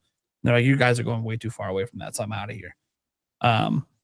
But I like everything Witcher, just like I like everything Game of Thrones, but like there isn't really a Game of Thrones video game I necessarily enjoy. So, yeah. So that's mine. Now to get to the second part of this, Professor Noctis seems like a chill guy, but he dropped a retweet earlier. So respectfully, Tigerbait. He dropped a Roll Tide. A Roll Tide earlier. That's right. So respectfully, sorry. RT to be on the internet's always retweet. But I'd Roll Tide if you're an SEC person. So respectfully, Tigerbait and Coke's Tigers. I don't even know if I said that correctly. I'm not an SEC. No, it's guy. go because they spell dumb in LSU. So it's just the way it is. Sorry. Thanks for preparing Saban for us. The Big Ten between our teams too. So we had a wonderful era of Nick Saban after he kind of learned how to play football at LSU. After he learned how to play. Oh, Nick Saban, man. I mean, look, he's one of coaching, so lots of love for our LSU Tigers. We're all in, pain now in the SEC in the years of NIL. So Demonic Brawler. I think instead of handheld boosts for Switch 2 games, they should just update the dock to allow VRR to work on supported TVs. Okay, look, we all want VRR, right? Like, I don't think any of us don't want it. Even though a lot of TVs don't support it, there are some that do, and most monitors support it. We all want it. And there's a lot of modern TVs that are starting to support it too, because it's a pretty common feature on all game consoles. But man, I don't think it needs to be an either or. It should just be both. And it sucks because Nintendo originally advertised Switch 2 as having VRR in docked mode. So to me, I think it's like they are probably working on it. And whatever the issue is, and we've talked about whether it has to do with the version of HDMI they're using, which technically can still support VRR. So, but like there's caveats with that. And if they can find a workaround for it, like we don't really know what the true reason is because Nintendo has never answered the question about it. But yeah, obviously we want VRR and docked mode. I don't think there's any debate on that, is there? Like, does somebody not want it? Yeah, say crickets. Who doesn't want games to be better when you play them when the frame rates are dropping all over the place? Who doesn't want that? It's just a good tech. Karkun says if dev builds games with DLSS 5, how'd it look without it? Most people would probably play without it because not everyone has an NVIDIA GPU. And consoles don't, besides Nintendo. I mean, it looked like how they look now, I would assume, right? Like, we already know games right now don't use it. So I want it to just be the way it looks now. I mean, I guess I don't know for PS6 and beyond, you know. It's a question I have for you guys. Do you guys think we've kind of hit not the uncanny valley, but just the point where graphics really aren't that big a deal anymore? Like we're at a point where it's just good. And no matter what happens in the future, it's like not going to be like a jump over anything we have today that's significant. Yeah, I think we hit that last gen. Yep, me too. PlayStation 4, we hit it. No, we're already trending there for a long time. Yeah, that's why like everyone gets so worked up about like power and graphics, and it's like the most. Yeah. It's the most pointless thing to debate with video games because it matters less than any other aspect of gaming. Yeah, Like- this 10x zoom on their face bullshit. Bro, I don't care. I hate that shit so much. I don't care. I have to zoom how I in play the because game. my hair's a little frayed here. I'm like, dude, do you play the game that way too? Yeah, I don't play the game with a magnifying glass. What the hell's wrong with you? Why are people I mean, watching unless this? you need trifocals because you can't see. Yeah, these are some of the things that I'm mystified by. I never understood the zoom in. Like, I get it if you're like Digital Foundry and it's your job and you're doing tech comparisons. I get. That's different. They're not trying to judge the game if it's good or not. They're trying to tell you from a tech perspective what the differences are. There's That's people fine. showing up to dinner. But- You got to feed them. You know, that's the thing is People want it, so I they get want it. But what I But don't why they want it, understand- I don't get. Yeah. Well, if you're a multi-platform owner, I get it from a small perspective of just wanting the best version. Fine, but Sure, but you should outside of that, I mean, I will say this. I say this that who zooms in like that, and I know like Stash uses a projector. I don't know. Maybe one of those people that has a 119-inch TV, and you can actually tell because it is just that big for you because that's how fucking big your screen is. Okay, I guess. But that's not a majority of consumers. And let's just be honest. The people shit talking on it, they aren't that person. We know that. Just put it this way. If PlayStation 6, if the visual performance in PlayStation 6 is barely noticeable compared to PlayStation 5, I wouldn't be fazed by that at all. Like it would not affect it would have zero effect on my excitement or hype for the console or whether or not I want to purchase it or not. Sure. There's And so much go ahead. No, go on. I was just gonna say, like, I talk about stuff, when we're talking about this AI stuff and how it affects, in that video, what we saw, like me talking about like using AI to make NPCs smarter and more immersed in your actions and what's happening in the story in the world. To me, that's so much more exciting than, I can see Mario's pores now. Because after the mysticism of that reveal of seeing Mario's nose hairs for the first time in a Mario game, after the 5-minute mysticism of that, when I'm 20 hours into the game, I'm not thinking about his nose hairs at all. No. I actually forgot about that. Oh yeah, he's got nose hairs in this. Till now. Yeah. So it's like a mustache. What? I think like graphics are really cool for the sake of like a tech demo purpose, but in the age where like we've reached the point that we've reached, games look amazing. Like who has an issue with the way PlayStation 5 games look, or PC games look? They look phenomenal. Why do we need better? The only thing I want, and I'm tired and so tired of companies just being like, oh, we just need more powerful hardware. Dude, we've been through this over and over again. Start prioritizing game performance over your visuals, please. 100%. I'm so tired of chasing the high end and then it's all 30 FPS with drops. Or prioritizing releasing finished games instead of. Well, I mean, that's a whole other. That's right? a whole. Or games that work. Like these are all things that are really important that I think a lot of companies have lost sight of. A lot of this the hot shots at the chase triple for A visual. keep releasing broken shit. I'm just saying, like, really think about what's important in a game, and it's so weird to me that the hill that so many people like to die on, especially when it comes to art, like lame console warring arguments about why Nintendo consoles suck. 90% from what I see comes down to, and I'm leaving out the key card stuff. I'm just talking about like over the last few generations combined. Like so much of it is like what has better graphics.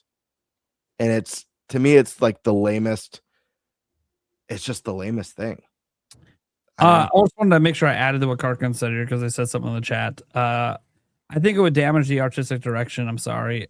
Well, we talked about this earlier when we talked about DLSS 5, and Stash made a really good point on this. We haven't actually seen game devs use it yet. Like, we don't actually know how they would use it and if it would affect, like, what we saw from NVIDIA. I think most people universally agreed. Outside of, I know there's some people in the chat that loved it, but a majority of the internet clearly did not like it. And you could see it. I don't need to see the true like to dislike ratio. I know people have those apps and, oh, look at the dislikes. Those apps are inaccurate. But when you got like 1.5 million views on NVIDIA and only like 10,000 likes, yeah, okay, there's a lot of dislikes. There's 1.5 million views with only 10,000 likes. There's a lot of dislikes. Digital Foundry, nearly 1 million views. Look at your number of likes. Okay, that doesn't make sense when you look at your prior videos. That means you have a shit ton of dislikes. And they even issued a public thing and they said they got death threats and stuff. So they were getting tons of backlash because they thought it was a good thing. So yes, the general internet sentiment is what NVIDIA showed off. That's not what we want to happen to games. But NVIDIA did that to show off the tech. They didn't actually have the developers of those games use it. So my only counter to that, because I do fully understand that, my only counter to that is, regardless of the fact that this wasn't in the devs' hands, listen, if the devs got their way more than half the time, I'm sure a lot of games that have come out in the past or that are going to be coming out would be a lot better or refined or polished than they are. The fact of the matter is there's a lot of suits that make decisions. Look at the state of Cyberpunk when that launched, and all the devs knew they were releasing something that should not be out there yet. Look at the Redfall, like the discourse behind Redfall. Look at these amazing teams that make incredible single player games that are getting forced to develop games of service and being used as guinea pigs and then being dissolved when it fails, when their expertise is in narrative driven single player experiences. So my point is, like, I hear what they're saying and I do think there's truth to that, but I think it's all going to land on what a lot of suits prioritize. And that's just, unfortunately, that's just the nature of the business, and companies have to appease their shareholders. There's going to be awesome companies. There's a lot of things that I know Nintendo shareholders wanted them to go full mobile in the dark days of Wii U. And thank God Nintendo was like, screw you. We're a video game company and we're going to do what we love and we're proud. Sorry, Nate. I always when people slander any platform people play games on. I don't care. I'm just saying, like, shareholders would have loved for them to just abandon the console market and put all their incredible IP in the mobile gaming space. So, and indies, that's another amazing thing. Indie is an area of gaming where there's, so much unique creativity. Games have unique identities. They're trying new ideas, new art styles, new ways to tell a story. So there is a lot of hope in the industry, but I'm just saying a lot of this stuff, it's like, at the end of the day, whether or not the devs can do something really special or amazing with it, at the end of the day, won't fully matter with some of these huge companies when suits are kind of making the calls. You know what I mean? And don't be surprised if we start seeing like, oh, we can mitigate the risk by developing games of service using AI. And then we could really chase lightning in a bottle for the next 10 years. We could finally, hopefully, maybe create that Fortnite killer. So, Jorge, what would be your dream Nintendo related theme park other than what is already part of Super Nintendo World? This is just quick and easy for me. Zelda. Yeah. it's Zelda for me. Yeah. We're waiting to we see know where it's Zelda's going to be first before we go. Michaela and I, she's asked me when you going to go. I'm like, remember, we're waiting for Wait for Zelda. Zelda. Once it's I there, hit all three. we're But going. which one is gonna have Zelda first? Yeah. Yep. So if it's Especially Japan, for me, that's guys, where we're going. It's an expensive trip for me to go to any of them. I mean, even Japan, obviously, but it's expensive in general because I don't live anywhere near any of these parks. So whichever one gets out, it'll probably be Japan first. I think so. I'll have to decide at some point if I'm willing to go out to Japan to experience it first, because part of me, and this is just a weird thing for me, is when I'm experiencing something like this, I like to understand what people are saying that work there, and it's Japanese. And I understand they have people that speak English for tourists and stuff. I get that. But like it's not going to feel the same as being at like a park here where everything's built around English. So that's the only part that might make me go, maybe I'll wait for the first park to get it here. But I think it also just depends how long is that wait. Like if it's a 2-year gap, then it's like, okay, maybe at some point I do plan to just go to Japan, try to hit the Nintendo Museum, come back. But we'll see. And the Nintendo Museum is really hard to get into. You got to buy that stuff like way ahead of time. Okay. So I think, is everyone in agreement, Zelda? Let's go ahead. No, go ahead. Eric, go. I think a Star Fox section would be really cool. Sure. I don't know how they would do it, but I think it'd be cool.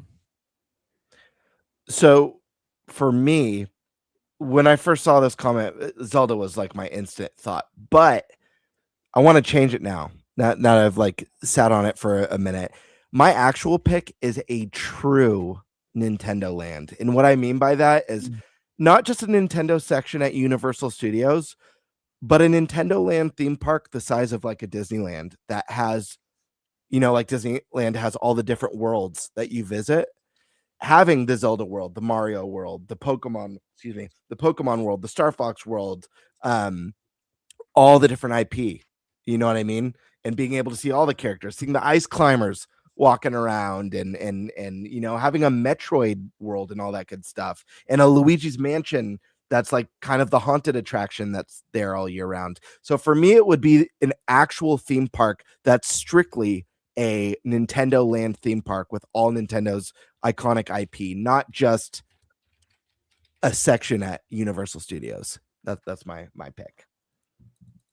Hey, real quick, Professor Noctis is going to be heading out. So if you want to, tell everyone where they can find you. Yeah. First of all, thanks for letting me be on tonight, inviting me to be on. This has been a blast. Great to get to know y'all and talk Nintendo and video games and Pokemon, of course. So thank you so much for that. You can find me over on YouTube and Twitch, Prof Noctis, as well as on X and social media, all that stuff. It's Prof Noctis everywhere. But if you like academics and video games, then yeah, come talk, or go to Alabama. That's a more expensive option. Sweet. Awesome, yeah, man. I want to check out your channel for sure. That's very interesting what you do. Appreciate cool. it. Well, it's nice to meet y'all, and I will see y'all around. Later, man. Awesome. Thank you, dude. Good night. Have a good one. Nice to meet you. Okay. Jex Reffi. I work as a software engineer for a game company that's AI focused. AI isn't going away, but it still has a ways to go. Claude writes all of my code, but I'm still responsible if something breaks. Mm-hmm. Yeah, that's the big thing, is like a lot of these companies where they are starting to use AI for coding, you still have to know your shit. Because when AI fucks up, you're the one that has to fix it. And if you don't know what you're doing.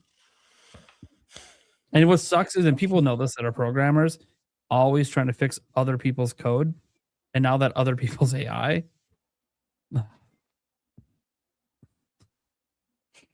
Mm-hmm.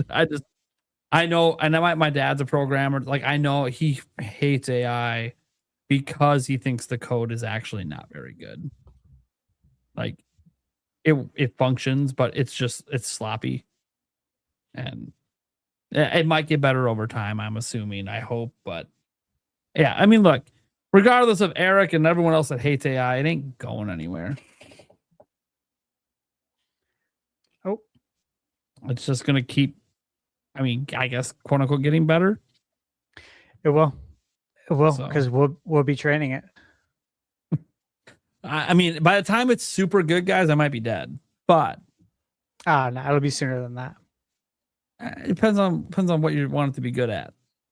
I train my replacement at work every day. Yeah, you do. I mean, you know you're on the way. You're the last person in your department. It's kind of like, okay, I mean, the writing's on the wall. This department's not going to be here. The moment they realize they don't need my interaction, because I just realized everything I do AI can do shit.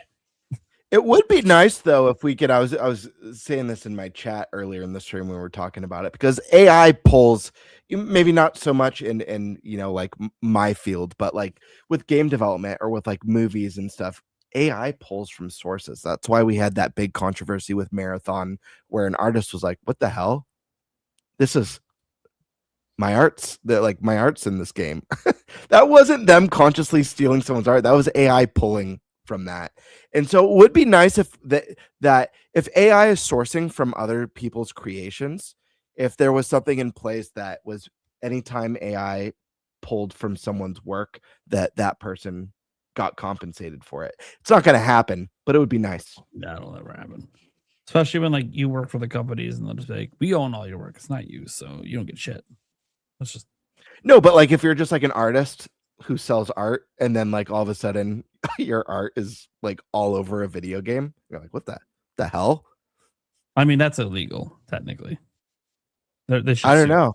They should sue. Is if it? that happens. It is. Who's responsible? Is Is it that supposed to pay for rights? if AI sourced it, who's responsible? Is it the dev? Is it the company? Is it the You'd sue all of the above. AI? You'd sue all of the above. You would just do a blanket lawsuit that covers all of it because somebody along the way stole your art. Sure. It actually would be. I'm surprised it hasn't happened yet, but that's because in the world of big business where there has been accusations of that, they've dealt with it privately, probably settlements or whatever. And you just wonder who's going to be the person to say, fuck your settlement. Let's go to court. Someone's going to do it someday that's got the money to do it because they're going to be like, fuck this. I'm tired of this shit, stealing our shit. And you just something's going to happen. Something's going to happen where AI makes a mistake with, if it's like a financial company that handles people's retirements or finances, that like AI makes a mistake. It's not an employee. It's not the company per se. And you have to wonder who's responsible for that if that happens. The company that's using the AI? Probably the company that's using the AI. And that company might sue the company who made it. But for the people who lost their money or whatever, they're going to sue the company that was managing their money. It's their responsibility. They didn't hire an AI. They hired your company. And your company fucked up. Yeah. Do you get doesn't priced matter. out of that lawsuit, though? You're responsible for the tools you were using with my money. Yeah. If I give Eric $1,000 and he loses it because he used some AI algorithm to stick my money in some fucking dead ass company that clearly was going to go under because Eric didn't bother to Google to see if they're even a real company. But AI Eric's said this is a great investment now on some fucking penny stock that's not going to exist in 2 months. I'm just using them as an example. It'd be like, yeah, I'd hold Eric responsible for losing my fucking money because he listened to something he shouldn't have listened to because he didn't bother to Google search. Now, Eric wouldn't do something like that. He fucking hates AI.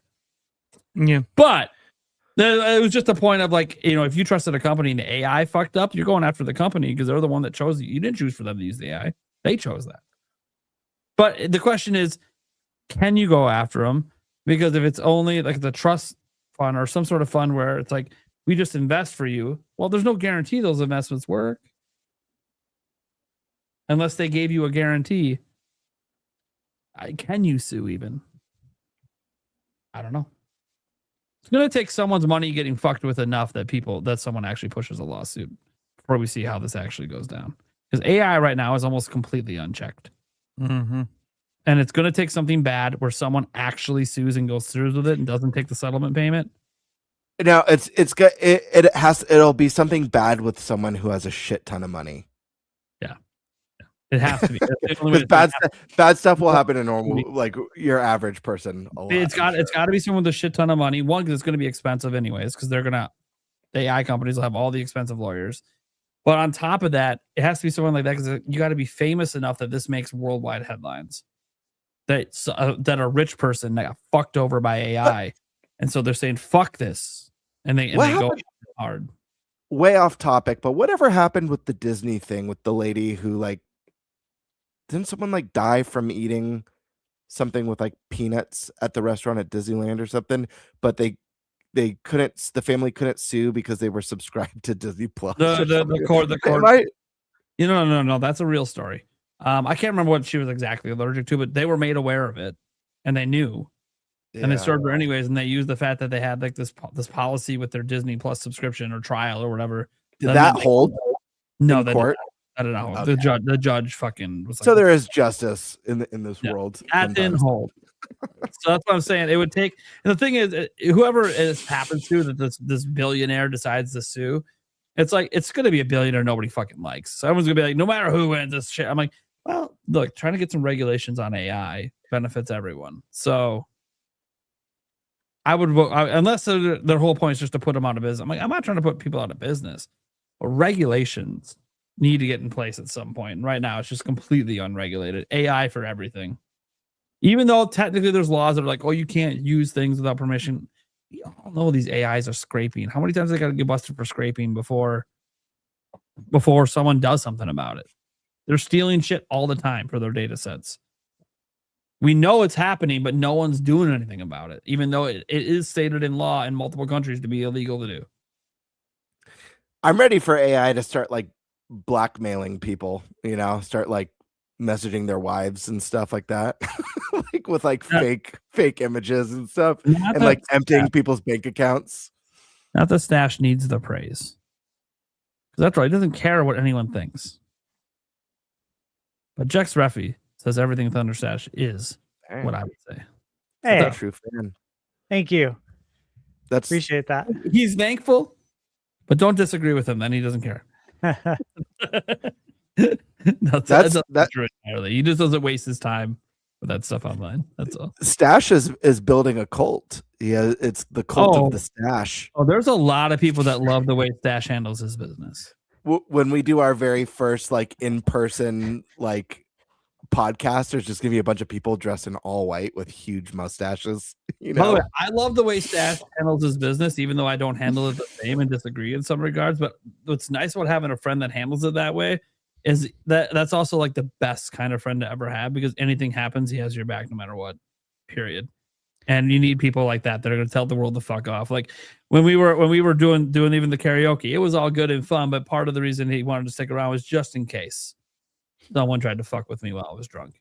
He was not. They wouldn't be. I don't want to say they'd be dead, but they would regret it.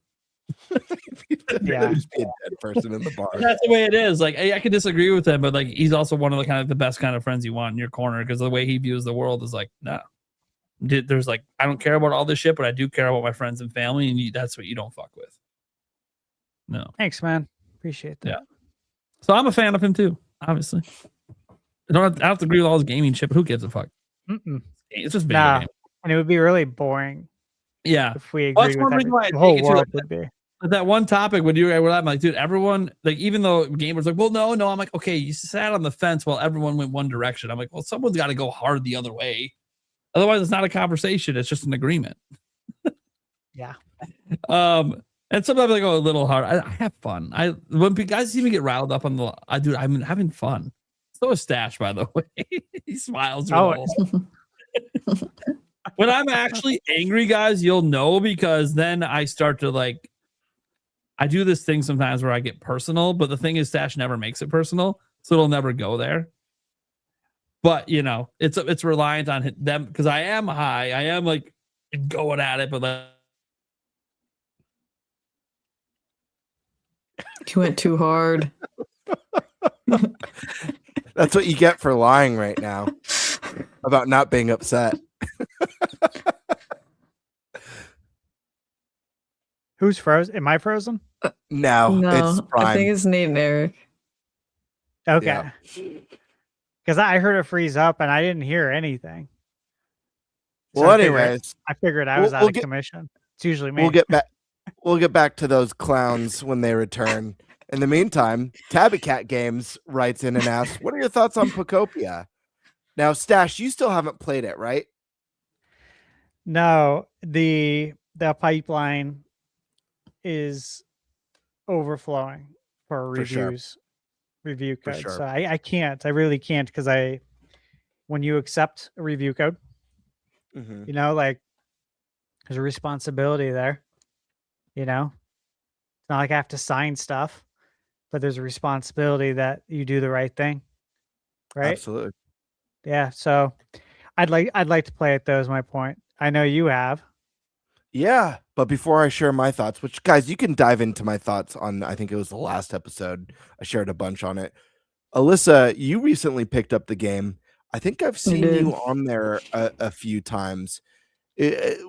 How far into it are you right now? And what are your thoughts as someone who it seems like, I know you like cozy games, but you did, it sounded like, unless I misunderstood, you were kind of on the fence, but then after watching our last episode, it actually kind of sold you on picking up the game. So Yeah, what are your you had me like almost convinced. I had it in my cart, so then I was like, for a fun thing for stream, I like made it a goal. I was like, whatever amount or anything. So then I ended up hitting the goal. So I was like, all right, well, we're gonna buy Pocopia. So I will be streaming some of it tomorrow, but I did want to get through a lot of the tutorial area first. Mhm. I think I still have like 3 abilities left to find. So far, I'm kind of like in the middle. I've Mhm. had some moments where I found things that are like really cool. Like I found like a thing like a Misty's journal, and then you unlock things. So I Right. really like that you like find things and unlock things. And then also like not being able to deal with certain objects. Like I couldn't get rid of the like lumber shards. I had to get Scyther first, so you could use like his Mhm. ability to like cut that. So I do like that kind of stuff in games. So that aspect is really cool. And I'm still in the first area, but I did find like the 2 exit points. I think I might move on soon based on like your recommendation of trying not to stay in the beginning area. Cause I'm gonna assume you get like upgrades and stuff to your abilities as well. So maybe it makes things a little easier, or you can do more. Like you can only water like in a cross pattern. So I'm wondering maybe you'll have that expanded. So I'm like, well, maybe I shouldn't worry about watering all the land here and like move on and come back. Yeah, so I definitely recommend, I mean, make your island nice, customize your Yeah. homes, do your objectives, explore. The thing that really started getting me hooked was like just building all the different habitats and then learning, oh, once I build a house and I move a Pokemon into that house, that opens that habitat back up for a new Oh, Pokemon to okay. show up there, which is really nice. So I mean, I must have like 30 Pokemon in my starting area, which is really cool because they're all interacting with each other. But I will say, if you stay in that first zone, you are definitely limiting yourself, because I don't want to spoil too much because there is a lot of surprises in the game. But in the second zone, like I just got the ability to swim, Okay. which if you go in water in the beginning, you just sink to the bottom, Yeah. and then it'll, kind of restart you outside of the water. I can swim now. There's other abilities I have, but you also find Pokemon that can follow you that do other things. Like, I never found, and I don't know if there is one, an electric Pokemon in the first zone, but in the second zone, I found one, and that when you have an electric Pokemon follow you, it will power up like electronics. So lamps Oh, that okay. aren't lit up, or if you have electronics in your homes, even in the first zone, you could have them follow you to the first zone to power on all those electronics so you have it. I will say, I went crazy watering everything in the first zone. You'll trigger if you haven't gotten there yet. There will be a story beat where it rains for the first time. I don't know if you've gotten there. No. And when it rains, that makes the grass green. So Oh, okay. a Yeah. ton that of makes it will sense. be green. Do not stress about that, because I was doing the same. But the thing I would say, it's like, I don't know how many hours in you are, but I was the same as you. At first, I was like, I don't think I'm gonna like this. I was like, I don't know if I like this. And it's been a matter of just spending, the more time I spend in this world and the more I grow these zones and add Pokemon and level up to where I have like the level 3 house or the level 4 house that I could build now. That's 2 stories, and I could move 4 Pokemon into that one house. And I don't know. I feel like it's a game that just keeps on giving. is the best way to describe it. But Yeah, I did in this one spot you were like punching through the wall and it opened up like this cave area and you were like walking through this cave and find all this stuff. I really like that. That was pretty cool. Like I like discovering things and exploring a lot. So that aspect I'm enjoying so far, even just in the first area there. nice. Were you a Animal Crossing fan? I forget. Yeah, I liked it a lot more when I was younger, when I had more time. That's like my issue is like I like these games. It's just I like going on an adventure, and I know this kind of has that, which is why Has more of it. I have like more interest into this. But I like the collecting and all of that and the cozy stuff. So like, Yeah. big on fishing. It's fun, and I will say there is something really cool about, since you don't evolve Pokemon in this game, you have to, like, if you start with Squirtle, you have to build a habitat and hope that Wartortle shows up to it, and then you have to build a different habitat and hope that Blastoise shows up to it. But Blastoise is a very rare outcome, so you could build a Blastoise habitat and not see Blastoise for 3 weeks of checking every day. So when you do see them, or you see like a legendary Pokemon in the game, or you get it to like join you, it feels like a very special, like, it feels like, I don't know, it almost to me feels like opening up a pack and pulling a card that's kind of a rare holographic or something. I don't know, but that's cool.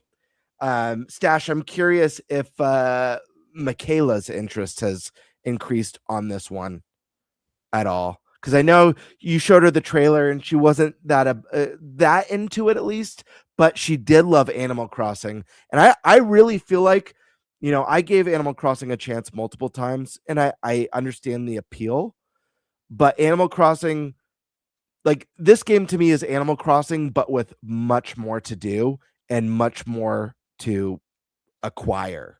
So I feel like if you like that game, this one should be right up your alley. But that's just me. She's still playing Animal Crossing. She's playing that the new update. Sure. For Switch 2.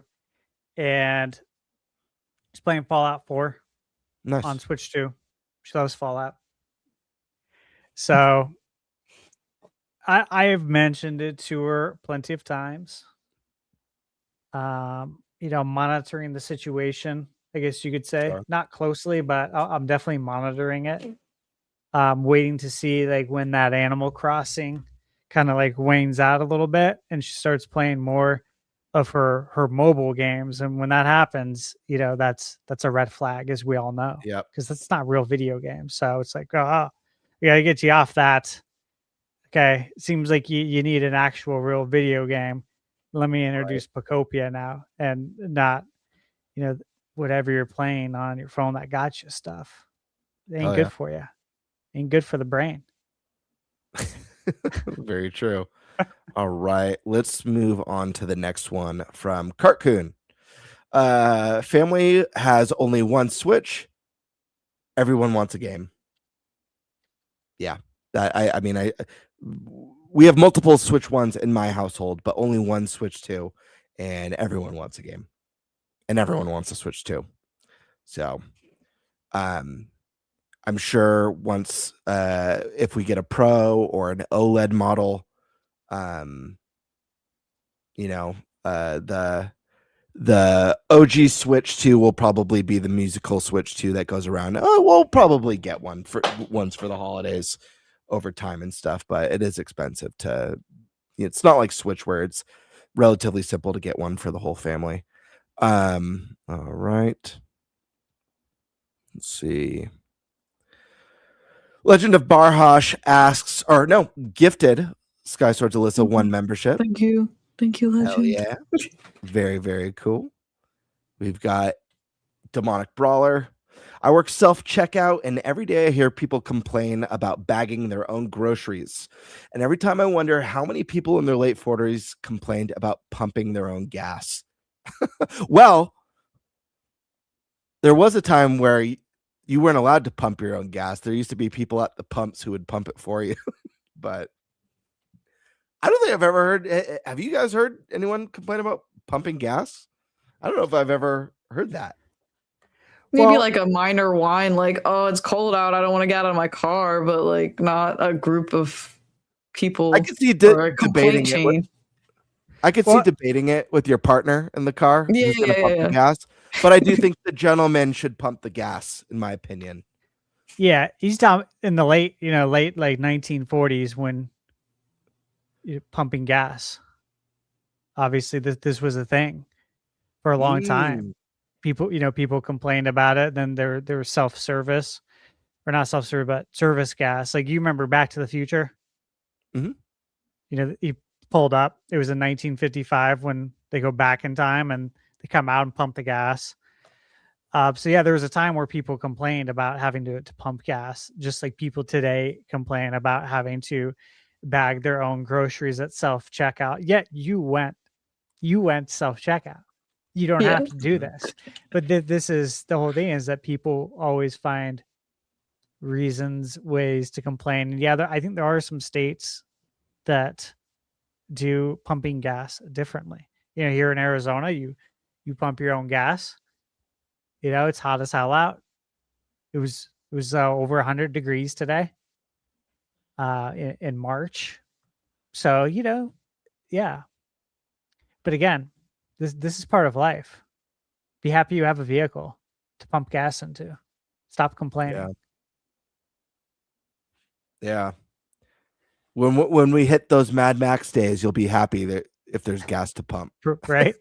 You know what I mean? Let's see. Demonic Brawler again says, did Kiwi just drop a hint GTA 5 on Switch 2? I missed this in the chat. I don't know if either of you saw anything from Kiwi about Grand Theft Auto 5 or a possible hint for it. Yeah, I think it was in keep an Prime's eye. chat, but Yeah. but I did not see it. I saw people talking about it, but I didn't see Kiwi's actual message.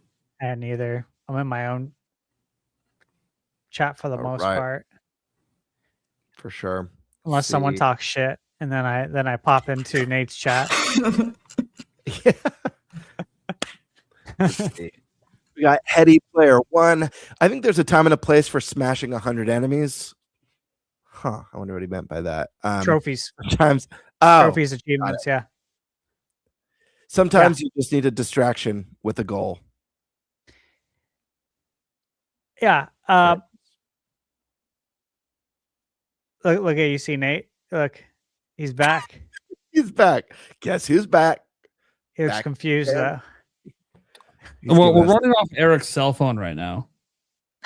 Nice. Is everything Nice. sounding Yeah. okay?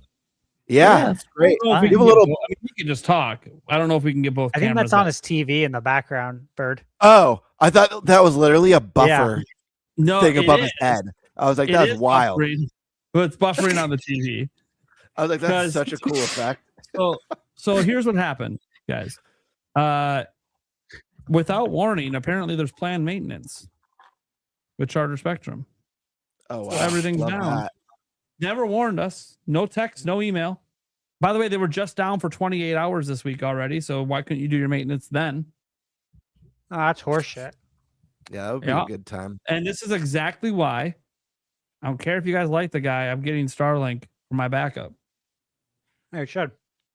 because this is bullshit. And this is twice this week. And I've been having issues with Charter in general forever.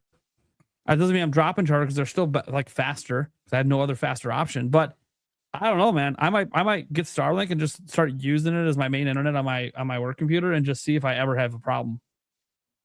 Just to see if it's more consistent than Charter because it's fucking bullshit. I'm glad I'm back. Hi guys. Didn't know if it would work because the upload's only 1 megabyte. Eric's here too. Want to say hi, buddy? Yeah, hello. Squeeze in, guys. Hey. Come on. It's not the same without Eric. Squeeze in. Oh, his mic's Little cozy curious. I never talk anyways. There we go. cozy curious. Yeah, right. Yeah. You guys can keep doing chats and stuff. I'm not gonna Yeah, yeah. anything because it's so slow over here. Yeah, Heady Player 1 was just talking about smashing enemies, smash or pass with video game enemies. Let's move on to the next one. All right. Daniel Almaraz 319 says keycard will save physical media to be here longer. That's what I'm saying, folks. That's what I'm saying. But if you don't consider key cards physical, then is it keeping physical around? We already went over this last week, Yeah. and we all established, including yourself, that it is physical. It is tangible. Oh, and I thought of something too. You said, what's a device that has to be online to function? PlayStation Portal. Well, I know that. Okay. That's So why I don't consider the PlayStation- Portal like a competitor with Switch 2 because you can't play it natively. But it's a physical device, right? That's useless without the internet, yeah. Okay, just want to make sure. Just like the key card. Yeah, okay, it's technically a physical item, but without internet, it's useless. Fair enough. Literally, right. if the internet Next- goes down, it's empty. It's nothing. It's But a recycling. physical card. Something you recycle. Next up, Gamebird wrote in. He asks, what's the weirdest place you've ever gotten a sunburn? On your body or where On your body. you got the burn at? Oh, of course, that's what you meant. Of course. The weirdest place on my body. Under the sea. Wait. Are you like looking for real answers here? Yeah, Nate, you're up. How am I first? Why am I first for this weird question? Because you missed out on half the questions. So I did not miss out on half. I was the one featuring the most of them. Like gone for like 5 minutes. well, okay. it felt like a lifetime for me. You were greatly missed. It's great. I don't think I was that missed. There's probably a lot of relief in the chat when I vanished. It's not true. But I don't know. anyways, Let me refresh so I can actually see the chat. They're probably like, "Why is Nate get leave? It was better right here." Just leave you're it. getting super You're you're getting super choppy, Nate. So I need you to answer before we lose you again. How I feel get like we're super on- choppy? Oh, Listen, I'm just telling you how it is. Answer the damn question. You're up. My ball sack. What the hell? Have you never been out in the sun naked before? I have. That's brutal. I've think laid it's gonna go naked that just to far. tan, and then I fell asleep.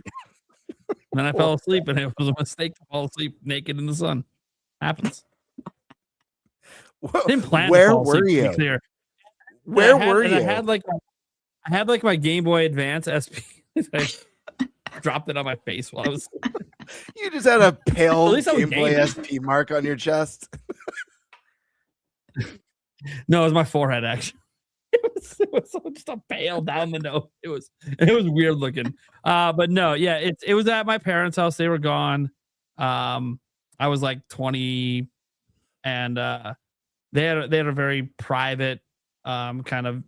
I wouldn't say the deck area is entirely private, but I put up blankets around it so no one could really see me up there because it was like raised up. Off Eric remembers You- my old. At the old I place. could It's picture you raised leaving up. So I can picture you leaving I one was- blanket. I was just partially laying out open. naked. Okay, to be fair, I was trying to impress a woman who I was kind of sort of talking to, and she mentioned that she liked her men to not be so pasty. And look, I asked her specifically. Pasty. So, are you saying I'm all pasty? She's like, no, just when you take your pants off. I'm like, well, I'll take care of that. You were trying to impress a girl you already took your pants off for. Wait, you already took your unless they didn't ask you to take your pants off and you just took them off because you didn't know how to handle the situation. She asked you what you were up to this can't weekend remember. and you got nervous and took your I pants off. don't. No. It wasn't a situation where I had her in the room and pants are off and we're doing stuff. It was more of a situation of we met at a college party and I got depantsed at the party. So she made that comment, and in hindsight, I'm like, I think it was a joke, but at the time, I took it serious. So I'm winning, trying to get the suntan. And I'm like, it can't be the dick and balls because they're not. They're not. I thought it was just like my thighs. So I'm like, let's just get the thighs good. and then I fell asleep, and then I didn't even realize my balls could burn. Found that out. So you asked the question. Don't ask questions you don't want answers to. Yeah. I didn't think I was going to get that brutal of an answer. That was brutal. I'm Someone would say like my armpit. Dude, I've been through some brutal shit in my life. I made some dumbass decisions. Why do you think my mountain of predictions being wrong is as tall as it is? I think because you got fried enough brain cells laying out getting my balls tan, apparently. ThunderStash is over the God. I regret being. The more I hear, the more I don't want to know. I mean, at first I thought the story when you said you were trying to impress a girl, I thought you were gonna meant like your next door neighbor or something. There was like a girl you liked who lived next door, so you laid out naked to impress her. Like that's what I thought you were going with this, and I almost think that's better than the actual story of like. You were pantsed in front of her, and you needed a redo so she could see your thighs weren't that pasty. Anyways, this is forever now. This is forever an etched story in history. This is not a stream that gets hidden after. So, congrats, internet. You know something about my 20-year-old self. You could have just left that out. That was decades ago at this point. That's crazy for me to even say that was decades ago. All right. Well, if anyone else wants to go on this one, otherwise we could move to the next question. I refuse to be the first to answer any question moving forward. I'm going to be stuck with the only one telling the story. Yeah, buddy.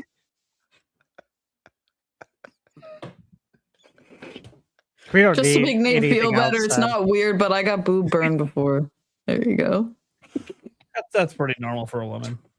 Yeah, so it's not weird. I don't have a weird place. Sorry. That's not really that weird. Yeah, it's a private part area, but it's not the ball sack. So.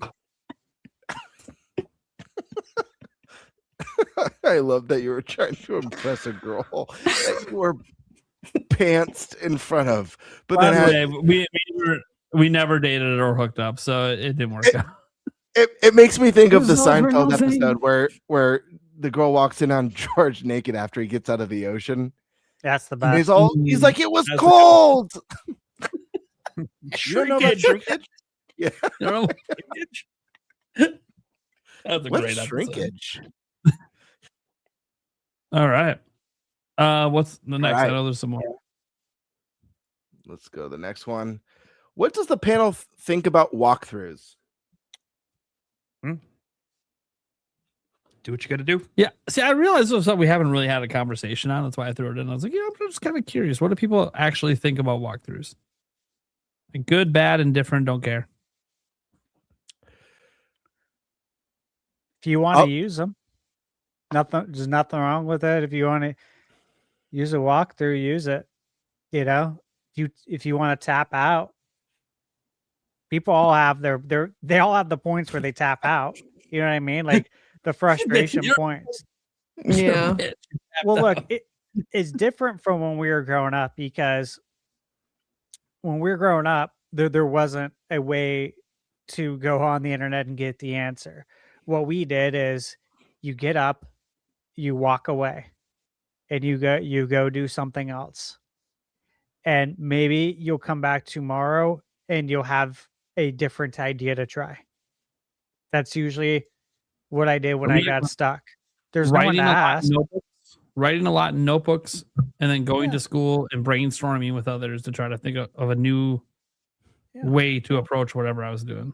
It was fun, but I understand that's not realistic now, and there's so many games to play and only so much time, and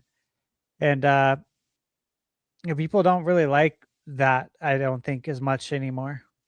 We did it because we had to also, so who's to say we would have done it different if we were born now? So I got no problem with it.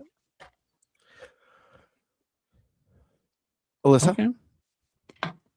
I really try not to use like a walkthrough because I want to try to figure it out for myself. But since there's so many games and as an adult we have such limited time, I'm kind of just like, I don't want to spend too much time trying to do this, so I will break occasionally and look stuff up.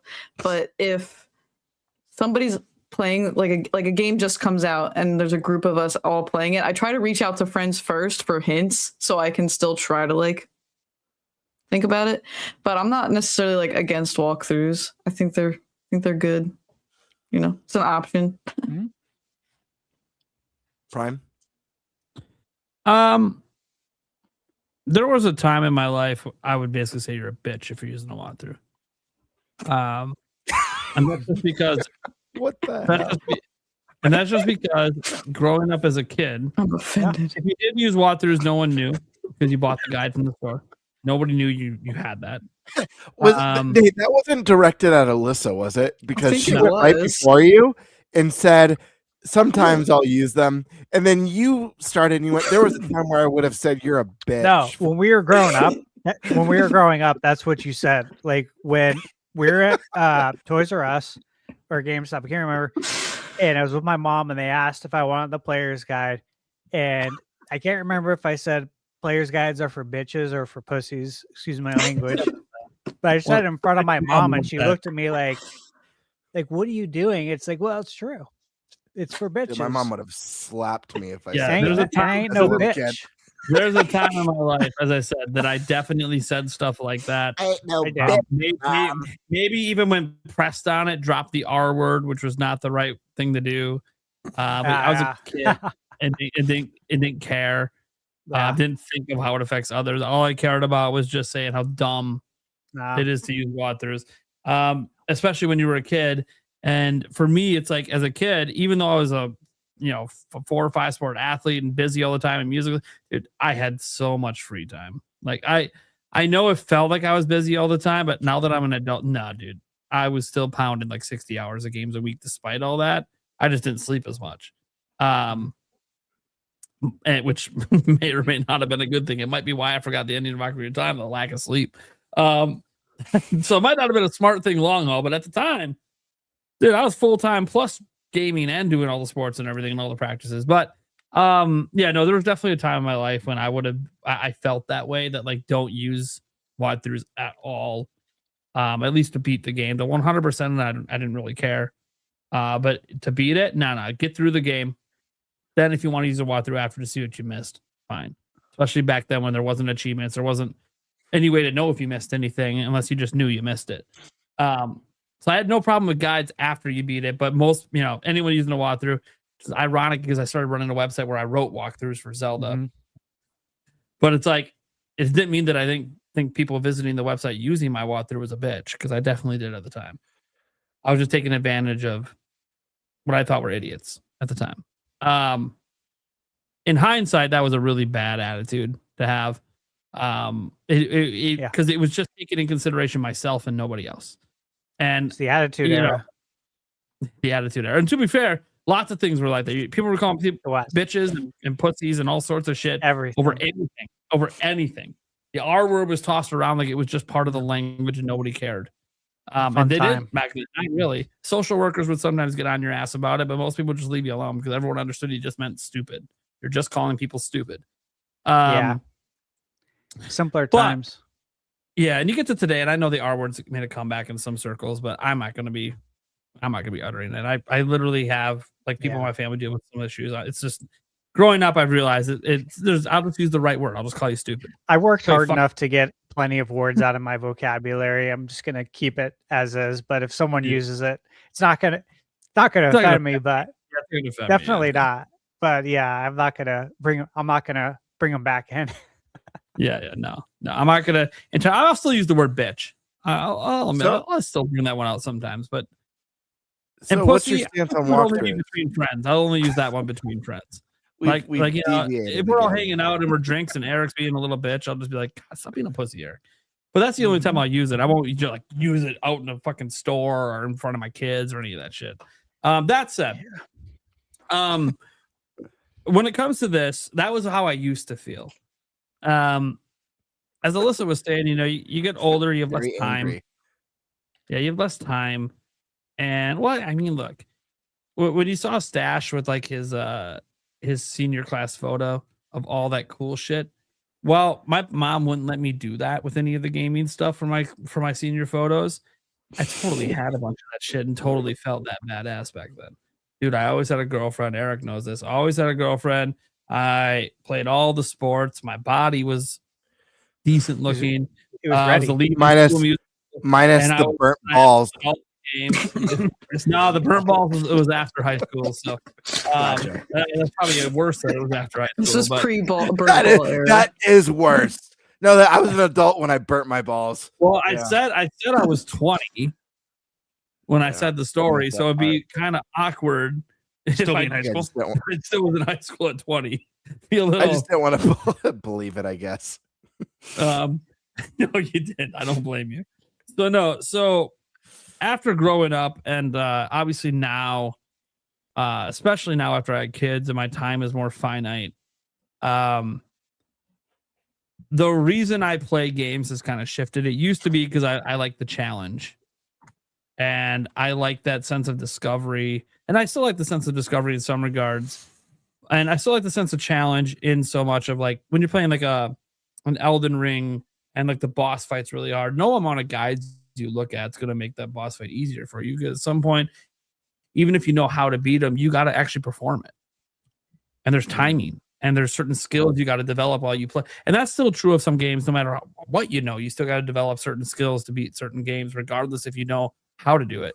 But as I've gotten older, I've just realized that there's too many games coming out that I want to play that sometimes if I'm not glancing at guides or checking out a quick video, I am going to end up not playing and beating as many games as I want.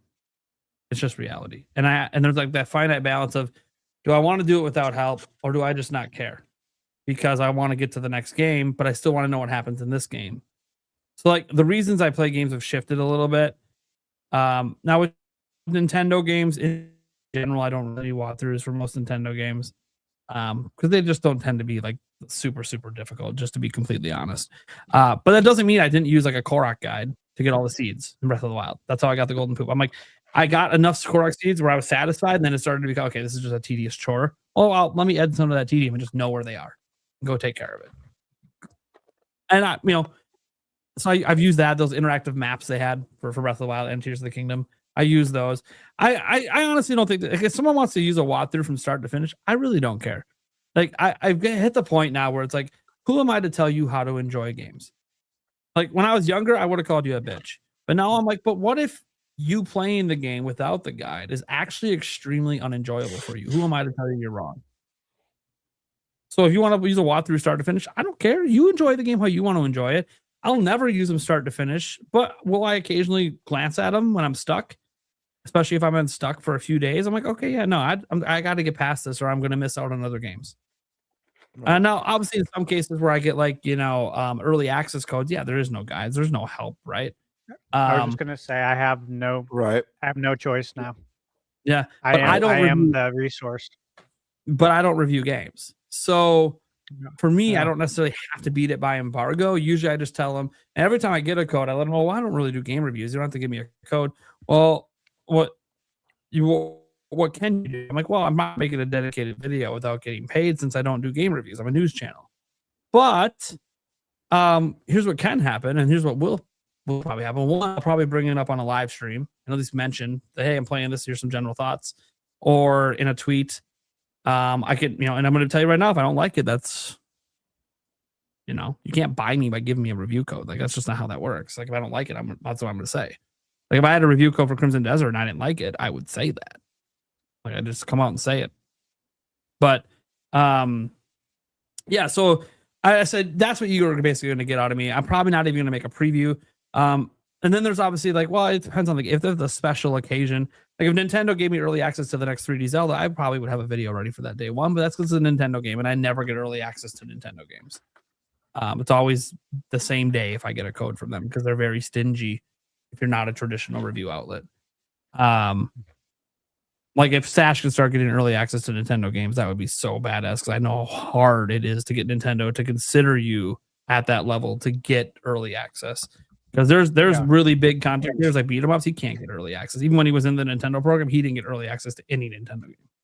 He's a massive channel. I didn't know that. Yeah. So it's very difficult for content creators because we're not traditional media. That said, that doesn't mean they won't give you codes. I said I've gotten codes on day one. It just doesn't help at that point. Because I mean, it would help me now, obviously, in my game buy-in freeze, but that would just then be a nice letting me play games and hoping I talk about it. Which, by the way, if they don't know, our podcast, all Nintendo games, we do a pseudo review like a week later, a conversation on it at least. Yeah, if I would have got Simple Copy, I would have played it just for that. Technically, you're going to get some sort of content out of it if you're Nintendo. The third parties, we don't do that for. There's just too many coming out all the time. We would literally be every episode would just be pseudo reviews of every game that came out the last week, which ThunderStash might like that. Outside of the games on embargoes on, I can't talk about, but you know, that's not the kind of show that we're running. So we still do those pseudo reviews just for the Nintendo first party stuff. And who knows, maybe there'll be eventually be a special. Like, what if Orbitals that's exclusive ends up being super special and we want to talk about it? All right, cool. Whatever. But it's exclusive, right? Unless I guess if a third party really pops up, like we did spend some time talking about Resident Evil. So, like, you know, and the games that we really enjoy from third parties, they're going to come up organically anyways. So the way I view this with walkthroughs is just play it how you want. You want to use a walkthrough start to finish. Who am I to judge you? It's just like saying if you play an easy mode versus hard mode. Why do I care? It's your experience. And I'm not, and there was a time in my life I would have looked down upon you being, you're not even playing this game the way it's intended. Why do I care if you play it the way it's intended? Why does it have to matter to me? What matters is your enjoyment of the game. If you are having a ton of fun and you use the walkthrough the whole way, who am I to tell you you're wrong? And I'd be a hypocrite because I've looked up stuff. I'm sure Stash at some point has looked up stuff for some games. Me, you can't for embargo, but you know, it's interesting too, is you end up missing a lot of stuff too, which sucks. Like if you're playing a big game, like a big RPG, you might miss like a certain weapon that you have to do like all these things for. And then when you read it, you're like, dude, how would I have known this? Yeah. Yeah. You know what I mean? And that stuff's annoying. Game, you passed a certain spot. Now that you're past it, you can't go back and get it. And it's like, that's why trophies help, because I can like Google stuff when I look at the trophy. To get back to this spot to get this. Like, this is just, so I just won't do it. But so for me, I think walkthroughs are great. I actually think they're a great thing. I have no judgment at all with walkthroughs. I've only ever owned one in my life. I've shown it on this podcast before. It's the Prima guide for Majora's Mask. And to be honest with you, I wish I was more into them growing up as a kid because I love that magazine. I'll never get rid of it. It has so much cool art and even some lore tidbits in there. I'm like, man, why wasn't I more into this as a kid? Because I did have that mentality of like, I've got to figure it out on myself. The only reason why I bought the Majora's Mask one was because my first playthrough of the game, I didn't have the Fierce Deity mask because there were so many weird stipulations for getting the mask. This is what I'm talking about. These are the things you don't want to miss. Where it's like, you have to be in this area at this time on this day for this NPC to show up to get this mask. Yes. There's weird stuff like that, that even if you're like exploring every nook and cranny of the world, you might not just be at that spot on that day at that time to get that special item. So,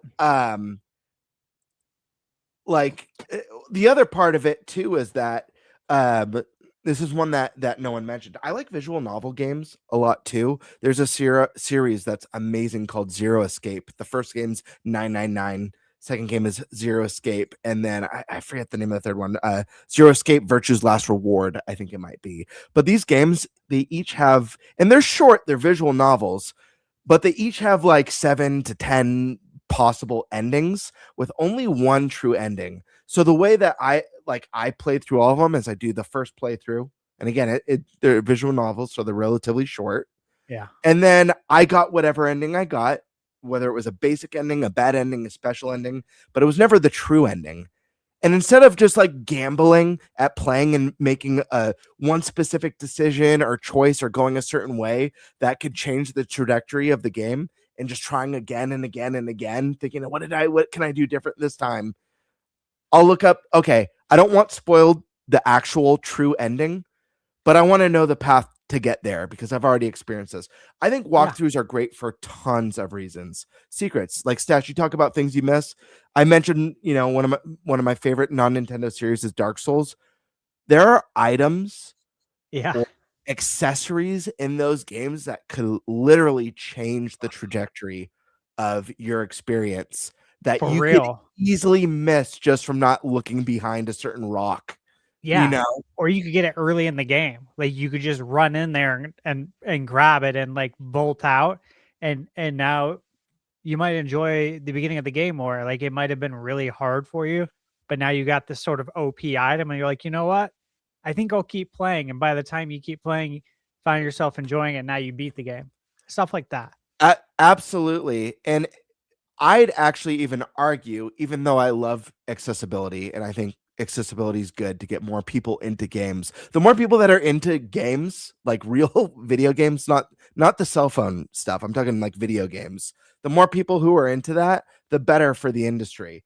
So 100%. I actually prefer walkthroughs over easy mode, but I would never get rid of an easy mode on a game. I think it's good that there's easy, normal, hard, whatever, extreme.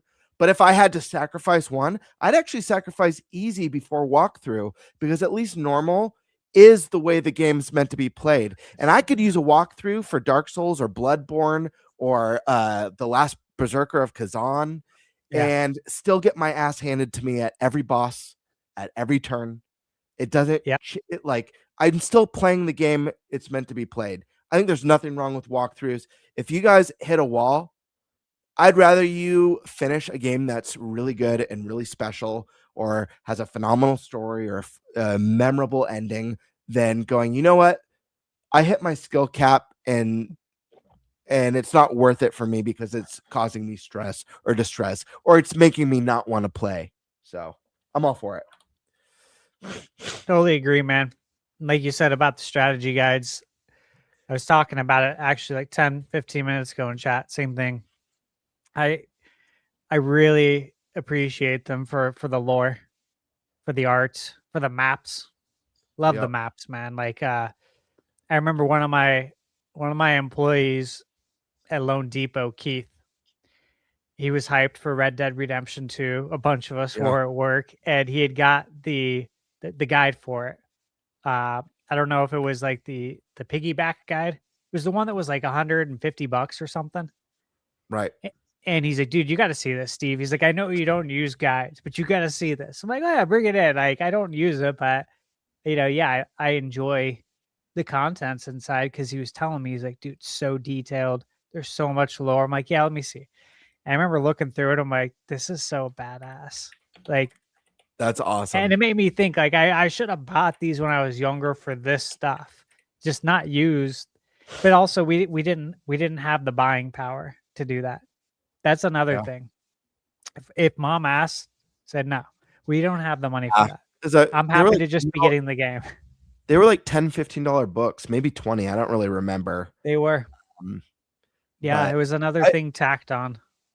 I'd be lying if I said I didn't wish that I had the Ocarina of Time guide or the Link to the Past. Like I wish I had those books, even if they have the wear and tear of being from my childhood. That's even better. Like some of the creases and stuff, the history of the worn out edges. As much as I love pristine stuff, sometimes when I look at some of my stuff that has like the childhood wear on it, it has even more nostalgia associated with it. So yeah, I'm all for that stuff. Enjoy it. Use your walkthroughs. It's totally okay.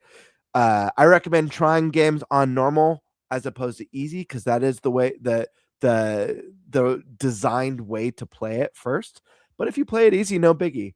Some get like I have game time. I'm awful at first person shooters. Like it's a fact. I'm terrible at them. I don't have the speed or the reflexes. Maybe it's because I play on console and I just can't get headshots. Splatoon is like the first time I've jumped into like a multiplayer shooter where I feel like I'm okay at it.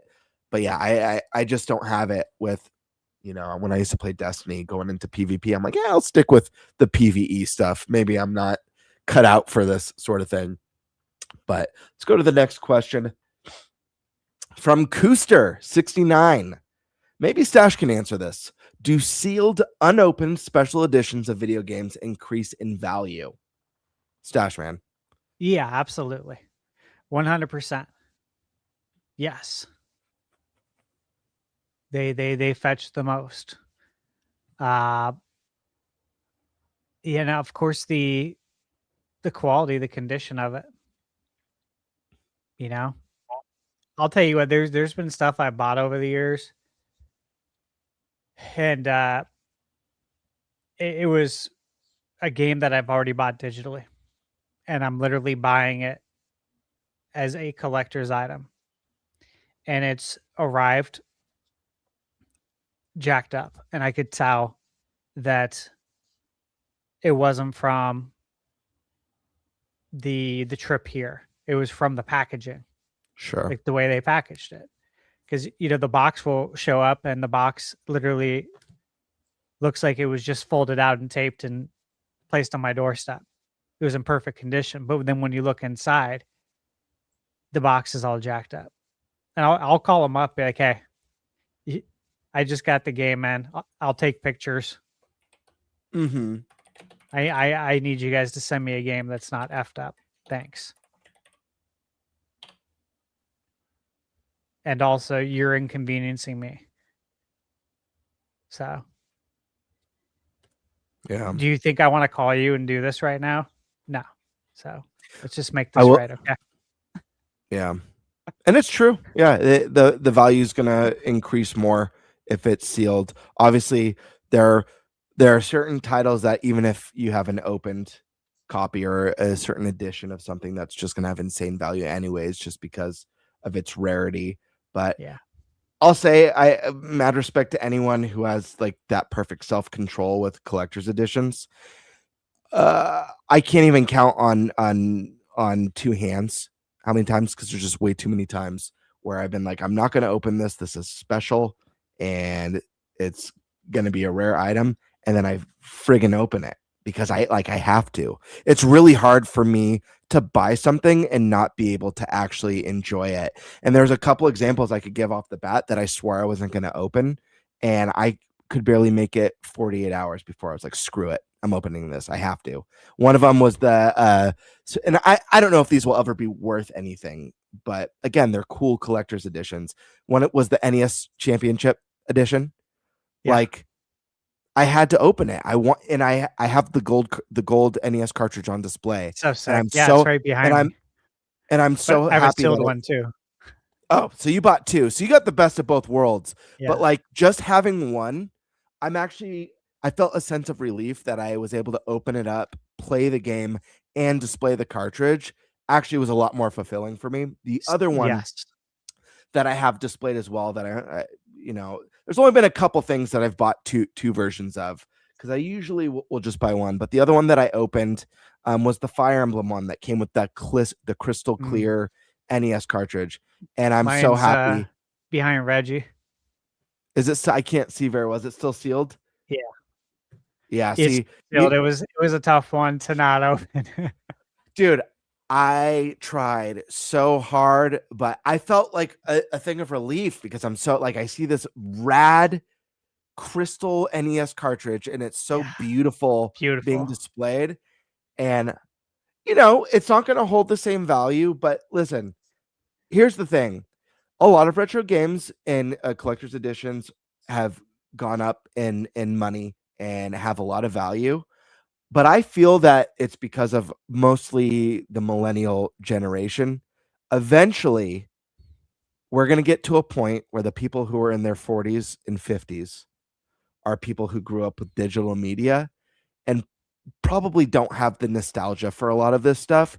So I think there is going to come a day where once the Game Birds and the ThunderStashes are gone and people just don't care like they do. And I'm sure there's going to be the modern video game hipster who's still, you know what I mean? But it's not I don't think it's going to be as big as it is now, in 30 years. Maybe I'm wrong, but I feel like once our generation kind of fades out and the generation after us fades out, it's kind of going to be a thing that loses that monetary value, but will still hold that special historical value for people who care about it. I don't know though.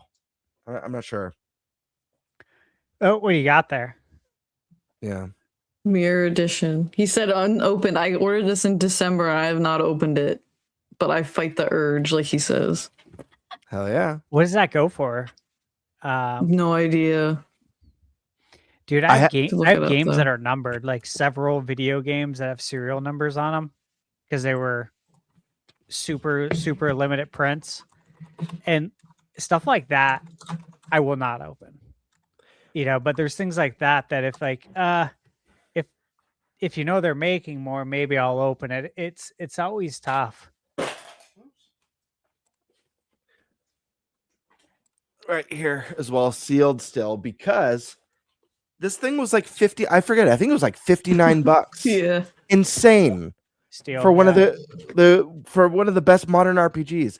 And I would have, you know what? I would have opened this on day one because I didn't. Oh, there you go. You got two of them. So I would have. I went all out. I would have opened it, to be honest with you, because when I drafted this game on Fantasy Critic, I knew it was going to be something special. I didn't know it was going to be as special as it was, though. And the game was on Game Pass, so I'm like, perfect. I can play it. So yeah. All right, let's move to. I think Nate's Oh no, Nate, you unfroze. You were frozen for a little bit. I think Nate. I think it was just very still. Nate, I just wasn't moving. That was like perfectly still. That was eerie almost. Nate, I know you've embraced the digital realm, and I know you still have like physical stuff. But have you kept stuff from like previous generations? Do you have anything from Switch 1 or from Wii U that's sealed still, or are you an open everything kind of person?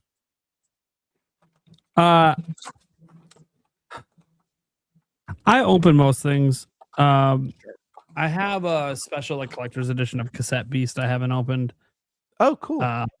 They sent it to me, so I was like, well, this is really cool. I'm gonna just kind of hold on to this because companies don't send me special editions of anything ever. So like, this is just really cool. I'm just gonna hold on to it. And I bought the game digitally, but I'm just gonna be frank. I ain't got the money to worry about this shit. Sure. I barely ever buy special editions. I can't afford it. It is what it is. 3 kids They're are a lot more expensive. And yeah. So like for me, like the Zelda ones, yeah, I go for those when they exist. They don't actually exist that often. If you actually go back and look at the history, they're actually not that normal with releases. Like Echoes of Wisdom had nothing. But I go for the special editions with Zelda. I probably would with Mario if they ever did one. That's their crazy. mascot. They've never done one. Yeah, that is wild. Really do anything with Mario? It's weird with special editions with that. There's no collector combo thing. I don't understand it. So I probably would for Mario as well. But I got mine too. The thing is, like, if Expedition 33 comes to Switch 2, like, I'm gonna want the version like she just showed of it. But it's like, am I really gonna shell out the extra dough? Well, the thing is that like I hear you, Nate, because I buy way less now than I used to because of the cost. But like a lot of the ones that I've gotten in recent years, like Expedition, this was like $59.99 for the most nominated game ever at the Game Awards. I mentioned the Fire Emblem one. I think was only like $70. I think the NES one, the NES Championship one, was like $50. I don't really buy because so many of them now, even for games that aren't even AAA, are like $200 or $250, or I've even seen $299. And I don't really mess with that anymore because I feel like a lot of those games that do those, I don't even think they're going to be worth more than that in 10 years, unless it's like something truly special. If I'm being honest, like I don't think, I don't know. Ghost of Yote. I don't think like that collector's edition is going to be worth $1,000 10 years from now. No, but yeah, no, not that game. And sometimes I glance at like limited run because they'll do sometimes post release do like a special edition of something that I think we already know the game is revered, and in that case it's like, okay, this will probably be highly sought after a long time from now. The thing is, I've never, and maybe this is just me, I'm your average consumer. I don't really view when I buy entertainment products to be as an investment to resell later. I view it as I'm here to play it now. Like if I buy a DVD that has extra content, I'm opening that shit because I want to see the extra content. That's what I'm here for. I'm not here to resell. And if I do resell, it's never because I want to. It's usually just I'm in a financial situation. I need the money. It is what it is. That's why my entire physical collection is basically gone because I needed the money, and I know I didn't get the greatest value for it, but it doesn't matter in the moment. Need money. But Nate, that's called being smart though, because I wouldn't call it putting themselves in very bad positions for video games. I have rebought Breath of the Wild like 10 times. I wouldn't call it smart. Okay. Fair enough. At some point, I would have realized, don't resell this. I did. I bought it digitally finally, and I'm like, all right, I can't sell the digital copy, so I'm good. There's not the temptation when I need money is gone.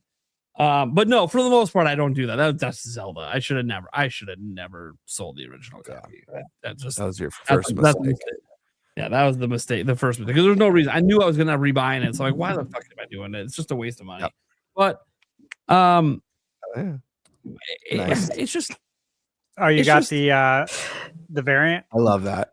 It's the one that's from launch because it shows that you can play with the nunchuck and the Wiimote, and you can't. That's the one to get. Yeah, that's awesome. I didn't get a Switch at launch because all I wanted was Breath of the Wild. So I was like, I'll just get it for my Wii U. Yeah, nothing wrong with that. I still had a good time. Yeah, it ran better on Wii U at launch too. Like it was the better version. Cartoon writes in, my next game, Shinobi or Ninja Gaiden Ragebound? Both. Yeah. Well, your next game, okay. I'm going to lean towards Ninja Gaiden. Yeah. So Shinobi's getting the like Sega bosses DLC. We gotta look when that's out because I think you should plan to make sure that when you play Shinobi, that's available. Which then I would say maybe you play Ragebound first then. But I just saw like a trailer for it a day or two ago. See, Shinobi. April 3rd. I meant to say Shinobi. It's April 3rd. It's April 3rd. There you go. So plan around that. You can beat Ragebound in a day or two. Yeah. I mean, the thing is like how much you play. What are you currently playing, and is it going to take you to the end of the month? If it's going to take you to the end of the month, then get Shinobi with the DLC. But if you're talking like, hey, I'm wrapping up a game this week, what's my next one? Get Ragebound. You'll be easily done with that before the end of the month. That's the way I would go. But if you're running up to April and it's early April and you're now looking to get the new game, go get the one with the DLC. Shinobi's amazing. So good. Yeah, so get the DLC with it, and that's good. Yeah, both games. Shinobi was so good. We got them both in the same month too. Yeah, crazy that these ninjas from the 80s came back in 2025 and kicked ass. Yeah, it was awesome. Yeah. Now, if the real question is, it's the budget just doesn't work out that you can't get both. Like if that's a budgetary concern, I would lean towards Shinobi personally, but neither of them are super expensive. So I'm hoping you could just afford both, and then you're talking about which order you want to play in. Karkan already has them. Oh, already have them? Perfect. There you go then. Yeah, if you already have it, then do Ragebound now and then save Shinobi for when the DLC comes, so then you don't have to like come back to it. All right. Danielle Almaraz 319 writes in, nominees for the Game Awards: Fire Emblem, 3D Mario, Pocopia, Resident Evil 9, Grand Theft Auto 6, and Fable. List for 2026. Also, DLSS 5 on Mario will look interesting. Well, I don't think DLSS 5 is coming to Switch 2, but I'll say this for that list. Look, RE9 I think is going to be in there. GTA 6 obviously is probably the winner. Fable, I'm hopeful. It looks good, but will it review well enough? Will the critics enjoy it enough? Because it's been a while since Microsoft's had a game that that caliber, to be up there for game of the year. If they could deliver on the promise of that presentation, I fully Sure. expect that game. A lot to of people be came out of that being like, scaled. yeah, this is awesome. Besides like Fable purists, they're like, oh, it doesn't have this. I'm Sure. like, okay, they're telling you that up front. Yeah, that's They're a new team literally too. Yeah. It's the They're- Forza team. They're heavily focused on this very specific thing. And if they nail that specific thing, it could work wonders for them. So we'll see. Pocopia is that one that like I would love to see it. I know technically on Metacritic they have it as the highest rated game by percentage points over RE9. And just today on OpenCritic it hit 90. Yep. So like it would feel weird to not have it there, but then again, we just gave an example of a game last year that definitely should have been on some of the awards and didn't happen. I think Pocopia is more popular than that, and obviously Pokemon's a bigger franchise. So I think that alone is going to make people consider it, especially the voting panel, because they're the ones that did the reviews. But obviously, as been proven, the voting panel doesn't always go with the highest review games. But I think enough of them play Pocopia probably that it has a chance. 3D Mario, if that is this year, I think largely it depends on when it comes out. I doubt. Yeah. I have significant doubts Nintendo's dropping a 3D Mario that doesn't rate in the 90s. If that happens, I would be shocked. I'm not saying it's going to be as high as Odyssey. That was a 97. But it not being somewhere in the 90s, the low to mid 90s would shock me because of just the consistent quality of that team. They just had kind of like their youngins put out DK Bonanza and it was a 91. So now you're going to have your best of the best and they're not going to outdo Bonanza. Get out of here. It's got to be higher rated than Bonanza. I just can't believe that would happen. It would have to be a massive misstep for that to happen. Like a Metro Prime 4 level misstep, and I just don't see the Mario team doing that. So, and they know there's a lot of it. So if Mario's out in time, that would definitely be there. If it's some crazy 97 and so is GTA, or GTA is like 95, it'll be a very interesting debate between those two, even though I still think GTA would take it. So it'll be interesting though if there's a game that does get rated like a 97, because then it's like, oh, this isn't such an easy debate anymore. Especially if it's an IP like Mario who's never won a GOTY. Yeah, that's crazy. And it would be insane if it's like a 95 for GTA, but a 97 for Mario. It's like, okay, it's not such a shoo-in for GTA at that point. That's got to be a serious debate with the voters on if they want to hand Mario its first win or if they're just going to hand it to GTA because it took so long. We also got that Echo the Dolphin remaster that definitely entered the game of the year. It's definitely possible. They should make master category. I echo that. Yeah, but like, so Fire Emblem, that's one that it's like, I don't think Fire Emblem gets nominated. I mean, look, 3 Nintendo games aren't getting in. Let's just be very clear that 3 Nintendo published games aren't getting in. I would love it because it's happened with Sony before, but I just don't see it happening. The only way it happens is if like example, you don't have Wolverine on the list. Is Wolverine not going to do well? Because that feels like Sony's game this year to get in. Because Sony has games in every year.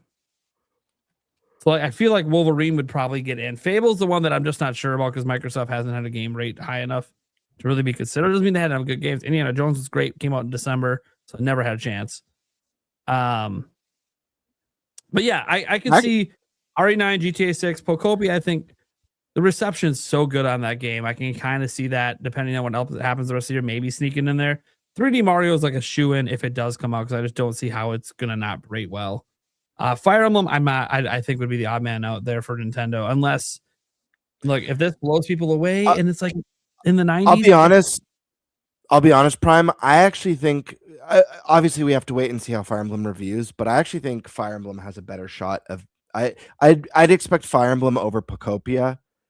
As crazy as that sounds, because Pocopia's at a 9, I could see this Fire Emblem. We haven't seen enough of it. It looks incredible. 3 Houses was a critical darling. It was the fan choice game of the year that year. Yeah, it was. Yeah. If this game lands an 88 or higher, which I think it stands a very strong chance of doing if it has the quality of 3 Houses, I think it's a stronger front runner than Pocopia just by the nature of the game. But who knows? Maybe I'm wrong. For some reason, I'm super on the fence, even though it's the highest rated game so far. I'm just on the fence with Pocopia. What makes me not as on the fence is just the fact that Pocopia surprised people. Sure. Fire Emblem being good wouldn't be surprising. What would be the craziest part of Pocopia potentially being a Game of the Year nominee? I joked about this the last couple episodes. Like, when I was saying, you gotta wonder if Game Freak is on the sidelines watching, being like, what the hell? We can't let them have the highest rated Pokemon game. We need to make sure Winds and Waves delivers and kicks ass. So I just think it's so funny to see it being the highest rated Pokemon game of all time and then get nominated for Game of the Year, and it's not even made by Game Freak. You think that would light a fire under their butts, but who knows? Maybe they're super stoked and don't look past. Yeah, they probably don't. I mean, TPC doesn't I care. feel like I'd have a sense of pride as a game developer and be like, that's badass, but how do we do even better with our baby? I think they feel confident in Winds and Waves. Sure. They're taking the longest development time cycle ever, and look, the initial reaction's all positive. For once, they revealed a mainline new gen Pokemon game, and nobody really has anything negative to say about it so far. We'll see what happens later. Also, guys, this list, there's going to be an indie game. There's an indie game every year. Sure. So it's crapshoot which one you think is going to make it in. There's always amazing indie games coming out every year. Obviously, as the year goes on, that'll sort itself out. There'll be this surprise. Mina as a possibility. What about Slay the Spire 2? That thing is blowing up on PC. Holy shit. Yeah. Like, that's something that's definitely got to be in consideration for that indie slot. So that's what I'm saying. There's going to be an indie game. Look, it'd probably be Mina, but like I have bias because I just really like that developer and I really enjoyed the game and the stuff I know about it. But there's going to be other great indie games as well. There's always at least one big indie game in there. So there'll be something. As I said, right now, the hot thing is Slay the Spire 2. That's the one that's really just blowing up. But we'll see if anything else tops that this year or whatever. But there's always an indie game. It's like a requirement for Jeff Keighley. He wants to make sure indies are represented in the Game of the Year. And we're so early in the year, too. There's so many games that are yet to come out. It's so hard to give a definitive list. I don't know if Stash or Alyssa, if you have any predictions for this, but guys, we're at month 3. Think about that. Well, yeah. Mathematically, we're 21% into the year. So there's a lot of time left for a lot of games to be announced, and there's still a lot of unknown. We all know this. There's going to be plenty of games that come out that we haven't even heard of yet, which is awesome. So I think this list is like pretty good. I think GTA, Resident Evil, 3D Mario comes out, yes. Copia, decent chance. I know it's got the numbers for it, but the thing is that the Game Awards doesn't always do things logically. So logically speaking, it should be, but they don't always do that. They oftentimes don't. So, you know what I mean? Who knows? If you're not thinking logically, I don't know if I can predict that Copia would be there. Fire Emblem, it's never been nominated for a Game of the Year. I think that says something because there's been some great Fire Emblem games, and those weren't good enough based on Game Awards standards. So, yeah, Fable, crapshoot, man. For me with Fable, it's more or less, will this generation of journalists like the game or not? It's what's going to come down to. If they don't like it, that's it. Right? Party's over. If they don't get it, it could be just as magical as the original on Xbox for us. But if they just don't get that, it's toast, man. People look at the numbers. If the number doesn't hit, they won't buy it. Doesn't matter if they know anything about the reviewer. This is why Metacritic sucks. I always stand by that. Because if some random person you don't know on the internet decides that this game only gets a 7, this person you don't know, you don't trust, you don't know how they live their life. You don't know if they're the type of person who wakes up and complains about everything all day. And you're taking the number they gave to this game and saying, all right, they only gave it a 7 or an 8. I'm not going to buy it. Yet you know nothing about this person. Absolutely illogical. Stupid. Put every word in there you want. But this is how people operate. Okay. Let's get to the next one. We got a few left. Sonic AD says, what classic do you want back? Dynamite Heady for you. Oh my gosh. Classic do I want back? Earthbound just comes to mind instantly. Snowboard Kids. Snowboard Kids. Yeah, good one. Star Tropics. I would say Earthbound as well. Every game we toasted to. Yeah. NBA Jam, bad. Oh, yeah, that's a given. I'll take Jam since you took Earthbound, and let's hope we get both. There we go. Scott, do you got one? Not that I can really think of like a popular classic one. And I don't even know if I want them to make new ones, but I brought up Tak and the Pyro Juju before. I just want him to come back. The OG one, not the games after the show. Even if they just remaster or remake the first game. That's what I want.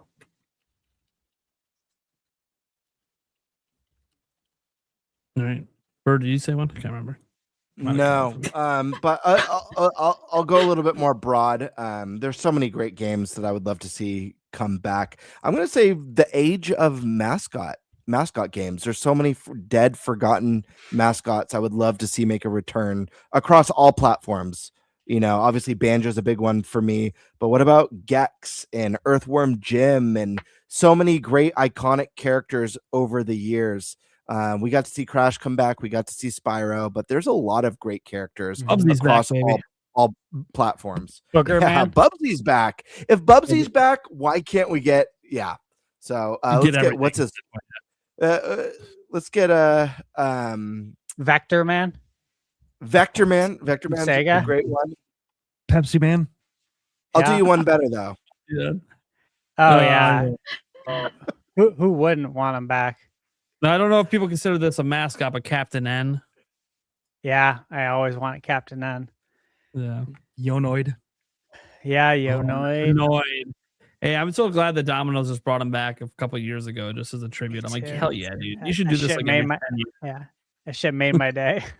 Bring the Noid back every 10 years, man. I'll buy any of the merch and T-shirts. I don't give a shit, dude. I love the Noid. Yeah, me too. This is from Michael ThunderStash Gaming. I have a question for the Q&A. What does everyone think of the Resident Evil 9 Pro controller? You have it, Stash? I don't have it. Yeah, I have it right on the table. I think it looks sick. I think it looks absolutely sick. Where it's staying. Yeah, I figured you weren't going to for open the 30th anniversary. Yeah, I don't need to. I mean, you know, got my Pro controller here. I got my one that I kitted out with Extreme Rate, and I don't need another one. It's just there for the 30th anniversary in celebration, in remembrance of 1996 to 2026. Good memories. I'll be the odd man out. You other two got any thoughts on it? Yeah, I would have liked them to do a little bit better with it. I'll be the odd man out. Listen, I think it looks nice. Don't get me wrong. I do think it looks nice. But at first glance, like, since it's like just like a black controller with like in the same color, like the newspaper articles with like the Resident Evil throwbacks, It's a little bit bland to me. I think the concept is cool. I would have loved if they did like a really cool 30th anniversary like umbrella core themed like pro controller. I feel like in the Switch 1 age, the Splatoon controller was really epic, and the Xenoblade controller was really epic because it had a lot of color. It was probably the most unique of the controllers. I wish it was just something that made the controller really pop. Like if I'm looking at it from 10 feet away, I wish I could be like, oh snap, what controller is that? And maybe it does in person. I'm only going off of the photos online. So I do wish they went a little bit more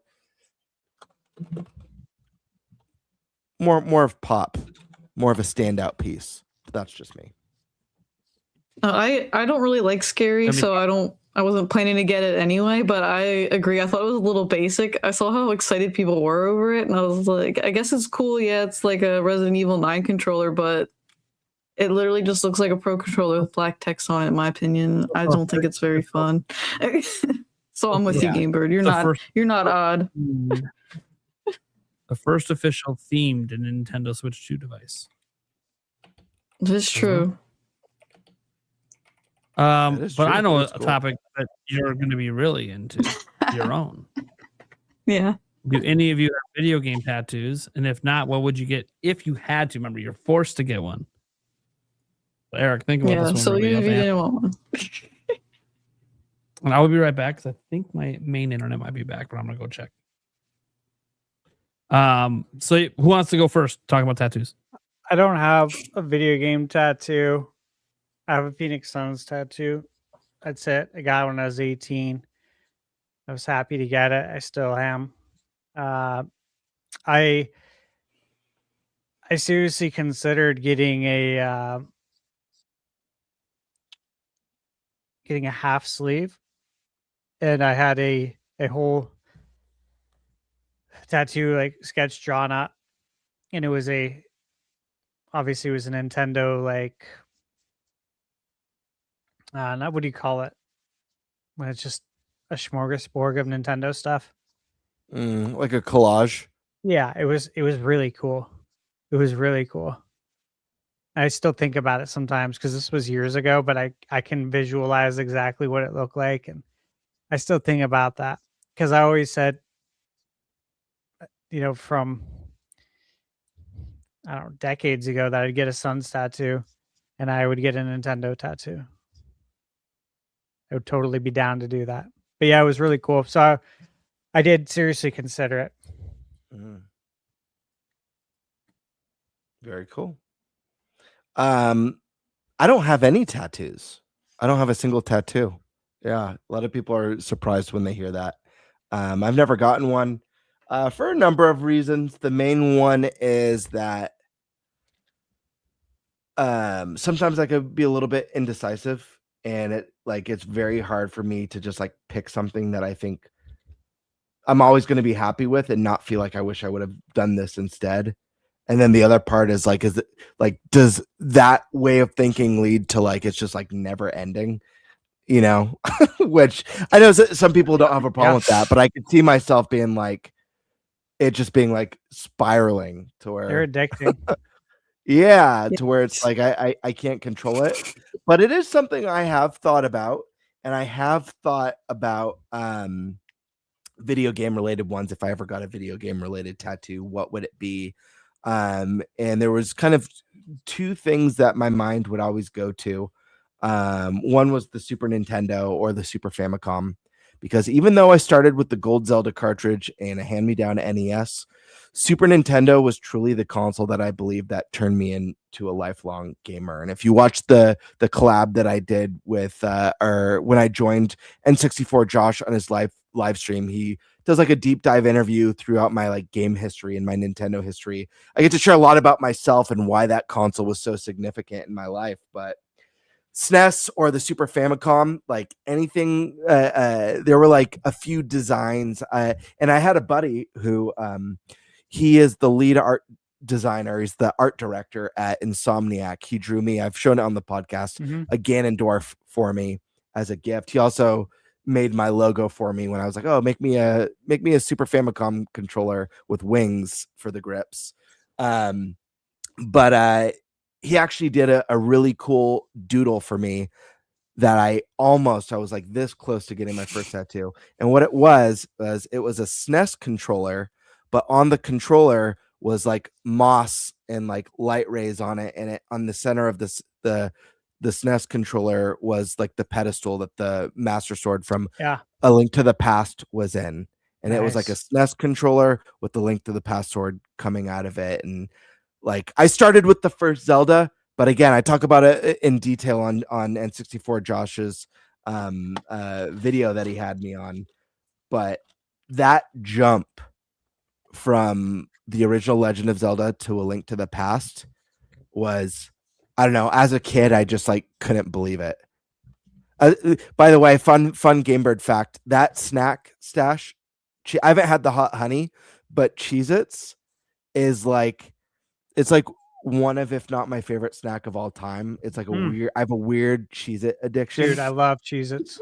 And I can't have them in the house because I can't eat it without finishing a box. Yeah, it's dangerous. And I remember you talking about that. Did I? Yeah. Even when my wife used to pick you up, said you'd have like crumbs all over your shirt, all over my chest. Yeah. But Yeah. she used to pick up the Costco box. That's 2 large bags in the box. Yeah. I could just sit there all day and just eat and be happy. Yeah, these are limited time only hot honey. Do you like it? Dude, I love honey hot. Like we Sure. have hot honey. I love it on my pizza. So yes, I was obviously very excited for hot honey Cheez-Its. Nate, Oh, you'd yeah? like these. I would Mhm. destroy that box. Mhm. Yeah. I would absolutely destroy. I love hot honey. I would. Dude, I got these Is that- hot honey peanuts still. They're so good. Oh my God. Does anyone here not like Cheez-Its? What the hell? Alyssa. Yeah. The one who's asking the I like tattoo. goldfish though. That's what. Goldfish are It's a different saltier. kind of cheese. Like I don't know what it is. It's some kind like the hot honey sounds really interesting though because I do like hot honey, but There you go. whatever Might- kind of cheddar they put in the cheeses is not the same as the goldfish. See, I am a sucker for the extra toasty Cheez-Its. I Yeah, love them. those are good. Those are really good. Addicted. And I love that they literally spawned from like it used to be waste. Those were the ones that Yeah. were like Yeah. semi burnt from the oven. Like let's Yep. just Yeah. see how this works, and people loved it. Yeah, Yeah. dude. Yeah, They're so good. Okay.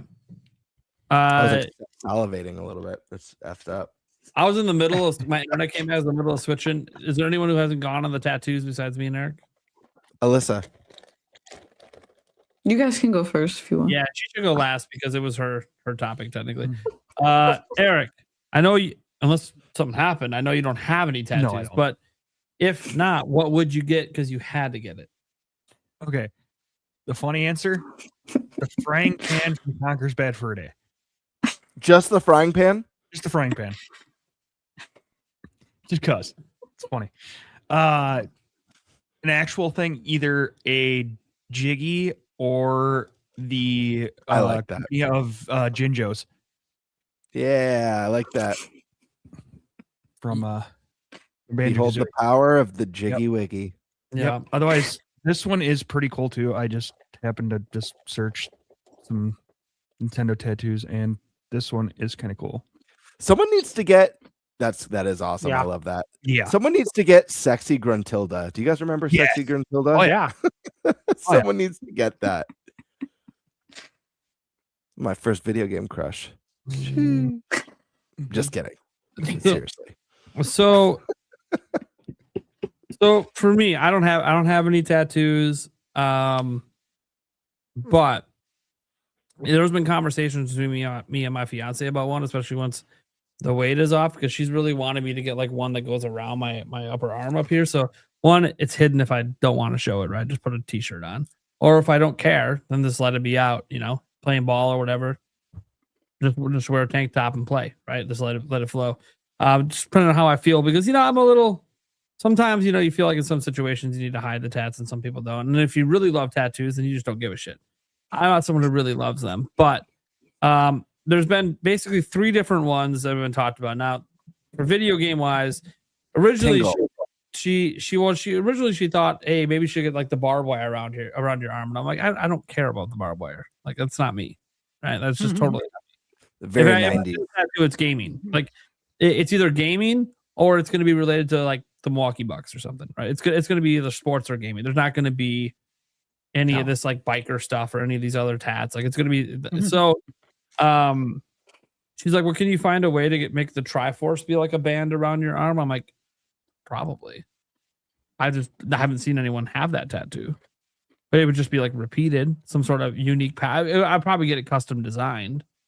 And there'd probably be some other neat nuggets in there, like maybe like some of the Sage coins or some other stuff in between them. Like, I think you could do a really cool, unique design. I've tried looking online. No one has a tattoo like that. So it's like, that would be really cool. And then I told her the other one that only makes sense to Zelda fans is you get the, come on, right here, baby.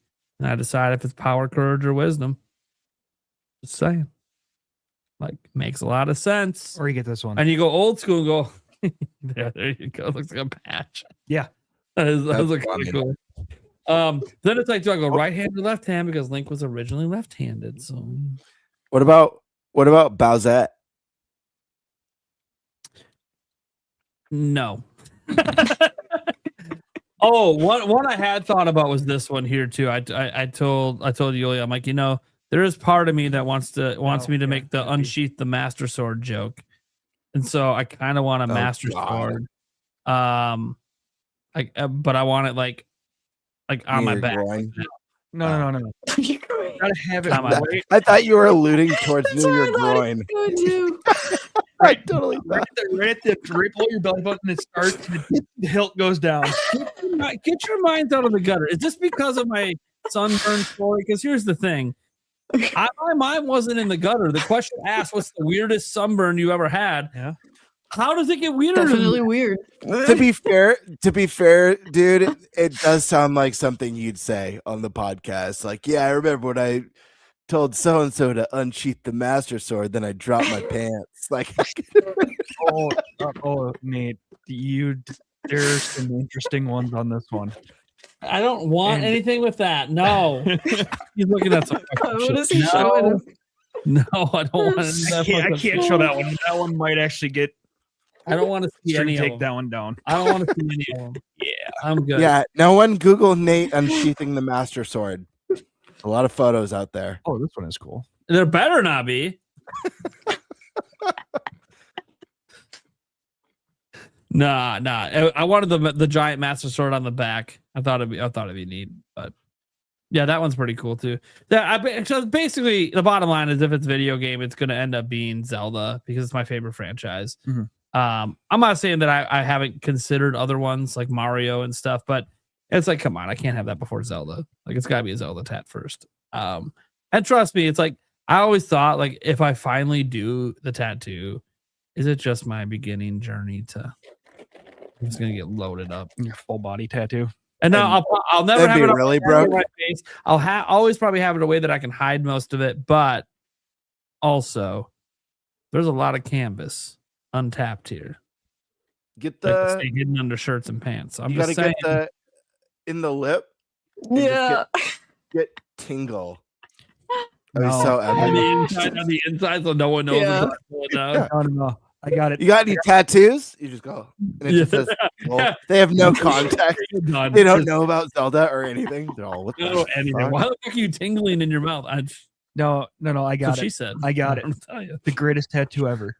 I have a nice gut, so I get that tattooed as Kirby with something in its mouth.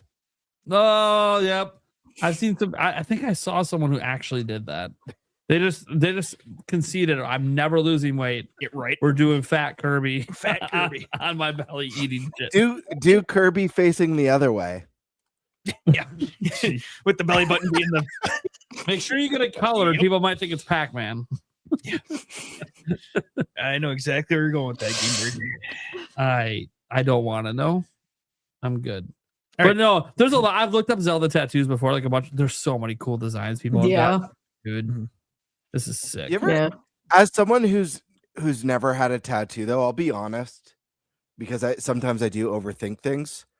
I do have like a fear of like, what if I'm that person who goes for my first tattoo and I get like the fucked up botched one, you know, like because you do see them out there. Yeah. Like, what if I'm that person?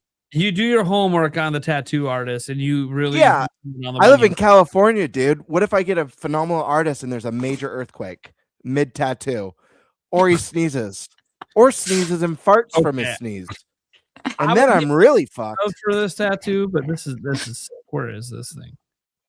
Oh my gosh! I tried to load the page, and now it's just gonna take forever to find it. You There's could, so many. You could just do this, Game Bird. Hold on, let me get it up. Oh God, here. Whoa. Right. Share screen. What? So the one on the left is the original tattoo. Yeah, I've seen that before. I love that. That's so funny. The tattoo got fucked, so you just find a way to make a new tattoo. Yeah, dude, that original one is so bad. See, that's what I'm afraid of. Like that's gonna be look what they turned it into. It worked out. Yeah, I think that original one almost looks like a prison tattoo. Might have been. It's the moment where the artist says, "What do you think?" You look at it, you know. So, what do you think? See, I like this one, but I would get made fun of it for it. But it's a really neat tab. I like that one. Hey, just change the color scheme up a little bit. Yeah, the color scheme would have to change. That's mostly the thing that throws it off a bit. Yeah, but I like it. There's just a lot. Like this is a serious conversation that me and my fiance have had, and she's had one too. Like, oh, what do I get a tattoo? I'm like, whatever you want. She's like, what if I get a tramp stamp? I'm like, it better be video game related. That's all I care about. Press start. Yeah, hey, that's fine with me. If it's video game related, get what you want, baby.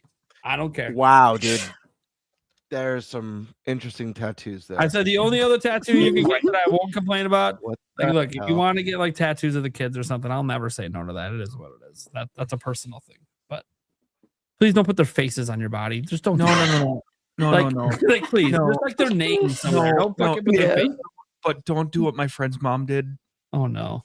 She got his name tattooed on her foot, and then his birth year. So it looks like it's halfway to he's dying. They just need to finish the year off of when he dies. What? I have never seen this. Yeah. I can't even imagine how that looks. Yeah. It sounds like it's fucked up, but then I'm not really sure because, like, okay, it's tattooed on the bottom of the foot. What's the big deal? No, it's not on the bottom of the foot, just on her foot.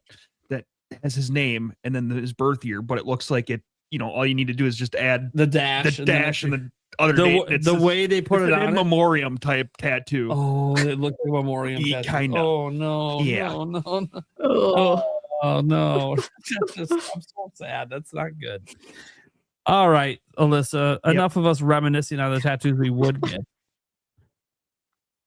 What's going on over there? The suspense is killing us.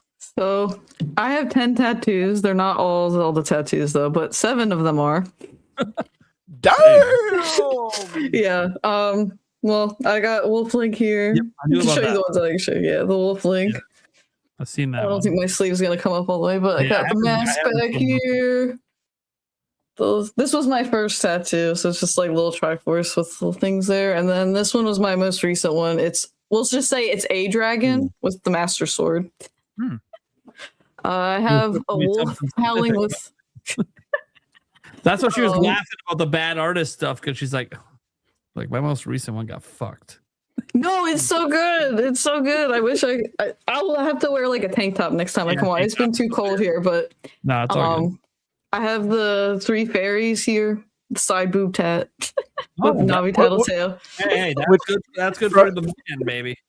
Or if you just go out to the beach and you like to wear bikinis, I guess. Then when you say 3 fairies, do you mean like Navi, Tattle, or do you mean like Great Fairies? Yeah, Navi tattletale. Yeah. Nice. It would be hilarious if it was the Great Fairies right by the boob. It's like that would be funny. She knows what she's doing.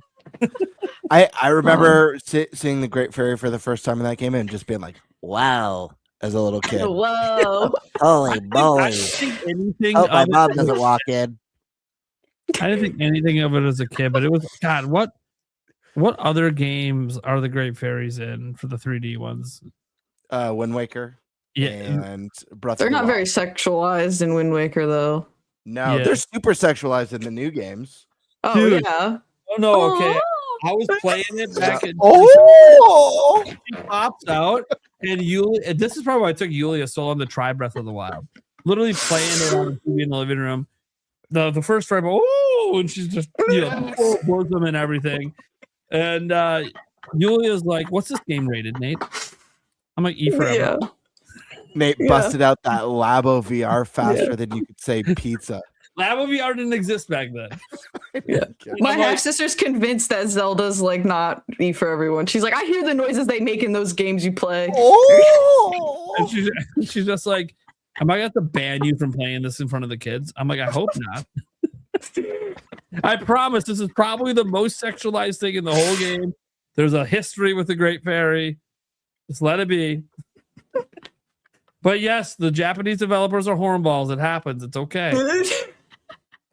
I'm like, look, we didn't get this in Twilight Princess, but we got Telma. I'm just saying, they're horny bastards. It is what it is. Do you have a problem with cleavage, babe? My kids don't have. They look, Aiden's staring at it right now. He doesn't have a problem with cleavage. he's all wow, just like I was. That's exactly what he. Holy mackerel! Hope my mom doesn't walk in. He said that. I'm like, she's talking to me right here, buddy. Oh, Dude, Aiden, he likes the women, that's for sure. Holy shit. Anyways, yeah, dude, someone out there has a Great Fairy tattoo that they've actually done it into their boot. It's happened. Yeah. You know, Eric, someone's find it. Eric, find it. He probably will. Why? Oh, I have to look for tattoos around boobs. Darn. Single. So here's the thing: it's my computer. Although, wait, you're on your account, right? I know. Hey, That's why I said, why do I have to have this on my Google search history? You're single. Are you excited for the Hannah Montana comeback? Oh, totally. Instead of check 20-year reunion. I wonder if anyone's ever done a scramble vision tattoo where you maybe you think you see a nipple. I don't know. You have to search on that might be fucking the oldies will understand that reference. Oh yeah. I think I see a nipple. I'm like tempted to go type it in. Then I'm like, I don't know what Yulia is gonna think if she finds me searching for Great Fairy, full bodied on someone's tits. I don't know about how that search is gonna go. I mean, there are some cool ones I'm seeing there, but not exactly what I was referencing. No. I'm sure someone's done it. It might just not be pictured Yeah. online because obviously you gotta expose yourself a little to do that. And whoever got it might not have been comfortable with that, which is fine. But yeah, you just know someone's done it. You know, it is what it is. But yeah, no, for tattoos for me, it's once the weight's off, it's one of those. Okay, I'm probably gonna get one, at least one before I die. But I always know how it goes. You get one, Yeah. the next, and the next. One turns into 10. Once you get over that initial fear of the needle and it's gonna hurt, and you realize okay it does, but it's not so bad. And then it depends on what part of the body you get it on for the pain. It's the Great Dairy. It's the instead of Great Fairy. Dairy. Yeah. So no, it's a good question though, just because I've actually had conversations about it, and Yulia has too about it. You know, she's had conversation about certain piercings and stuff as well. That I'm like, get what you want. What do I care? Like, well, you have to look and deal with my body. I'm like, and that's a problem. Why? Exactly. Do what you want. I'm gonna be here either way. Do what you want. Yeah, and she had right now it's the belly button that she wants to get pierced. Do you know why she really wants to get it pierced? Someone on Etsy, back when I worked at Zelda Informer, sent me like one of every piece of jewelry they had, and it included some like Zelda ones for belly button piercings. And every time she comes into my office, she walks right over to the box, opens it up, stares at it, and goes, "Man, I should get my belly button pierced so I can wear this." And I'm like, "So do it then. I'm not stopping you." Word. Right? Just go do it if you want to wear the Zelda. And like, did I just make you into a Zelda fan? You're staring at a Zelda piercing and you want to get it just because I have it? Well, didn't you buy it for that? Sure. Yep, that's what I bought it. I didn't buy shit. It was said to me. I didn't even ask for it. But no, yeah, so it's kind of that was a neat topic. I like that.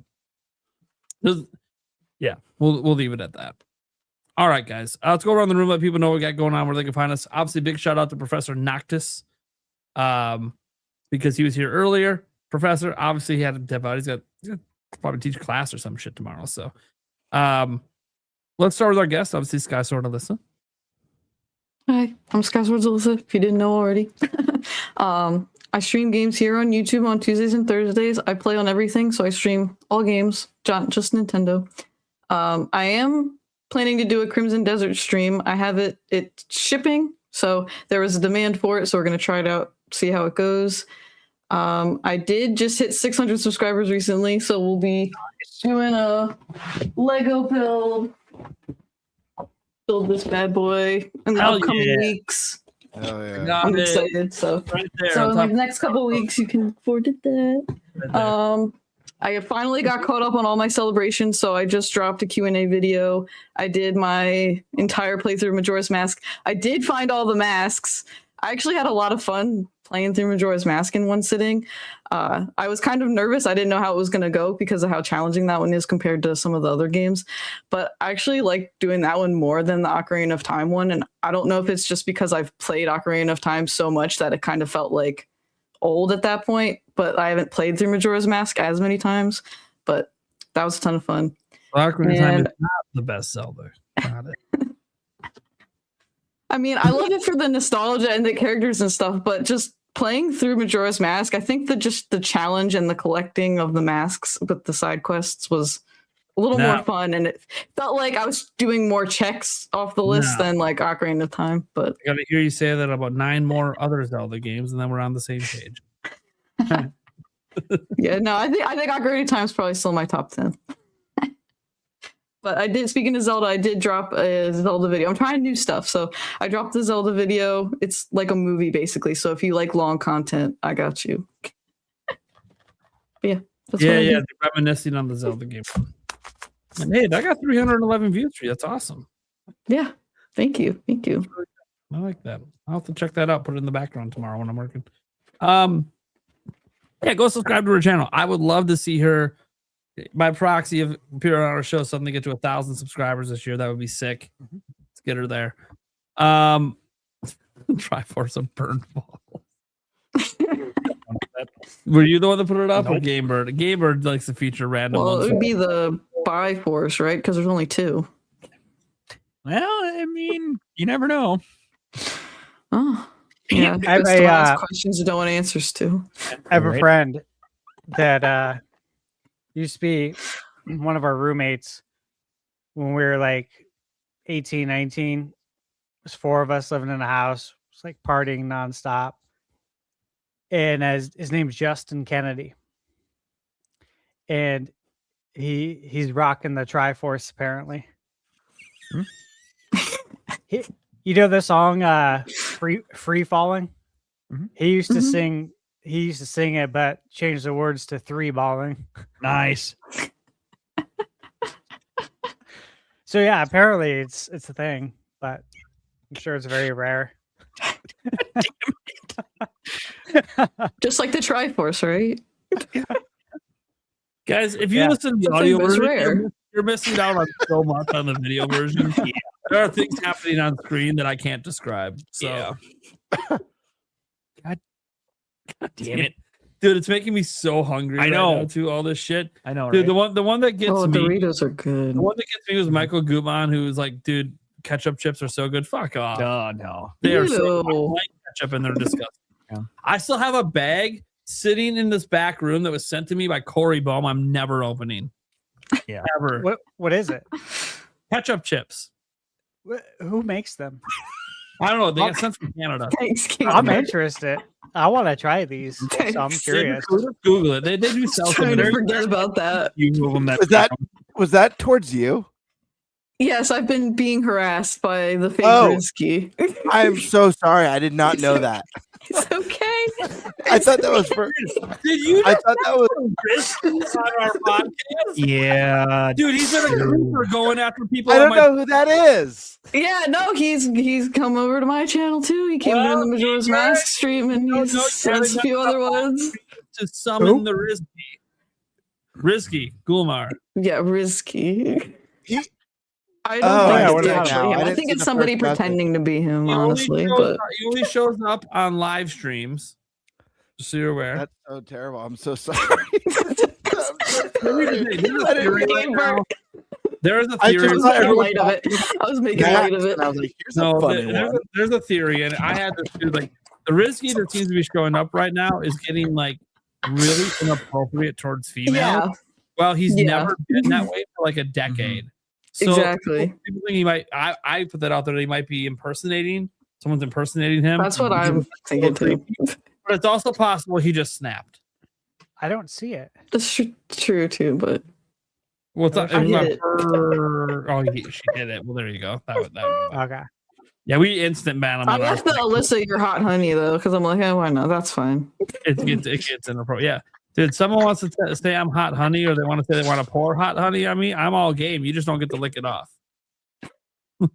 Yeah, once you start saying, I bet you taste good too, that's when we start getting hidden. Yeah. Okay, Oh, boy. tastes good. Now we see you can easily finish the box. What is? It's like the worst time to feature some of these. Our conversation. Well, that's why I think you got to watch the video version. If I didn't draw Oh my attention to God. that, you would be laughing your ass off at what we just said and then what appeared on screen. Wi-Fi antenna. What the hell is going on here? Dude, there's weird shit going on in the chat that I don't understand. Yep.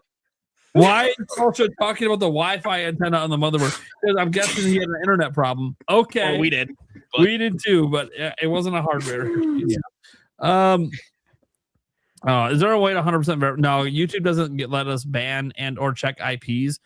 It's stupid because most other platforms let you do it. Yeah. Especially when you want to permanently ban someone. It doesn't even technically permanently ban. Anyone can use proxies or change their IPs. I just want to know how the hell he changes email so goddamn fast. He doesn't.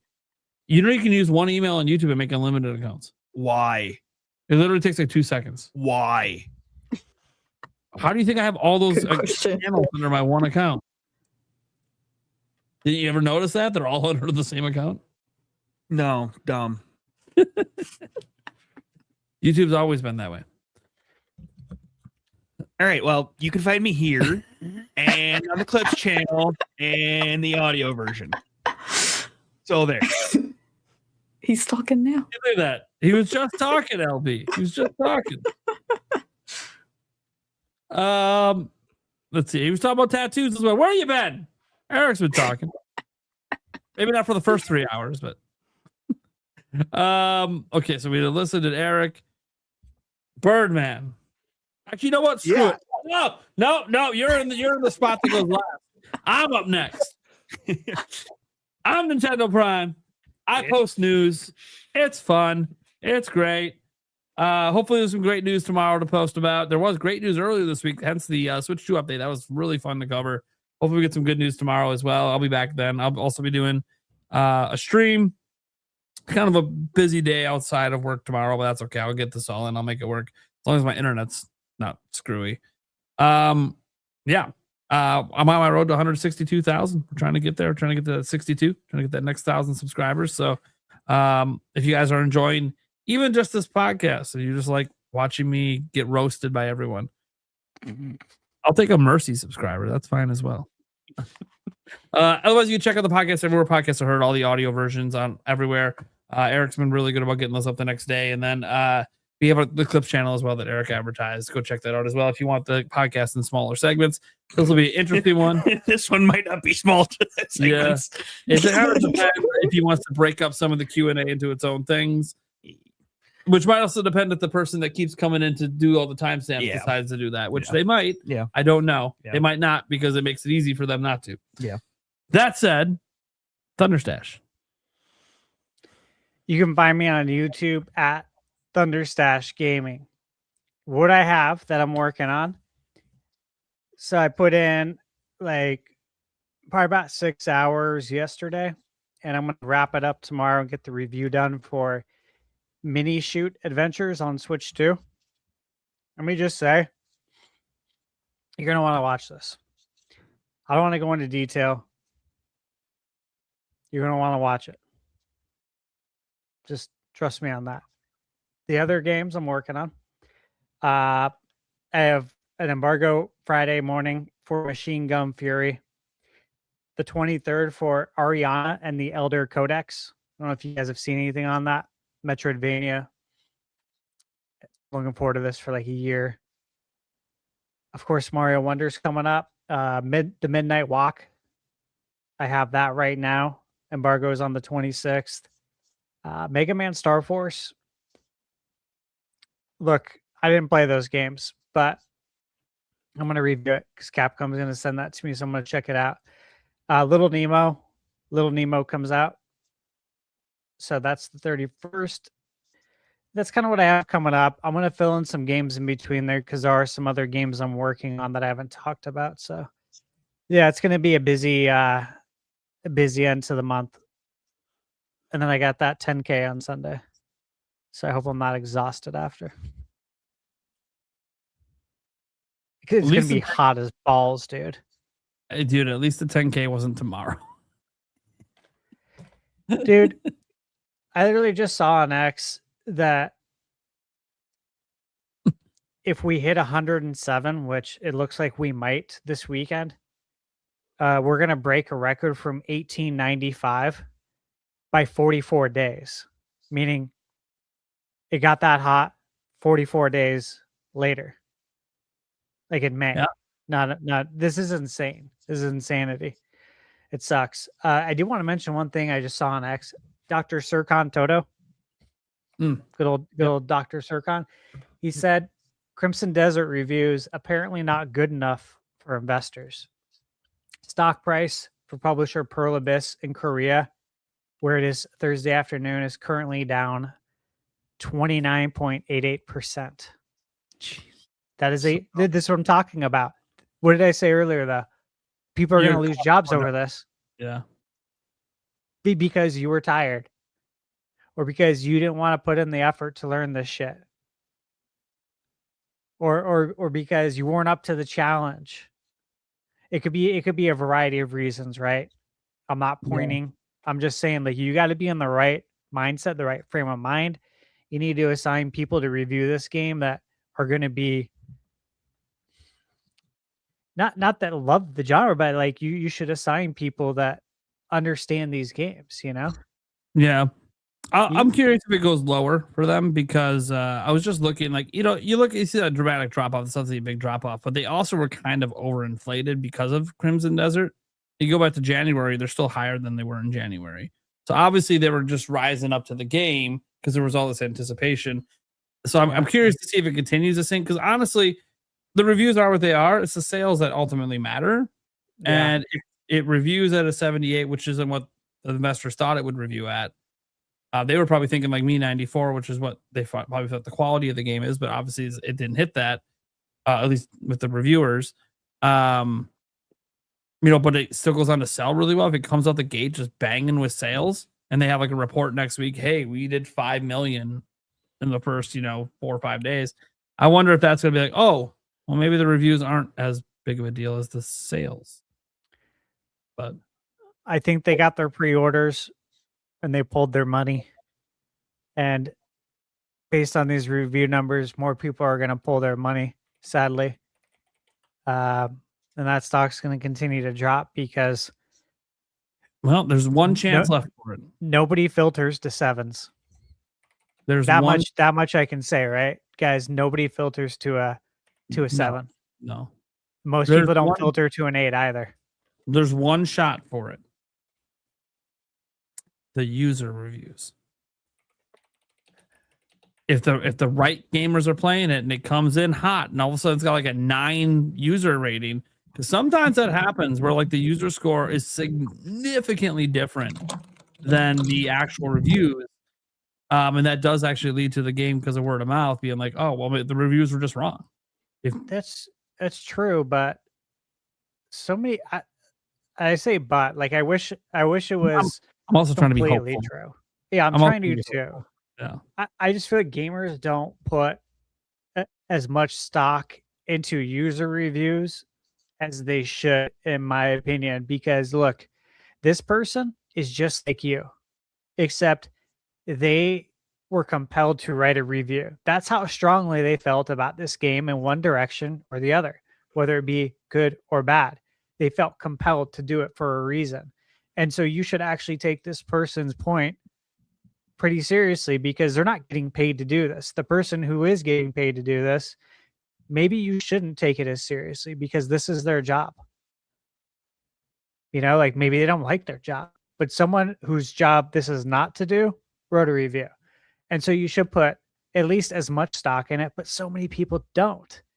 And that's what irritates me because I could see gamers enjoying it and I could see the user score actually being good. But then just too many NPCs not putting enough stock in it. NPC gamers. Ever get to play it, and no, it's not going to be now unless they sent me a copy, and I didn't even reach out to ask for one. So, but if I get to play it anytime soon, and I end up loving it, you guys will see me praising it all over social media. I don't care that it's not a fucking Switch 2 game right now. I know it's coming to Switch 2, and if I think it's utterly amazing, I want to spread the word because I know the reviewers aren't doing that. Well, I shouldn't say all the reviewers. There are some that looks like they loved it and put in the time, but that they got to move on to the next one. They're not going to keep pumping up the game. They're on to the next review, on to the next thing they got to do. Very curious. Stash, are you reviewing this game? Still, nobody's gotten console review code. I retweeted it earlier. There's a tweet that went out that said no one's got it for PlayStation or Xbox still. Hopefully after launch, they decide they're willing. Yeah. And when I talked to Jason at Pearl Abyss, he said, your name's on the list. I've sent it over. You referred. I can't guarantee you're going to get it. He's like, yeah, I have to say that to everyone, but you're on the list. And I've had a couple people ask me too. I'm like, yeah, from what I've gathered, nobody's getting a console review code until after it releases. And a lot of people thought it was going to be out at 9 p.m. Pacific. I'm like, no, it's coming out tomorrow at 3 Pacific. Yeah, they're doing a 6 weird Eastern. thing. Yeah, they're doing a weird thing. And it might just be because of the country they're in. I think South Korea or whatever, but yeah. There's still, there's a lot of international appeal. So it would have been nice if they would have went more with the international time zones, but that's whatever. Yeah. So I might be reviewing it. I don't know. What I just read off to you is a fraction of what I'm working on. So it's just yeah, it's a lot. The thing is, the reason I asked is because this game, if especially if the player score seems to be quite high, feels like one of those games that it needs people who understand it to actually be the ones talking about it. I feel like that too. I really do. And I played it. Obviously I understood it. We understood it after we played it. We understood how it was probably going to review with journalists. Yeah, 45 minutes. It took me 45 minutes to really sort out the controls, but that's because they just dropped you in the middle with everything and not know what the fuck you're doing. But the fact that it within 45 minutes, I started figuring out most of the combat. I was like, oh, this is actually really fucking cool. Well, there's so much we didn't get to do. Because most of the time I spent just trying to figure out the controls because it is so different. Yeah. It didn't play like anything I played before. But then once I had some of it down, I'm like, you know what? This is actually, why has no one done this? This is actually kind of fucking cool. It's like a catch-all game. Yeah. There's everything in it. And the thing is we only got to play that part. Yeah. It took me a bit to figure out how to ride the horse. I'm like, okay, it is a little weird. It shouldn't be this difficult to ride a horse. But that was one of the things I told them, that there are certain things where the controls are a little too complex for almost complex to be complex, not because it's actually fun. Pick up the flag. But picking up the flag it did not need to be the way it was. And I don't know if they cleaned any of that up or not based on suggestions. It sounds like they haven't. Based on some things I've read. But the combat, every time I see people mention, the negative reviews mention how bad the combat is, I'm like, I already know you're wrong. The combat is amazing in this game, but it's complicated. Yeah. You have to learn it, And it looks like there's even more crazy mechanics, like with the flying and all this other stuff that we didn't know about back then. It's like, okay, there's a lot of complexities here, but I'm telling you that combat, and I don't know how the flying and all that other stuff works with it, but like the bow shooting and the hand-to-hand combat and the weapon combat, dude, it was sick. It was absolutely sick. And like, I remember the one guy I took out, the guy in the building that grabs like the pillar and swings it at you or whatever. Dude, I remember I took him out because I was struggling up to that point to figure out the controls. And then I figured something out in there. And then I took him out. I remember the guy watching me. He's like, huh, I didn't even know you could take him out like that. Well, Gamebird hit him with something that Gamebird did that too. Before he even started attacking. Yeah. Yeah, and like, developers, like, we didn't even know you could do that. That's actually kind of cool. You figured that out. Yeah, you're supposed to break the stamina bar and then use the pillar to deal massive damage. But instead, I kited him around the pillar and picked up the pillar before breaking his bar. And the guy was saying when I was doing it, he's like, oh, yeah, you can't do it that way. There's no way to grab the pillar without breaking his stamina because it'll interrupt it. Yeah, I did it. And I knocked him down to half health, like right from the start. And he went, whoa, oh my God. I've never seen that happen before.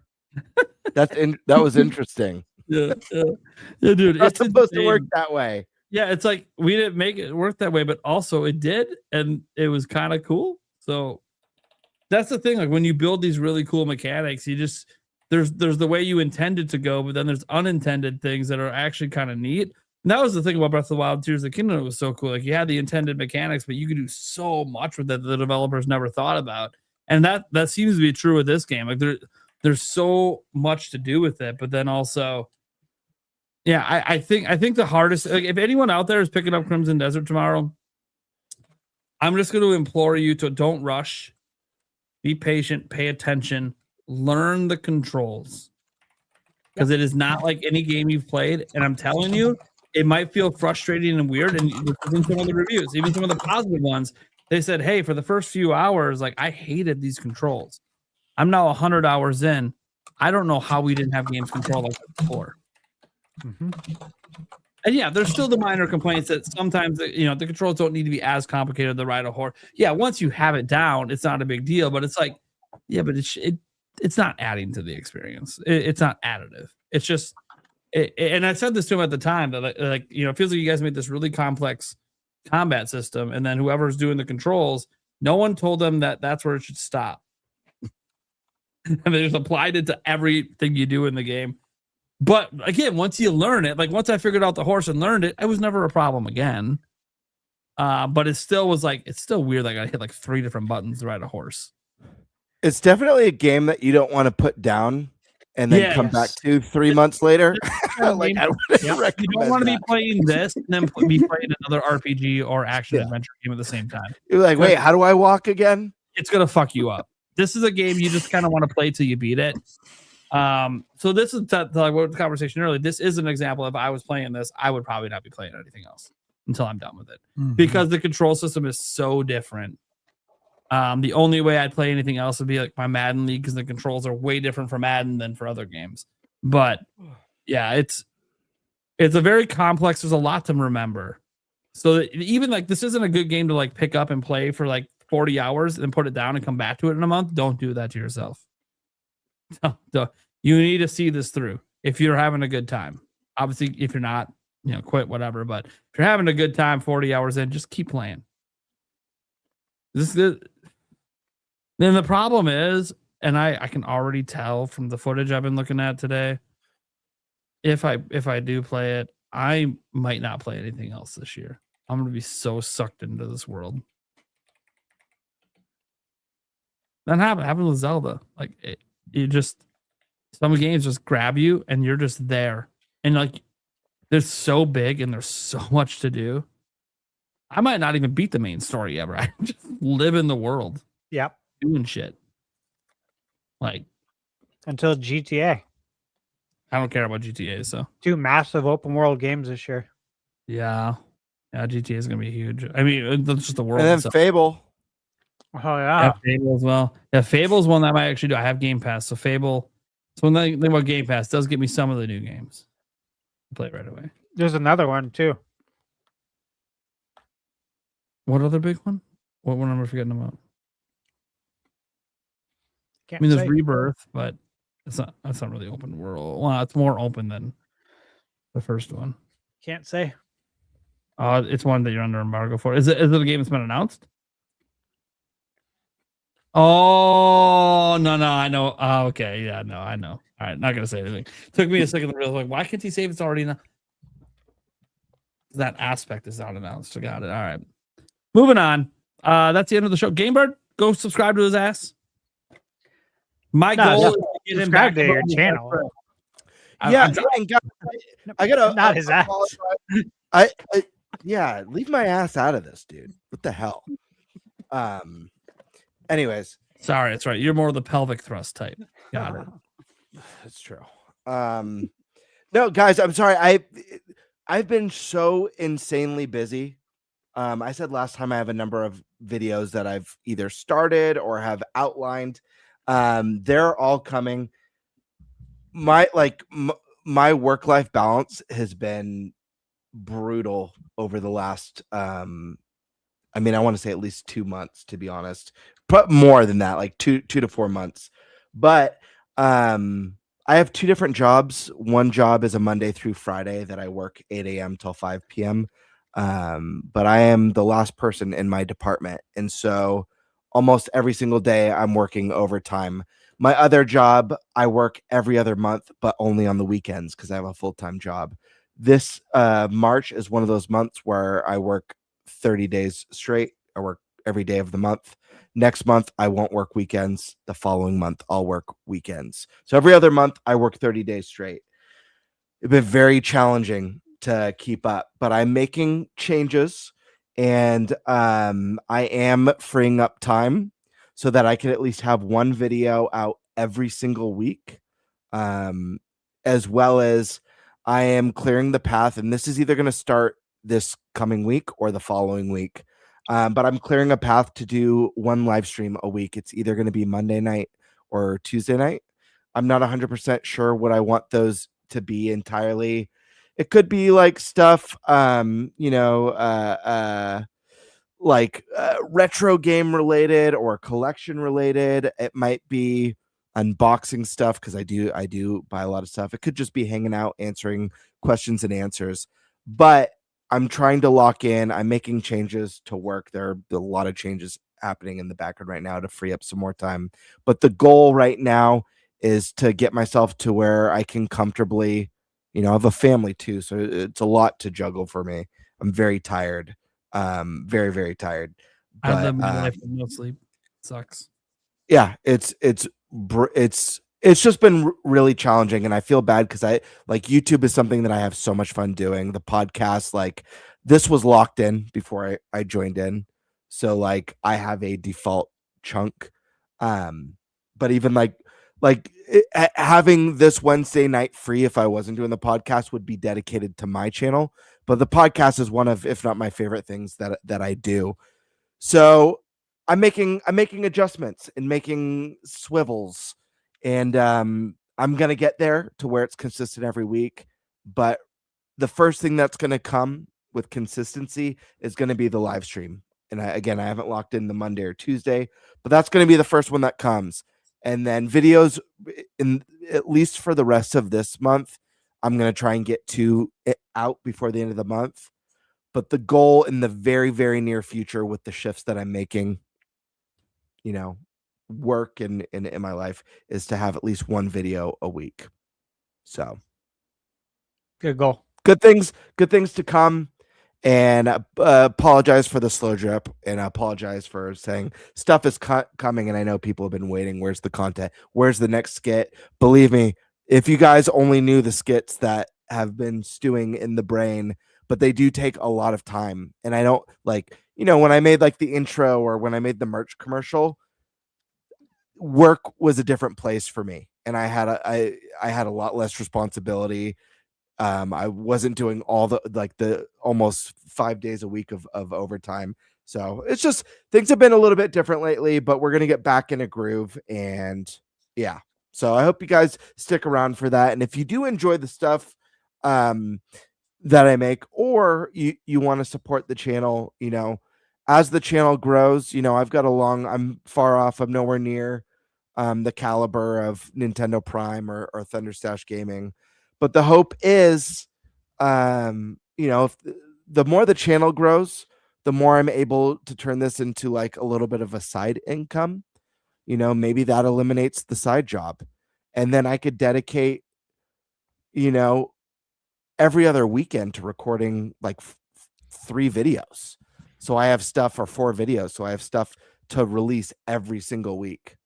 It's, I don't know. I've got to find the groove. It's been very hard. I'm already not sleeping that much to begin with. And I haven't quite figured out the balance yet. If anyone has any tips, I'm all for it. But I have struggled with that between family, work, and other stuff. I also had a lot of stuff like, I don't really get personal on the channel. I keep my private life pretty damn private, to be honest. But I also had a loss in the family this month. That was a very tough one. And I had a loss of my pet, and that like a pet that I had like super. There's just been a lot this year. It started with a bang, but we're gonna get there, folks. And I hope you're excited, because I'm excited, and I've got a very good feeling about this year for not just my channel, but also for Stash and Prime and Eric and the podcast. I know, Eric, you don't have your own channel, and Alyssa too. You're growing, which is awesome. Yeah. So good things to come. Sorry that was super long-winded, but it's all right, man. Super long show. All right, guys. Thank you so much for tuning in. We will catch you next week. Hold on here. I'll just tell you who the guests are quick. People like to be teased a little bit. Next week we have on Special Nick and Andres Restart. all Yeah. right. Nice. That should be a good show. Special Nick, Yeah. good to pick his brain. He's another person who tends to know a little bit of stuff going on at Nintendo. So you never know. He wanted to come on, so we'll see what happens. And he obviously knows a lot about Xbox. If you don't know, he's the co-host of the Xbox Era podcast. He's done some other stuff, but that's what most people know him from. Or if you know him around my channel, it's because he pops up in my chat every now and then because he likes my content. So, and Andres Restart, you guys know. One of these times that Andres Restart's on, it's going to be Stash and Andres versus me. Yeah. I know what's going to happen because it used to be Andres versus me all the time, and I would get my ass handed to me. And now Stash hands my ass to me. And now one of these days, they both will hand their ass to me. And then Gamebird will get involved. He'll hand it. Gamebird's already handed my ass to me once. And Eric's just going to sit back and wait for the right time to throw in the killing blow. Just twist the knife just enough that maybe I'm waiting for the moment that you guys get me so good that I'm like, you know what? I think I'm done today. And I actually walk out. I've never done it. I've jokingly left, but I've never actually just straight up like, you know what? I can't deal with this shit right now. I'm getting the fuck out. Guys, no drama. I know this feels dramatic, but honestly, it's a mental thing. I got to get out of here. I actually really love the podcast and I love the banter, but you never know. I try to come in when the show starts, I feel like my mind resets a little bit. Like it kind of lets go of all the day's shit, you know? So I like that. But if there's ever a time that it doesn't, I would probably warn people behind the scenes and be like, hey, just so you know, I'm a little on edge right now with some shit going on.